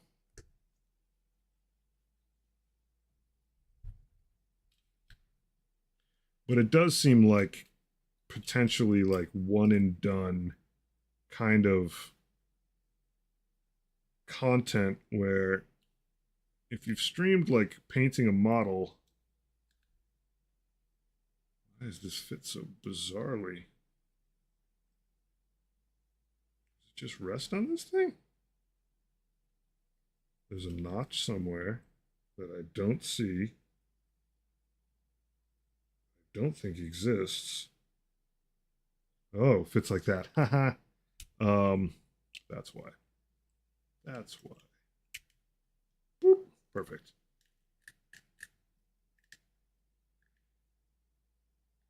Like you might be able to generate some revenue doing that specifically for like Amazon stuff. Like if people are just looking for models and you've just got like a small library of painting stuff, it might. I just don't. I think it's a little too nichey. Amazon does own Twitch. They do.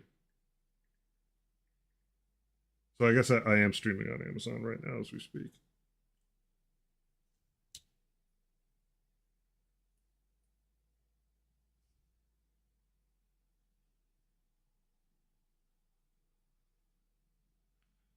But like most of the stuff that you end up seeing that is like streams on Amazon are like, here's how I do 10 meals a week for my family. And it's like, well, it's like every last thing you might do. You're basically doing like QVC from the days of old. Seems like work.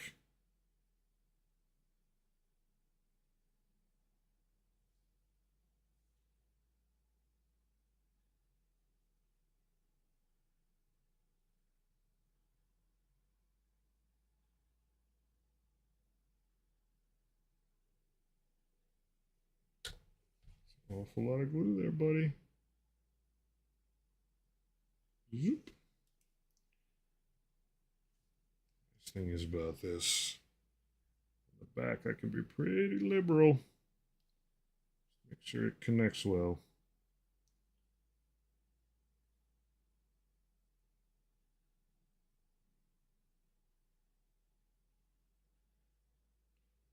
Though I suppose any degree of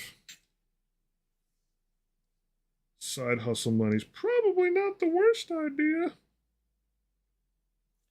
63 and 64. I gotta clear some of this dust off of here. Plastic dust. Prolific. How much I'm shaving off of this thing.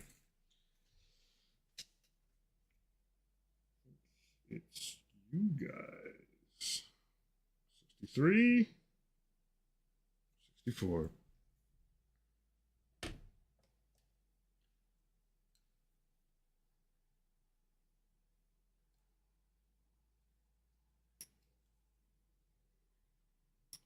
I do not want to be a salesman as a full-time job.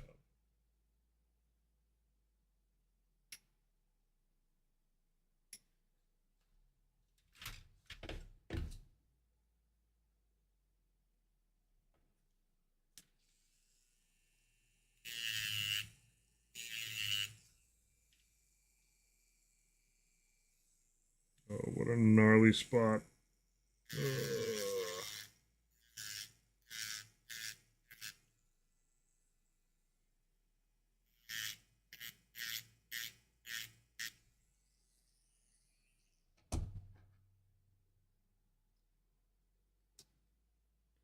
Did file for a grant from Amazon for my company this week. Shot in the dark. Apparently, they give out like 25 grand to a bunch of people, a bunch of small companies every year.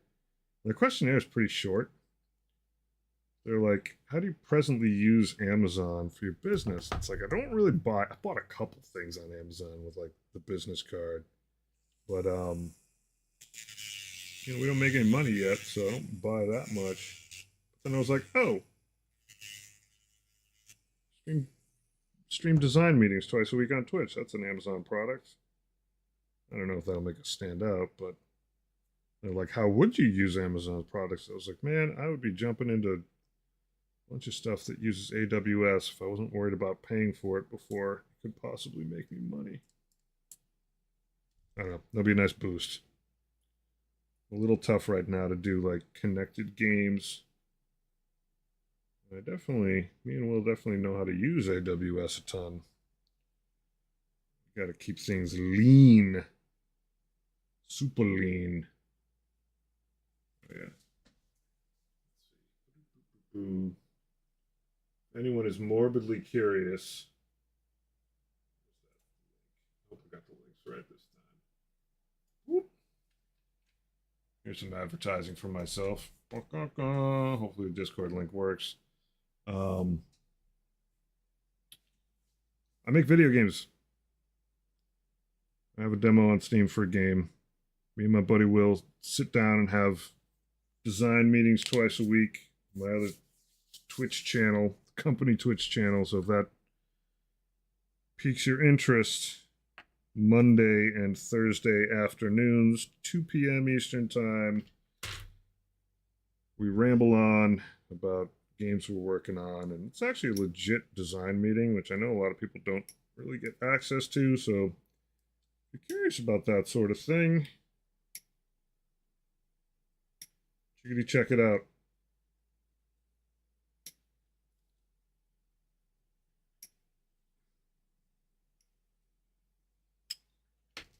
Or if you just like the sound of my voice. Hey, some people do, some people don't. Some people just like the sound of grinding plastic.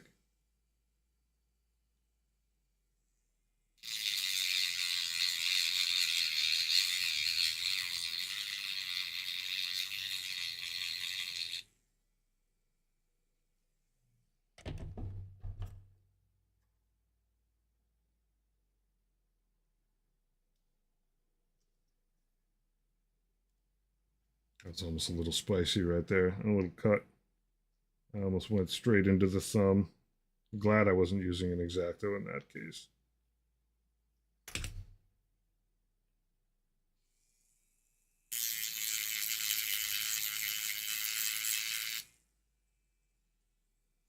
Close call. Whew.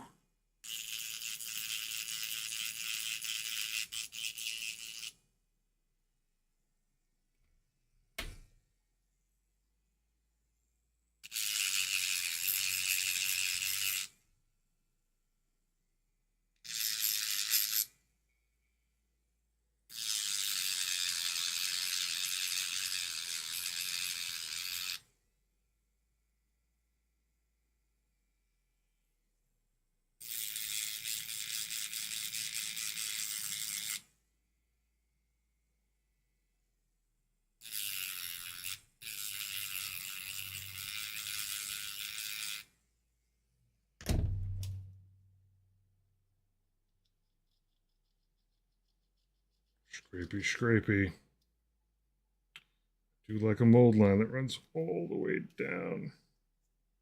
A rounded off piece that I don't have to worry about.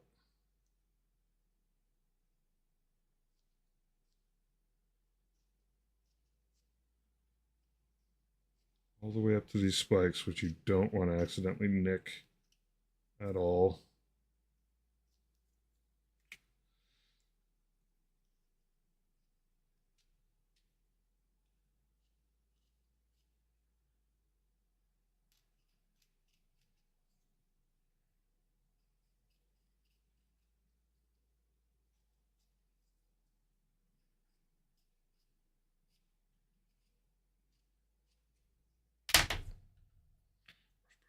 Brush, fingerprints, dusting for prints, dusting to just get the powdery little stuff off of there.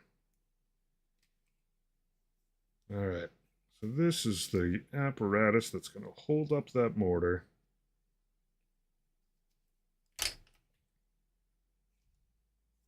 Goes on the mortar first. Definitely doesn't go like that. It definitely goes like that. Says he with minimal confidence. It's got to be like this. Hey, it looks like a little mortar. Lo and behold.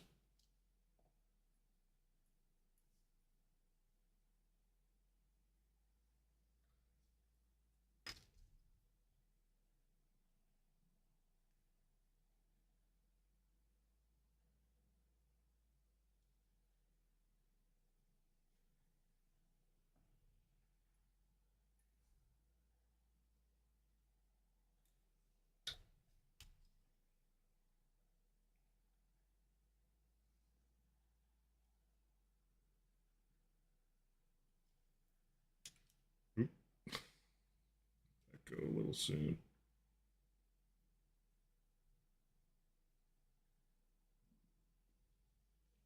And then,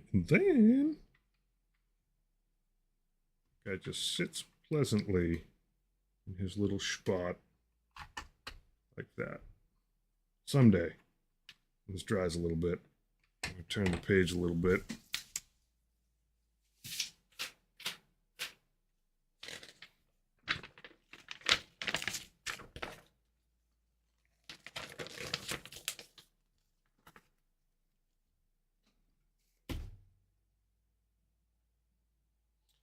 You know what? I'm going to keep it a little bit soft when I drop it in because it needs a little bit of wiggle room on the way in. I'm just going to glue this thing up and drop it in there.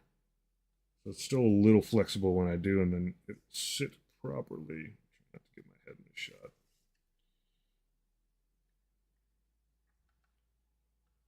Glom that in there. All right.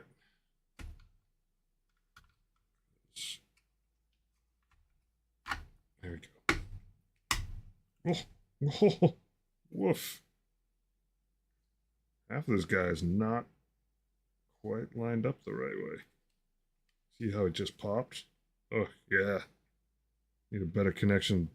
Business in the front, party in the back.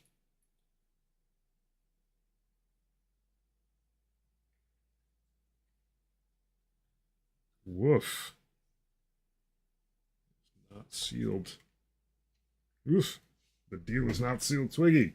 Thanks for the follow.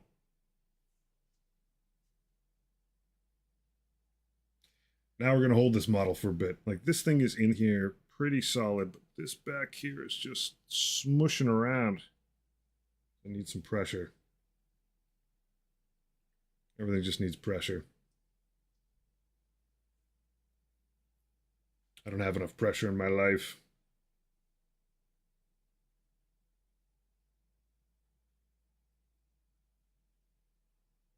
It definitely just needs, I need that connection there to be like melted, solid, no questions asked.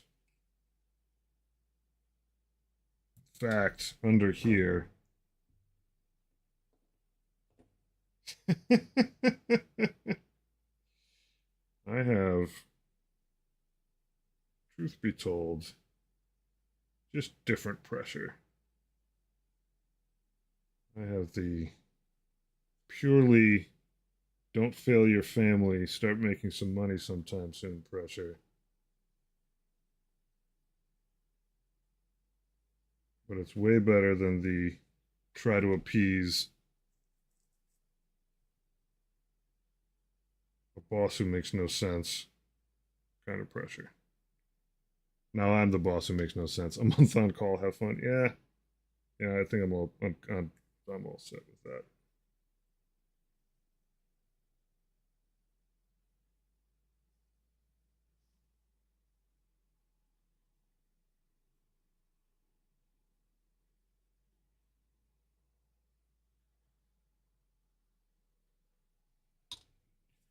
I get to spend time with my family. I sleep soundly every night. It's probably mostly melatonin doing that, but one of these guys. Month one call sounds pretty sad, dude.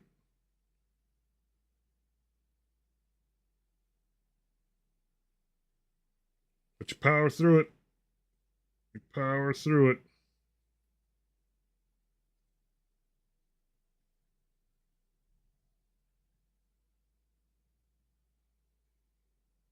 Go. Nice and slick. On call is like, I don't know. My experience with being on call is very dependent on how your systems are set up for how it works.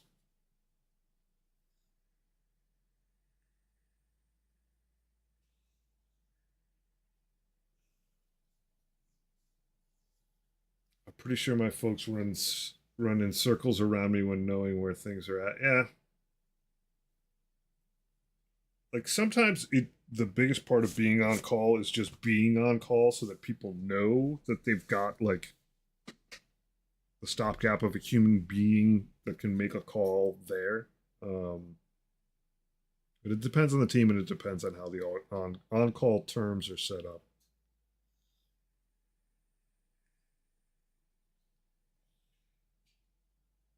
But it ain't great, no matter how you slice it. It's just added stress. Like there's no disconnect moment.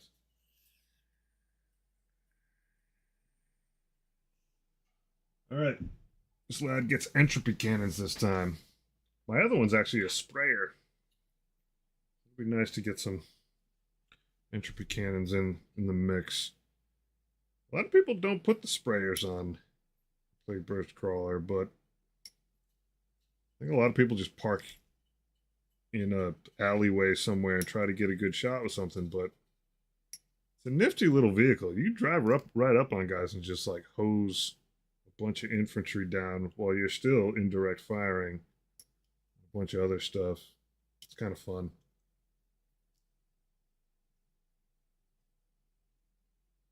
Now I will have one of each.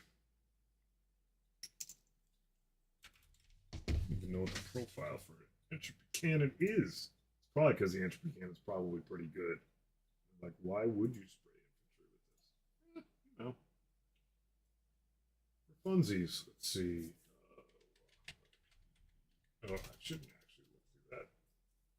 Doubt that Wikipedia is up to date yet. What I should do. Oh, the cards are shiny on the side. Look at that. Mmm. That new card smell. All right, where are you? I think you're in the back. There we go. Is that 2 cards? That is 2 cards. Plague Burst Crawler. Entropy Cannon. 36. 1 attack. 3 skill. 10 strength. 3 AP. D6 plus 1 is pretty freaking nice. Is there a new Nurgling plush? It's not that one? Or it is that one? It's pink? Damn it. Yeah, I guess the answer to that is yes. I will have to. Ugh. Woof.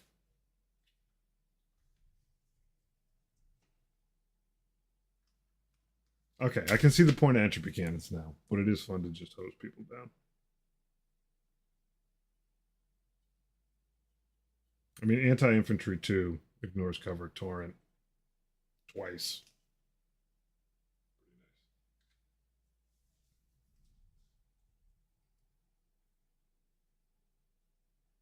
Go off the top of the packs, huff the new card smell. Yeah. It's good living. Good living.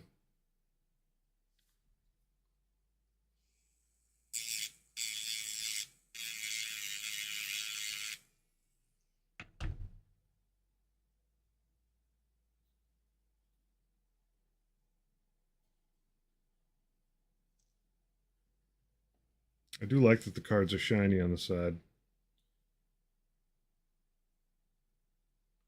It's a nice touch. Touch of elegance for your Death Guard cards.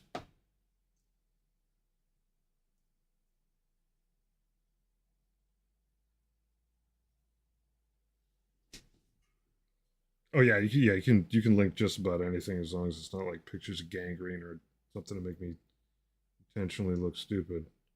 You got pictures of models. You got pictures of product. You got a link to your mom's webpage. I don't, self promotion does not bother me at all. In fact, makes it easier for me to go find stuff.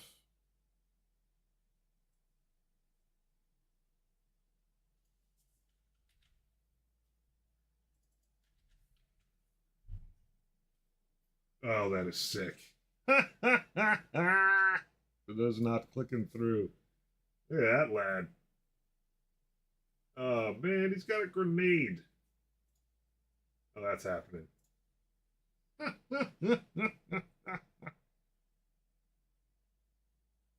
Oh, it's so good. All right, let me close that window and then go through the buying process. Thank you for the tip. Yeah, sure, I'll check out. Sign in. Yeah, sure. You know, I end up hitting accept cookies for Warhammer's websites more often than anything else, and it never seems to remember who the heck I am. Yeah, if I don't, I'll actually. I can't let this slip. I should add a gift message to myself. Check out. Some things you just gotta handle now.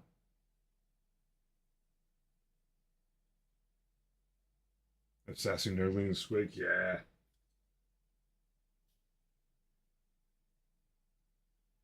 Grenade nerdling, man. Yeah, I don't have any vouchers. Payment method. Apple. Can I use Apple Pay? Is that allowable on this thing? Buy now. What do you got for me, Apple Pay? Oh yeah, I can just scan the code. That's right. Circular code. It's like you're not actually really spending money.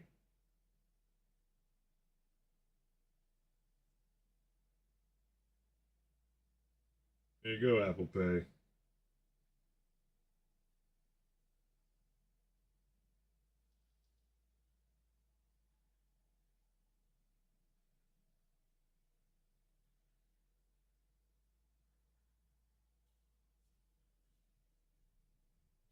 Order has been confirmed.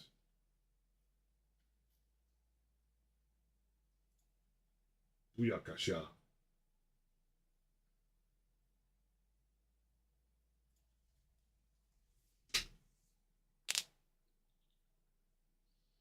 It wouldn't remember my login when I was going to get my free Warhammer Plus miniature. Yeah, I got screwed on that too. I didn't. I actually the last round I didn't get it. Like every time I went in, it's like, oh, okay, you want to order? Oh, why don't you log in? Okay, I log in. It's like, okay, oh, your thing's ready. You should order it. I'll order it. Why don't you log in? It's just like, ugh. Ugh.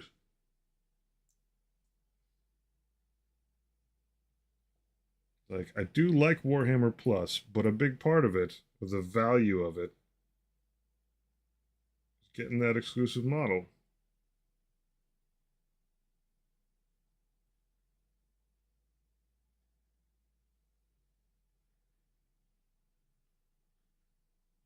I'm pretty sure this time around I did manage to like pre-game.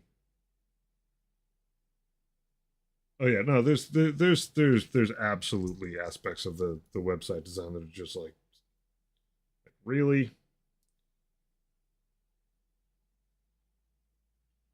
It shouldn't be as hard to do business with them as it is, and it's not all just like GDPR privacy stuff. Like some parts that some people got miffed on, I just kind of didn't care about, but anytime I go to your website and I know what product I want and somehow it's difficult for me to order it, like that's just a anathema to doing robust business.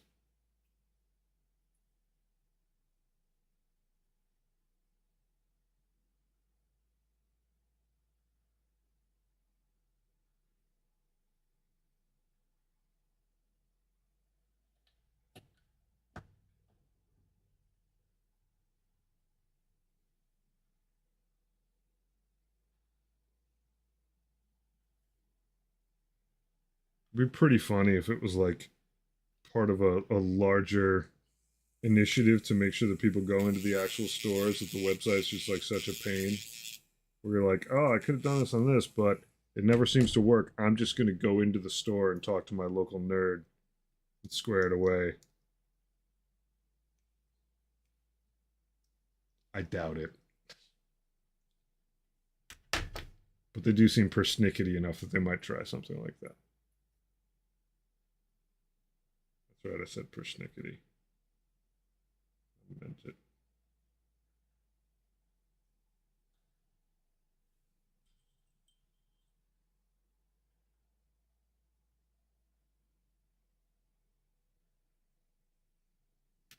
Yeah, that's a unfounded conspiracy theory.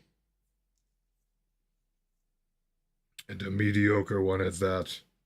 All right, we need the things that the guns mount onto.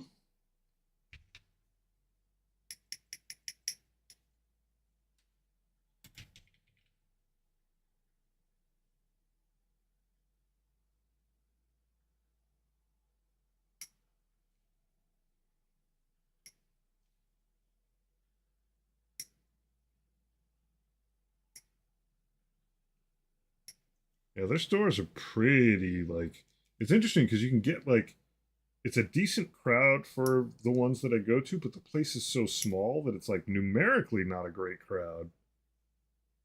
And it's definitely like one person in there working. Like they are those stores, the ones that I have been in are like super small. They're like long closets. And like there's people playing Warhammer in there, and that's cool, but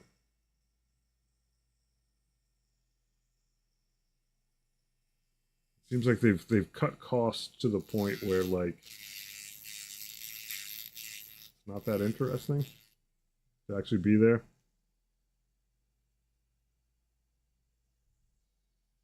Getting the codes in the back of the code is a big step forward for them. Yeah. I mean, honestly, like I love the books, but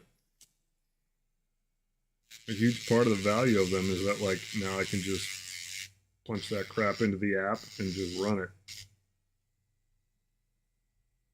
Like I almost never play, with the exception of like maybe having the page with my welcome to the digital age.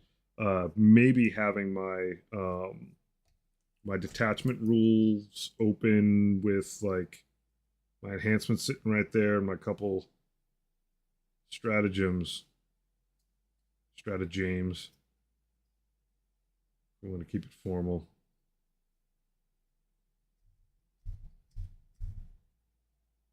Oh my god, you're gonna be like that. Nasty mold lines. Yeah, I too love books, and so like at face value, like I just enjoyed this afternoon cracking open the new codex, and like the pictures are great. The army painting like advice is interesting to me. I seem to be the only people who remember AOS 1.0 selling full digital rule books within their first app. Huh. Yeah, it is. There's a lot of things that Games Workshop does. It's like a little arcane.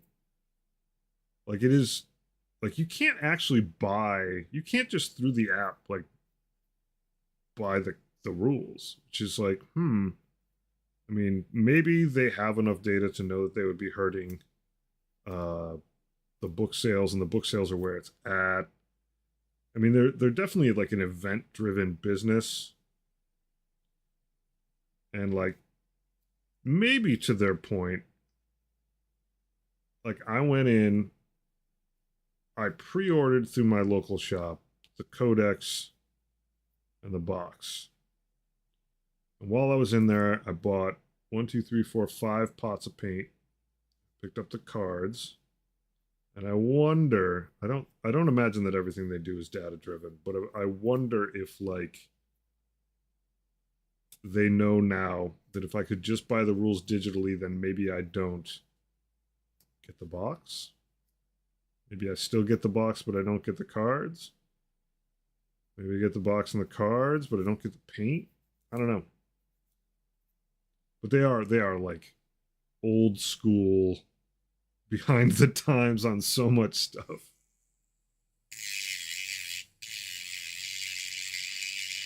Like crotchety old man behind the times.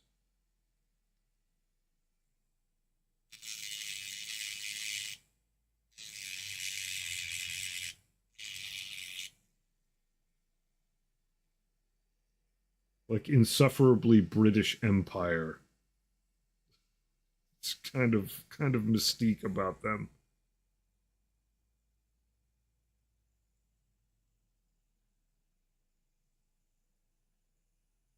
Yeah, I get that.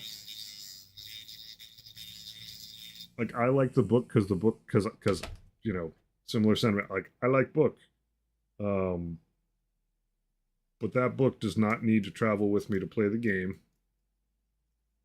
But they are obliging you to get it to have the code. I like the cards.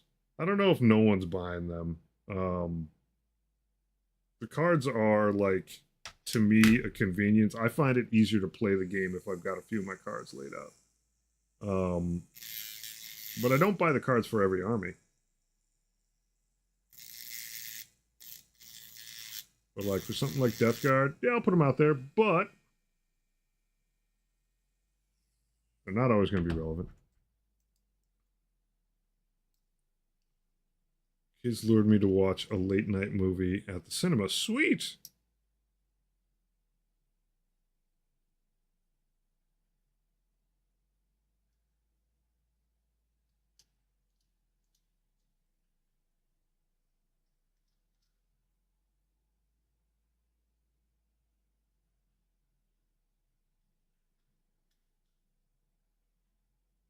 It is a weird business model. Like Rymir, like I agree with you across the board on that. That like something's just kind of fishy about it. I mean,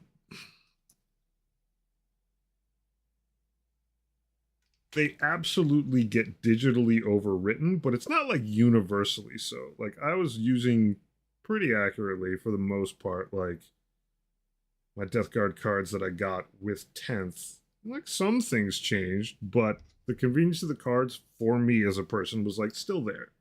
Um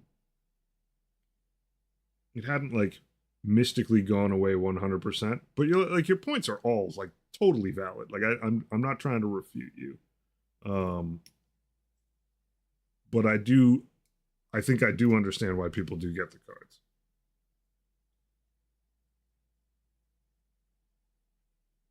But I agree with you. It's like it's not.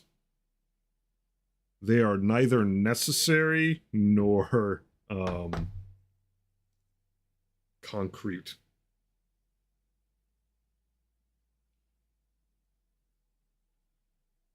Which is not too bad for physical things that you buy. Is that you kind of want them to be somewhat necessary and somewhat concrete. I like physical stuff. I still write notes on paper.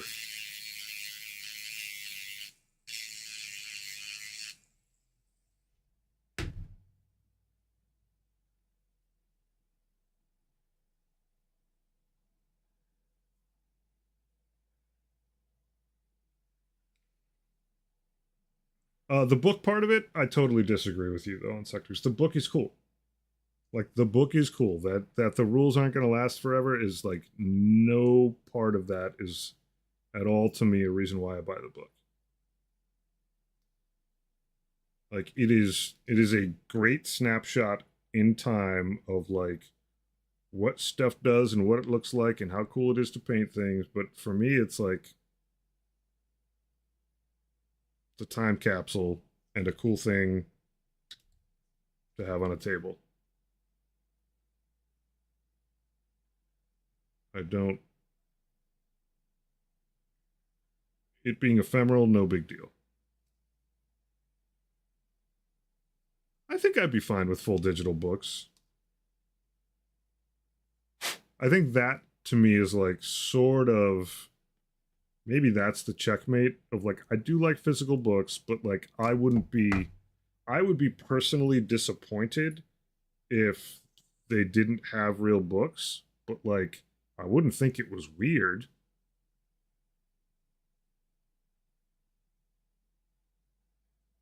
And like you make that purchase and then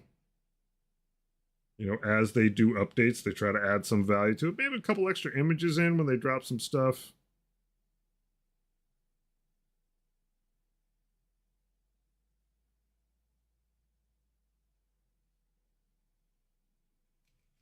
Like I'd be like, oh, that sucks that it may be a lot harder, or like if they even sold the physical books, but like they were super like limited edition, I'd be like, oh, it sucks that it's hard. Like if the regular codex is a physical, you know what they should do?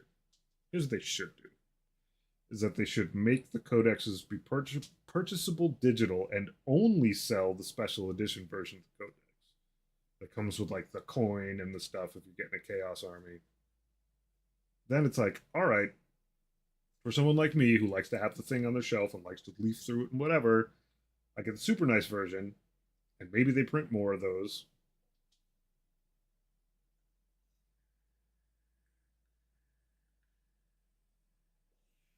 But for the vast majority of human beings, it would be totally fine with the book being digital and be kept up to date.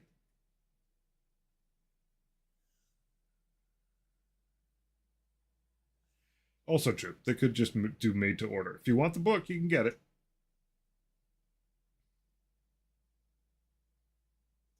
But yeah, like much as I like the physical book, I think it's ridiculous that they don't just have the like I go into the app and I'm like, here's my money, just give it to me digitally and update it when it needs to be updated.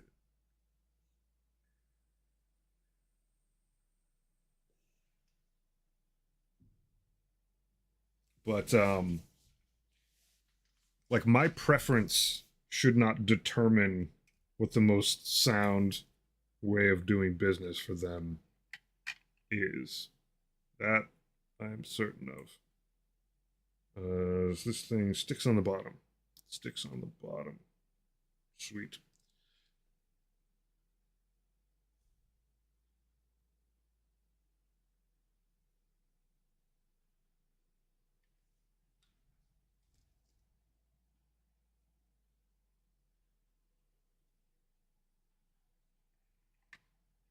How do you mean? I don't necessarily disagree with you yet, but I'm not sure what you mean they couldn't keep the 3 year turnaround on it. I mean, I think they would still go through the same flow of a whole new rule set and a whole new list of codices in some marketing time frame.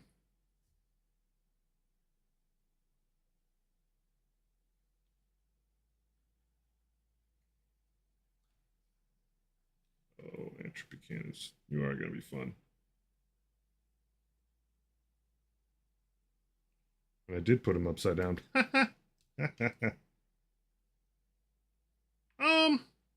You could absolutely do new editions still. Like it doesn't have to be like a perma living rule book. You could be like, hey, here's 10th edition. I mean, in fact, you probably should, because there's plenty of people that just decide to play older editions of the game, so you don't want to like erase that. Like you put the new stamp on it. Would I do? They would need to. Like if you're gonna have, I mean, there are plenty of games that have digital rule books that when they come out with a new edition, there's just a new edition of it, and like you pay for that.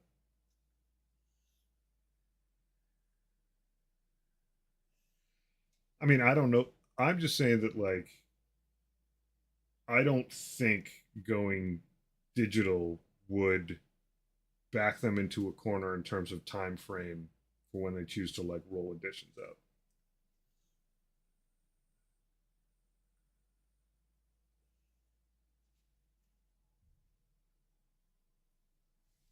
I don't know.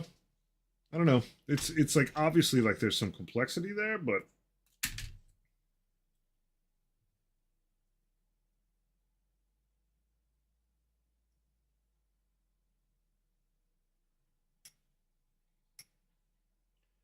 the almighty plate is about to happen, which I believe is the final step of this monumental enterprise.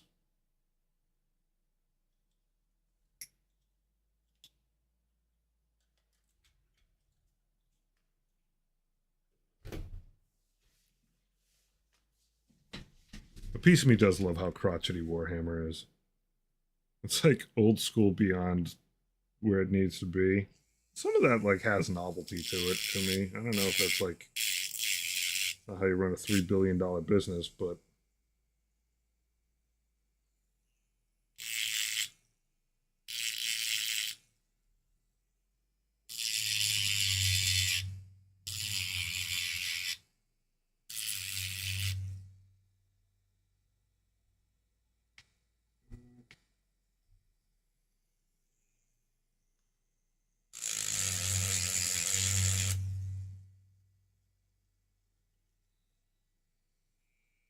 salud. How you doing? Good to see you.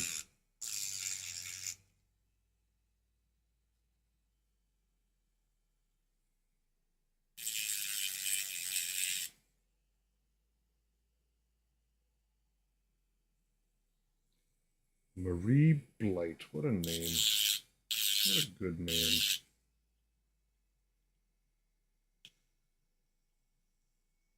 Fitting on this day of Death Guard days.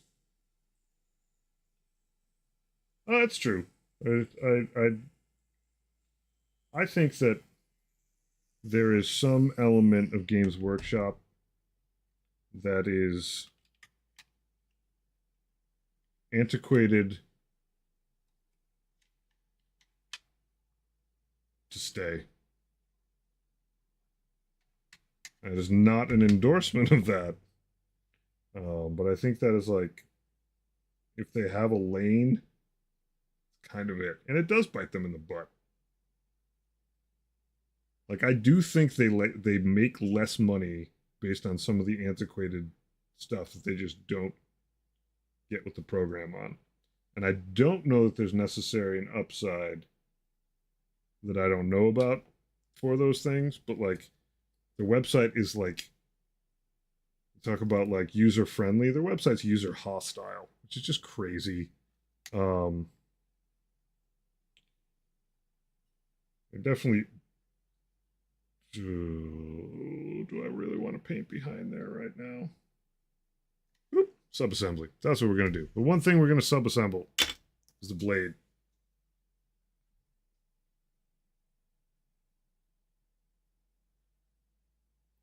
Paint my Deathwing Knights. Yep, thanks. Blight is for the one cartoon from Disney. Sweet.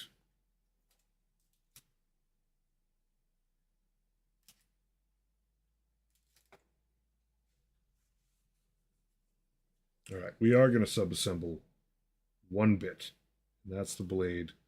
I'm pretty sure I just glued this thing on and painted it last time.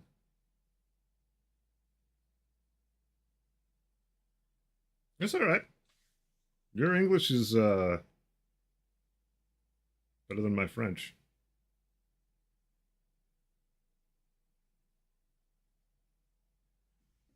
Your English is absolutely fine. Don't you worry about it. One iota. All right, now we're going to give this thing the like loose tooth test. See if there's any bits that squeezy that are still like a little funky. And this connection here still is.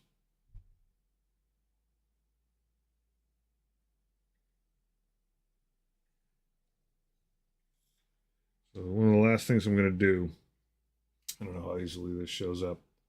These things on here, there's a little gap there and a little there. This one's obviously pushed in a little further than that one is, but that's okay.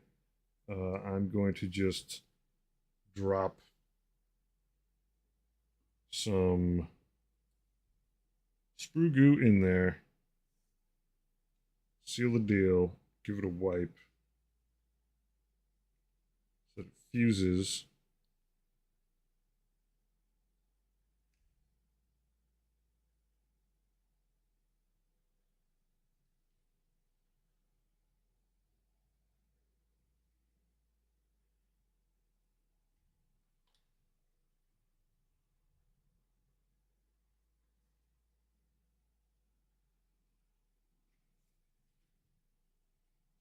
I don't know that this specific bit needs the rubber bands, or I should say more accurately, it's like not like, oh, it doesn't need them. I wonder if the pressure would be more harm than good in this one spot. It's literally like a gap that I probably should have glued the first time. Like on this side, it's tight. On this one, it's like 3 points of contact. Oh, I finished the lion? Oh my gosh. What a. That model is flipping gorgeous. I just bought Caliban Green today. Small world. The other Green Army. I don't have anyone in that Green Army, but I'm probably gonna actually use some Caliban Green on these guys for funsies. Super rich color. All those models, man. The Lion and like Deathwing Knights, just absolutely gorgeous.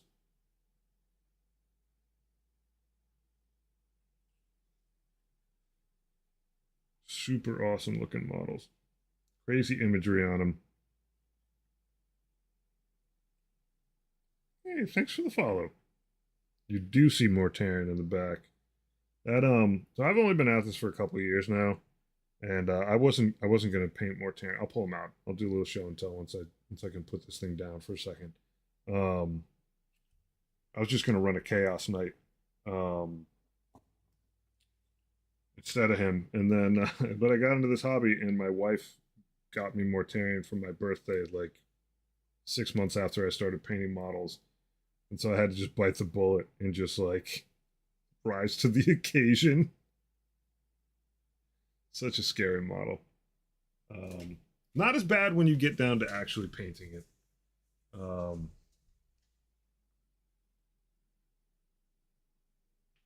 he does break easy though. which is a little sad. But I had to glue one of his wings back on. But this is me like 6 months into the hobby, and man, was I terrified the whole time. But it's fun. It's a great model. He slaps now. Oh my gosh, he's so good. I can't wait to put him on the table now. But it was fun.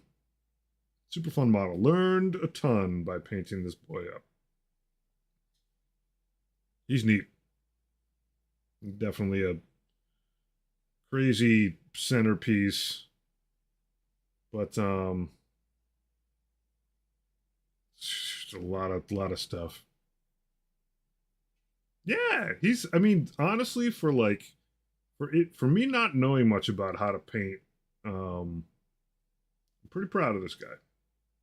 And I did a lot of like squirrely stuff around it. Like he got little shiny bits on the end of his wings.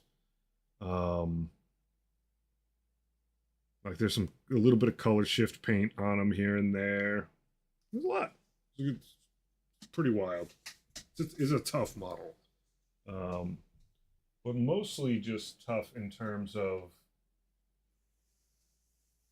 like the wings are weird, the cloth is weird, um, but the armor is like a treat to paint because the pieces are so big. Thank you very much. Like I've like people get very intimidated over the large models, and I just find them easier because I'm a large person and it's just easier for me to do. Like my eyes aren't great. Like painting infantry is a taxing challenge for me. Like something like that you just kind of like lean into and take your time with.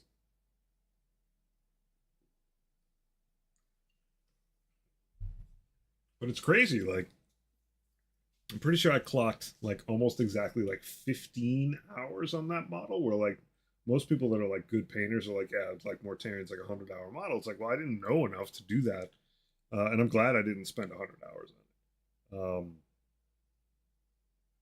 Like he sits like right into like where I think my skill level is.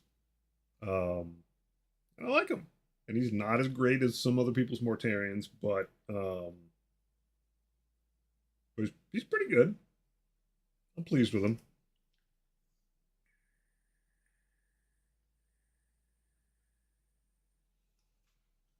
I have only dwarfs from fantasy and Cardron Overlords, Dark Angels. My first army in 40K. Yeah, Death Guard is like my first love, from day one. Almost exactly 2 years ago. I think I got my 2 year anniversary on my YouTube channel. Popped up like just the other day. Um, I think there's actually videos of me painting that thing on my YouTube channel. Um, Messed with orcs for a while, a lot of orc vehicles. Um, you can also go back to a model and add more work in later. So that's something I don't do. Um, and I think it's absolutely fine if people do it, but I do like my models to be like a time capsule of where I was at the time. Like Gary. Ugh. My first freebie model, like I didn't really know that I should like paint the base any different than the off prime color from my one Death Guard bottle or rattle can of primer. I'm never gonna add to Gary. Um, no problem if people do. I might update some bases at some point so that like things fit together a little bit better. Um, but for my own purposes, I kind of like leaving things the way they are. Like my other Plague Burst Crawler has like the big gap where that putty is, and I'm just like, oh yeah, yeah. I mean, I do that entirely too. I tend to get back to my stuff and finish it, but like I finish better than that. But like truth be told, you know, I run things in parallel. Like I've got Gerg the Foul, he's chilling out over here. Like this guy, it's gonna be a while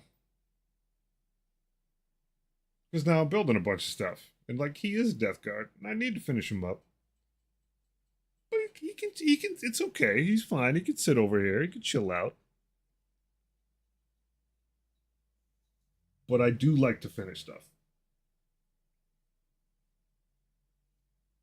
But I don't even believe in the concept of actually finishing an army unless it's like just getting over the 2,000 point hump so you can play them. Um, like in theory, I'm done with Death Guard and I just bought a Battle Force. So, and part of it is the treat of painting another Plague Burst crawler, a year and a half later or whatever, it's more than that. To like have another go at it. And it's funny because like even tonight I ran into like the same BS with the treads that I struggled with the first time, and that to me is like kind of fun.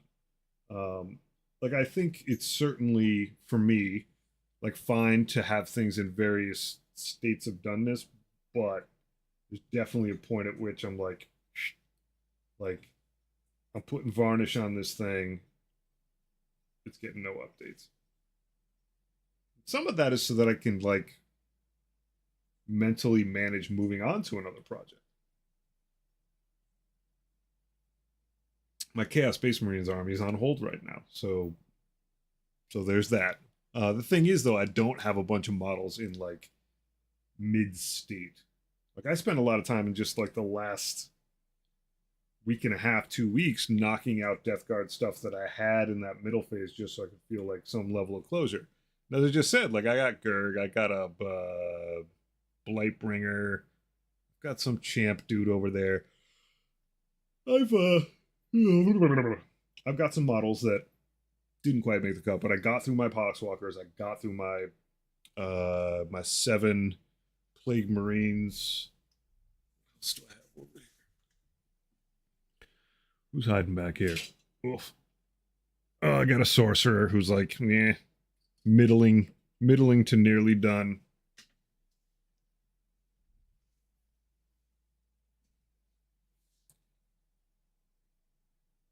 Yeah, I don't run into too much of that. Like, but I do see like Scarbrand over there is just like he's at 80%. But some of it is just like the way that I paint, where like a lot of my models just end up finished anticlimactically because it's tied to like because it's tied to streaming.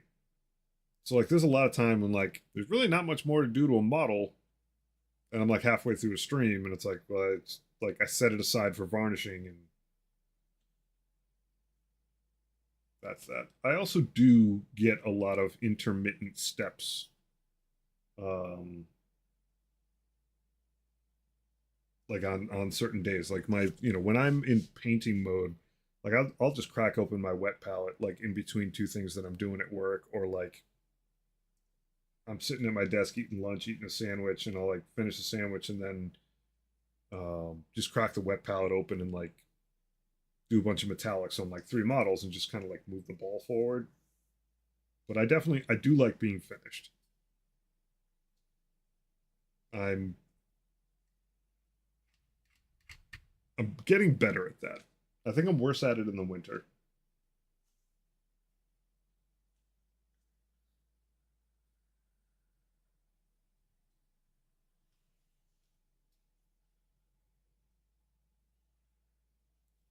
I think I also like I'm pretty good at calling things done. Sometimes like not to my benefit. Sometimes a little too good at that where like there's probably another 5% I could do that would help a lot that I just choose not to.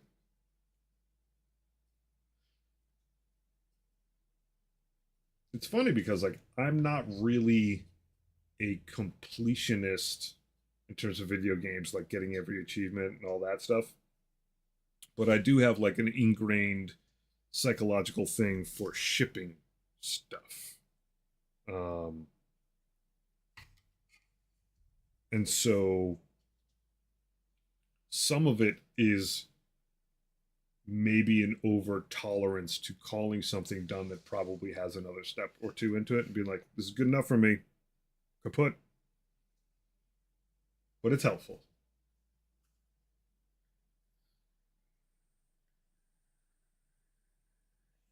I think the main thing is like, if you're cool with the way your models look today and when you put them on a table, then like the concept of done is kind of like it's a little bit fluid and it should be different for everyone.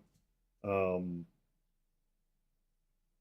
I don't have like a eureka moment when I'm done. It's almost always like, all right, I don't feel like doing anything more to this, so I'm gonna varnish it. And that tends to be like a level of completion that has basing on it, and at this point, some amount of highlighting on it. But it's different for each model. Like the Poxwalkers that I did, like I absolutely could go back um and like paint in all the boils. It just doesn't concern me for those guys, so they're done. Um, the amount of effort that I put into Typhus recently is like totally different than what I would do for my Poxwalkers.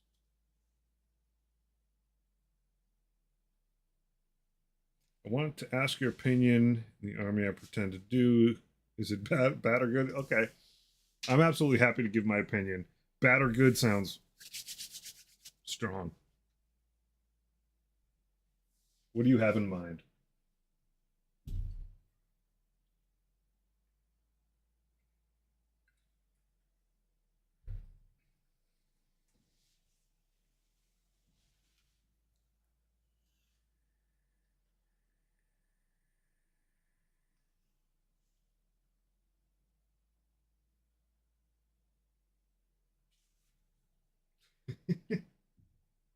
Oh, stupid commands.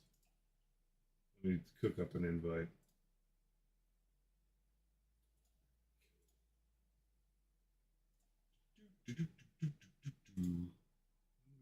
Oh,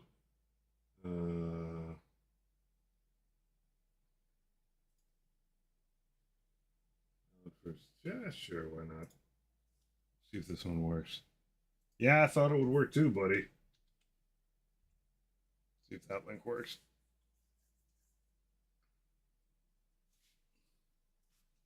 I can click it myself.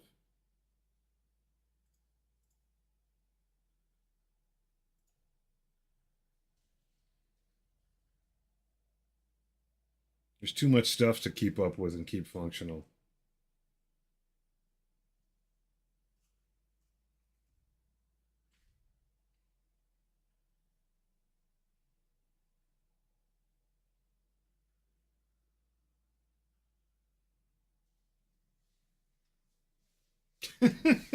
Yeah, it does sound like life.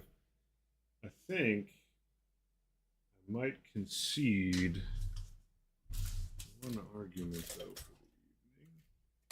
Let's see if I got one of these things lying around. Fix one thing, two other things break. Yeah, that was like absolutely the jam. My sink broke. All right, so I am going to Elastic Bandit. Thankfully, this one's not super tight, but you're definitely right, Auditor. I needed to. Held out for as long as I could.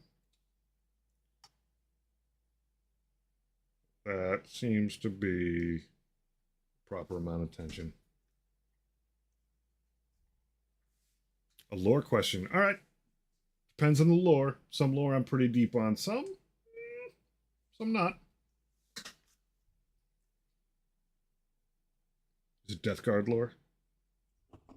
I'm good there.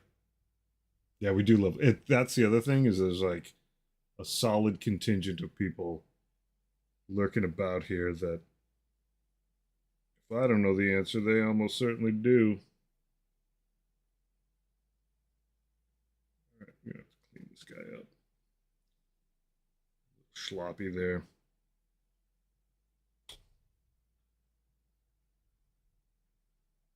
It's true. I am better at 30K than you are. I am not better at 40K though.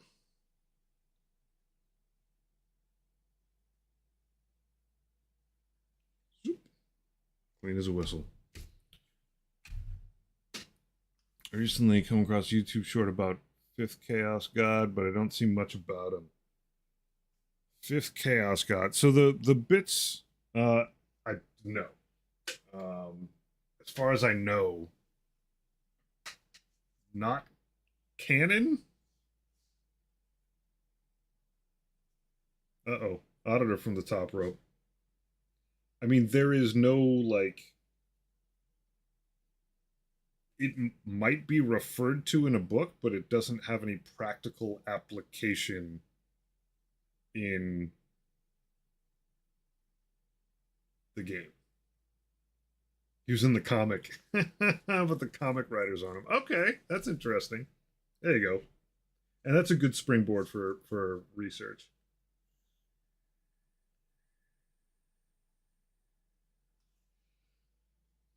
And it also like brings up the question of what is canon. It's like, well, it's a licensed comic.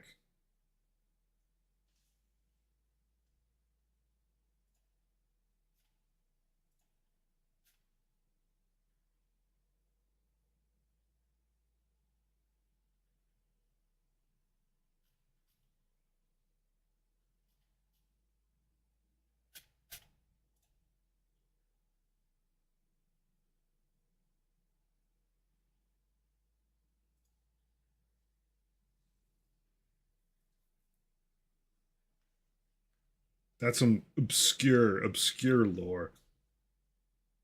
Malal.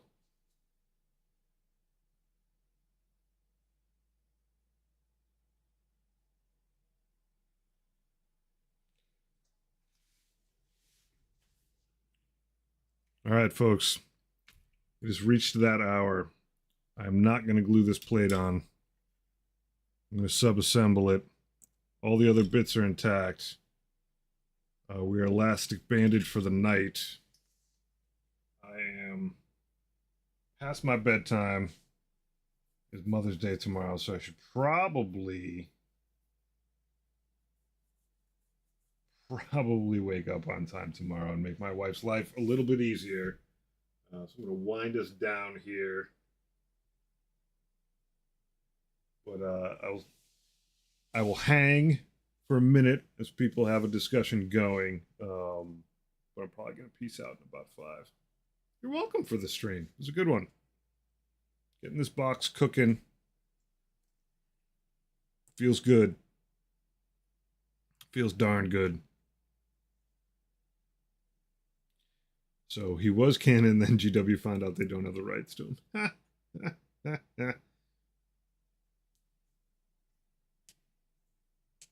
But he's canon in a comic. Like, I know it's like, it walks a weird line.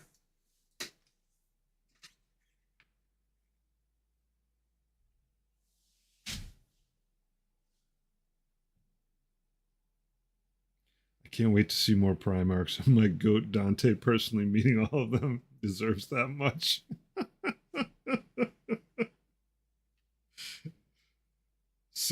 Selfish reasons. I love it. I like painting while I watch the streams way better than painting alone. Well, that makes me very happy. Makes me hugely happy. It is better than painting alone. Though sometimes I do like to paint alone. It's kind of neat. Like going through the store this morning, there was a couple tables off to the side that just had like 10 people at each table, and they just have a painting crew, and they just show up Saturday mornings. And I was like, that's really neat to just like show up, hang with people, paint away.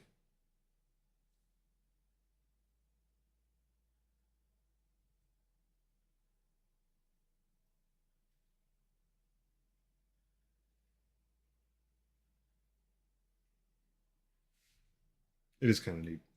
You know, like a good simpatico, and just having running conversation about painting, about lore, about communism keeps things moving, keeps the brain popping.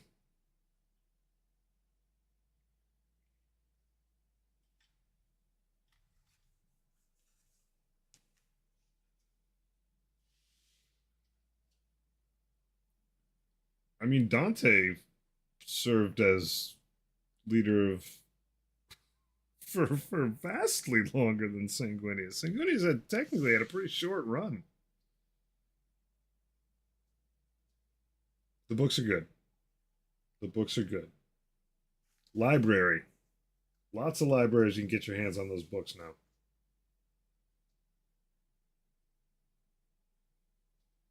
The nice thing is, in a lot of cases, those libraries are networked now, or like if they don't have this book, you can at least just ask them to get it. And they'll have it shipped in from some other library.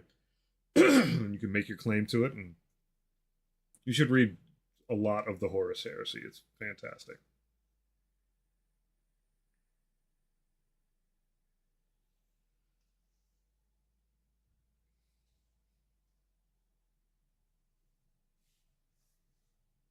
Yeah, Russ and Dorn definitely floating around out there somewhere. Vulcan's a perpetual. Uh, for me, Dante feels like the Master Chief of the verse. That's a pretty reasonable association. I think Korak's like, I think he's still around somewhere. I know he's like harassing word bearers somewhere, I think. Yeah, Sanguinius is like 300 ish years.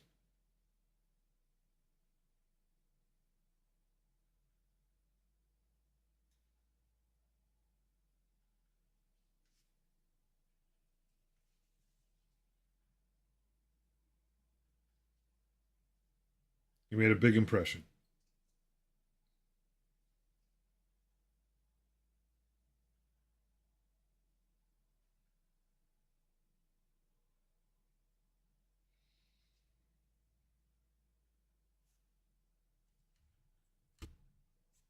I myself like the Raging Tide.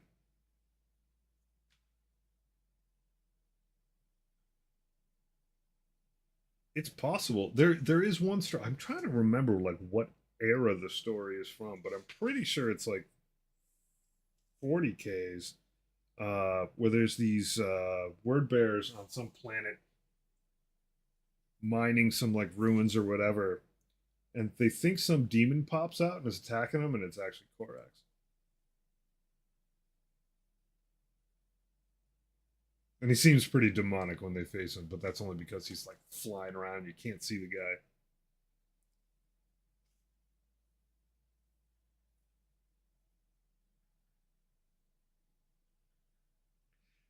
One line, three Deathwing Knights, two mace, one power weapon, one inner circle, jump interceptor, eradicator, infiltrator, assault intercessors, scouts, two repulsors. Sorry, I didn't find my notebook.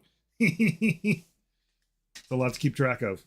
Um, you're gonna have to get someone else but me to weigh in on that. I armies wise, in terms of those cats, it sounds like a decent amount of like mixing it up in terms of like heavies and fasties, but I don't. Yeah, I don't actually know what happened to the con either.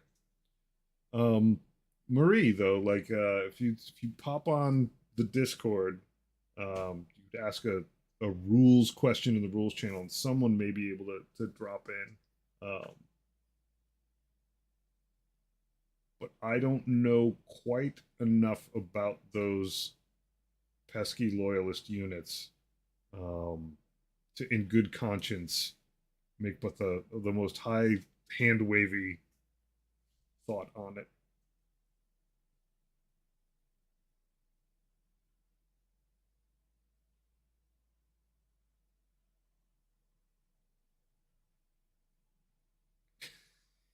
He's what? Did he get captured? He's just being tortured eternally. That seems like his jam.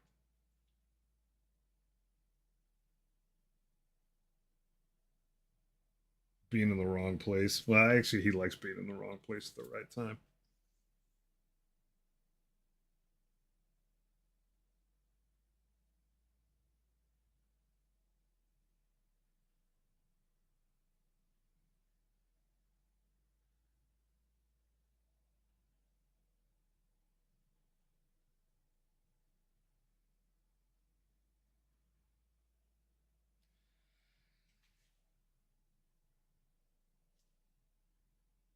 All right, so the con easily like hand wavy could come back. Hand wavy, like very simply, just like boop, pop out when he feels like it.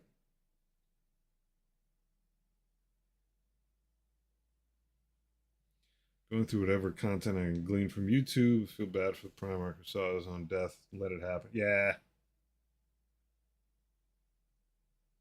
Sanguinius is like a very, with good reason, like beloved character. He's like one of the most like humanitarian, normal dudes.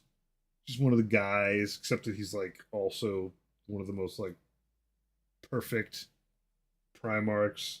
Um, but yeah, I mean, if you end up reading, I mean, when you end up reading the Horus Heresy, like his arc throughout that is pretty rough. He is a guy who knows his time's coming. He was a mutant and had wings. Um, but he is one of the more interesting characters that drops in when another Primarch is trying to do something. Oh, the Night Lord. Oh, oh, you mean Conrad Kurz? So the two of them are a little bit like foils against each other. Yeah, Kurz is like his foresight of his death drives him insane, and Sanguinius, it sort of gives him purpose. Conrad Kurz is an absolute whack job and a pretty great character.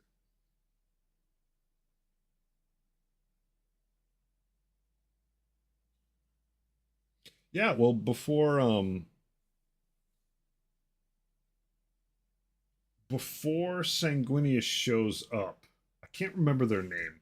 Auditor probably remembers this, but like the Legion before Sanguinius is found is like they're like these dread guys who actively just like eat the people they kill on like kind of regular basis. Just like, let's just eat some brains.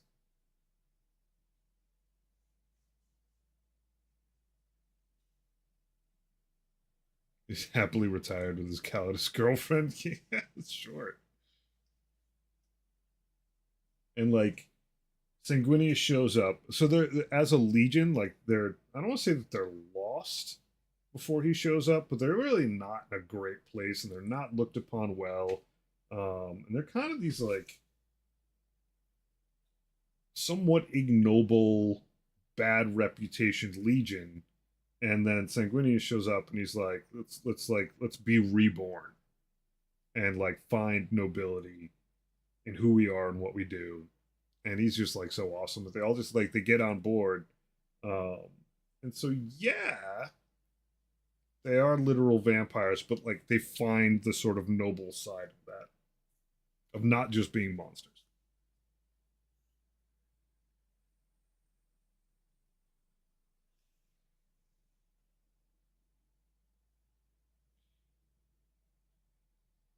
The Night Lords are pretty interesting, and there's a trilogy of Night Lords books in the 40K years that we were actually talking about earlier in this stream, and it's like it's pretty solid reading. And this is 10,000 years after Kurz is gone.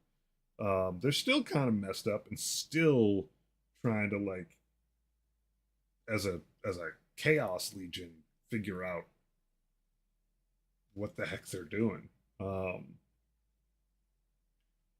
the Horus Heresy is like doesn't have a lot of easy answers to questions. Like even the legions that like fall to chaos, it's not like everybody in the same uniform agrees um, with how things are done. In fact, like the very start of the Horus Heresy, the Death Guard, Emperor's Children, World Eaters, like they cull whole sections of their legions that they don't think are going to come along for the Chaos ride. That's basically how the whole thing gets kicked off. Is they're like, we're bugging out, and of our own legions, here are the people that like we don't think are going to be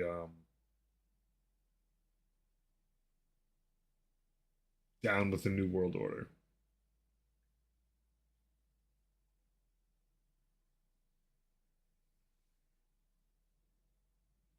They had a pretty rough hand. Anyway, folks, it is now 2:05 my time. I am going to hit the end stream button. This is a good one. Cracked into a new box of good stuff. Got a Plague Burst Crawler all slapped together. I'm old and tired. I will sleep well. We will catch you guys again sometime soon. And we're just going to keep building this box. I got 7 Plague Marines, Terminators, 2 more vehicles. But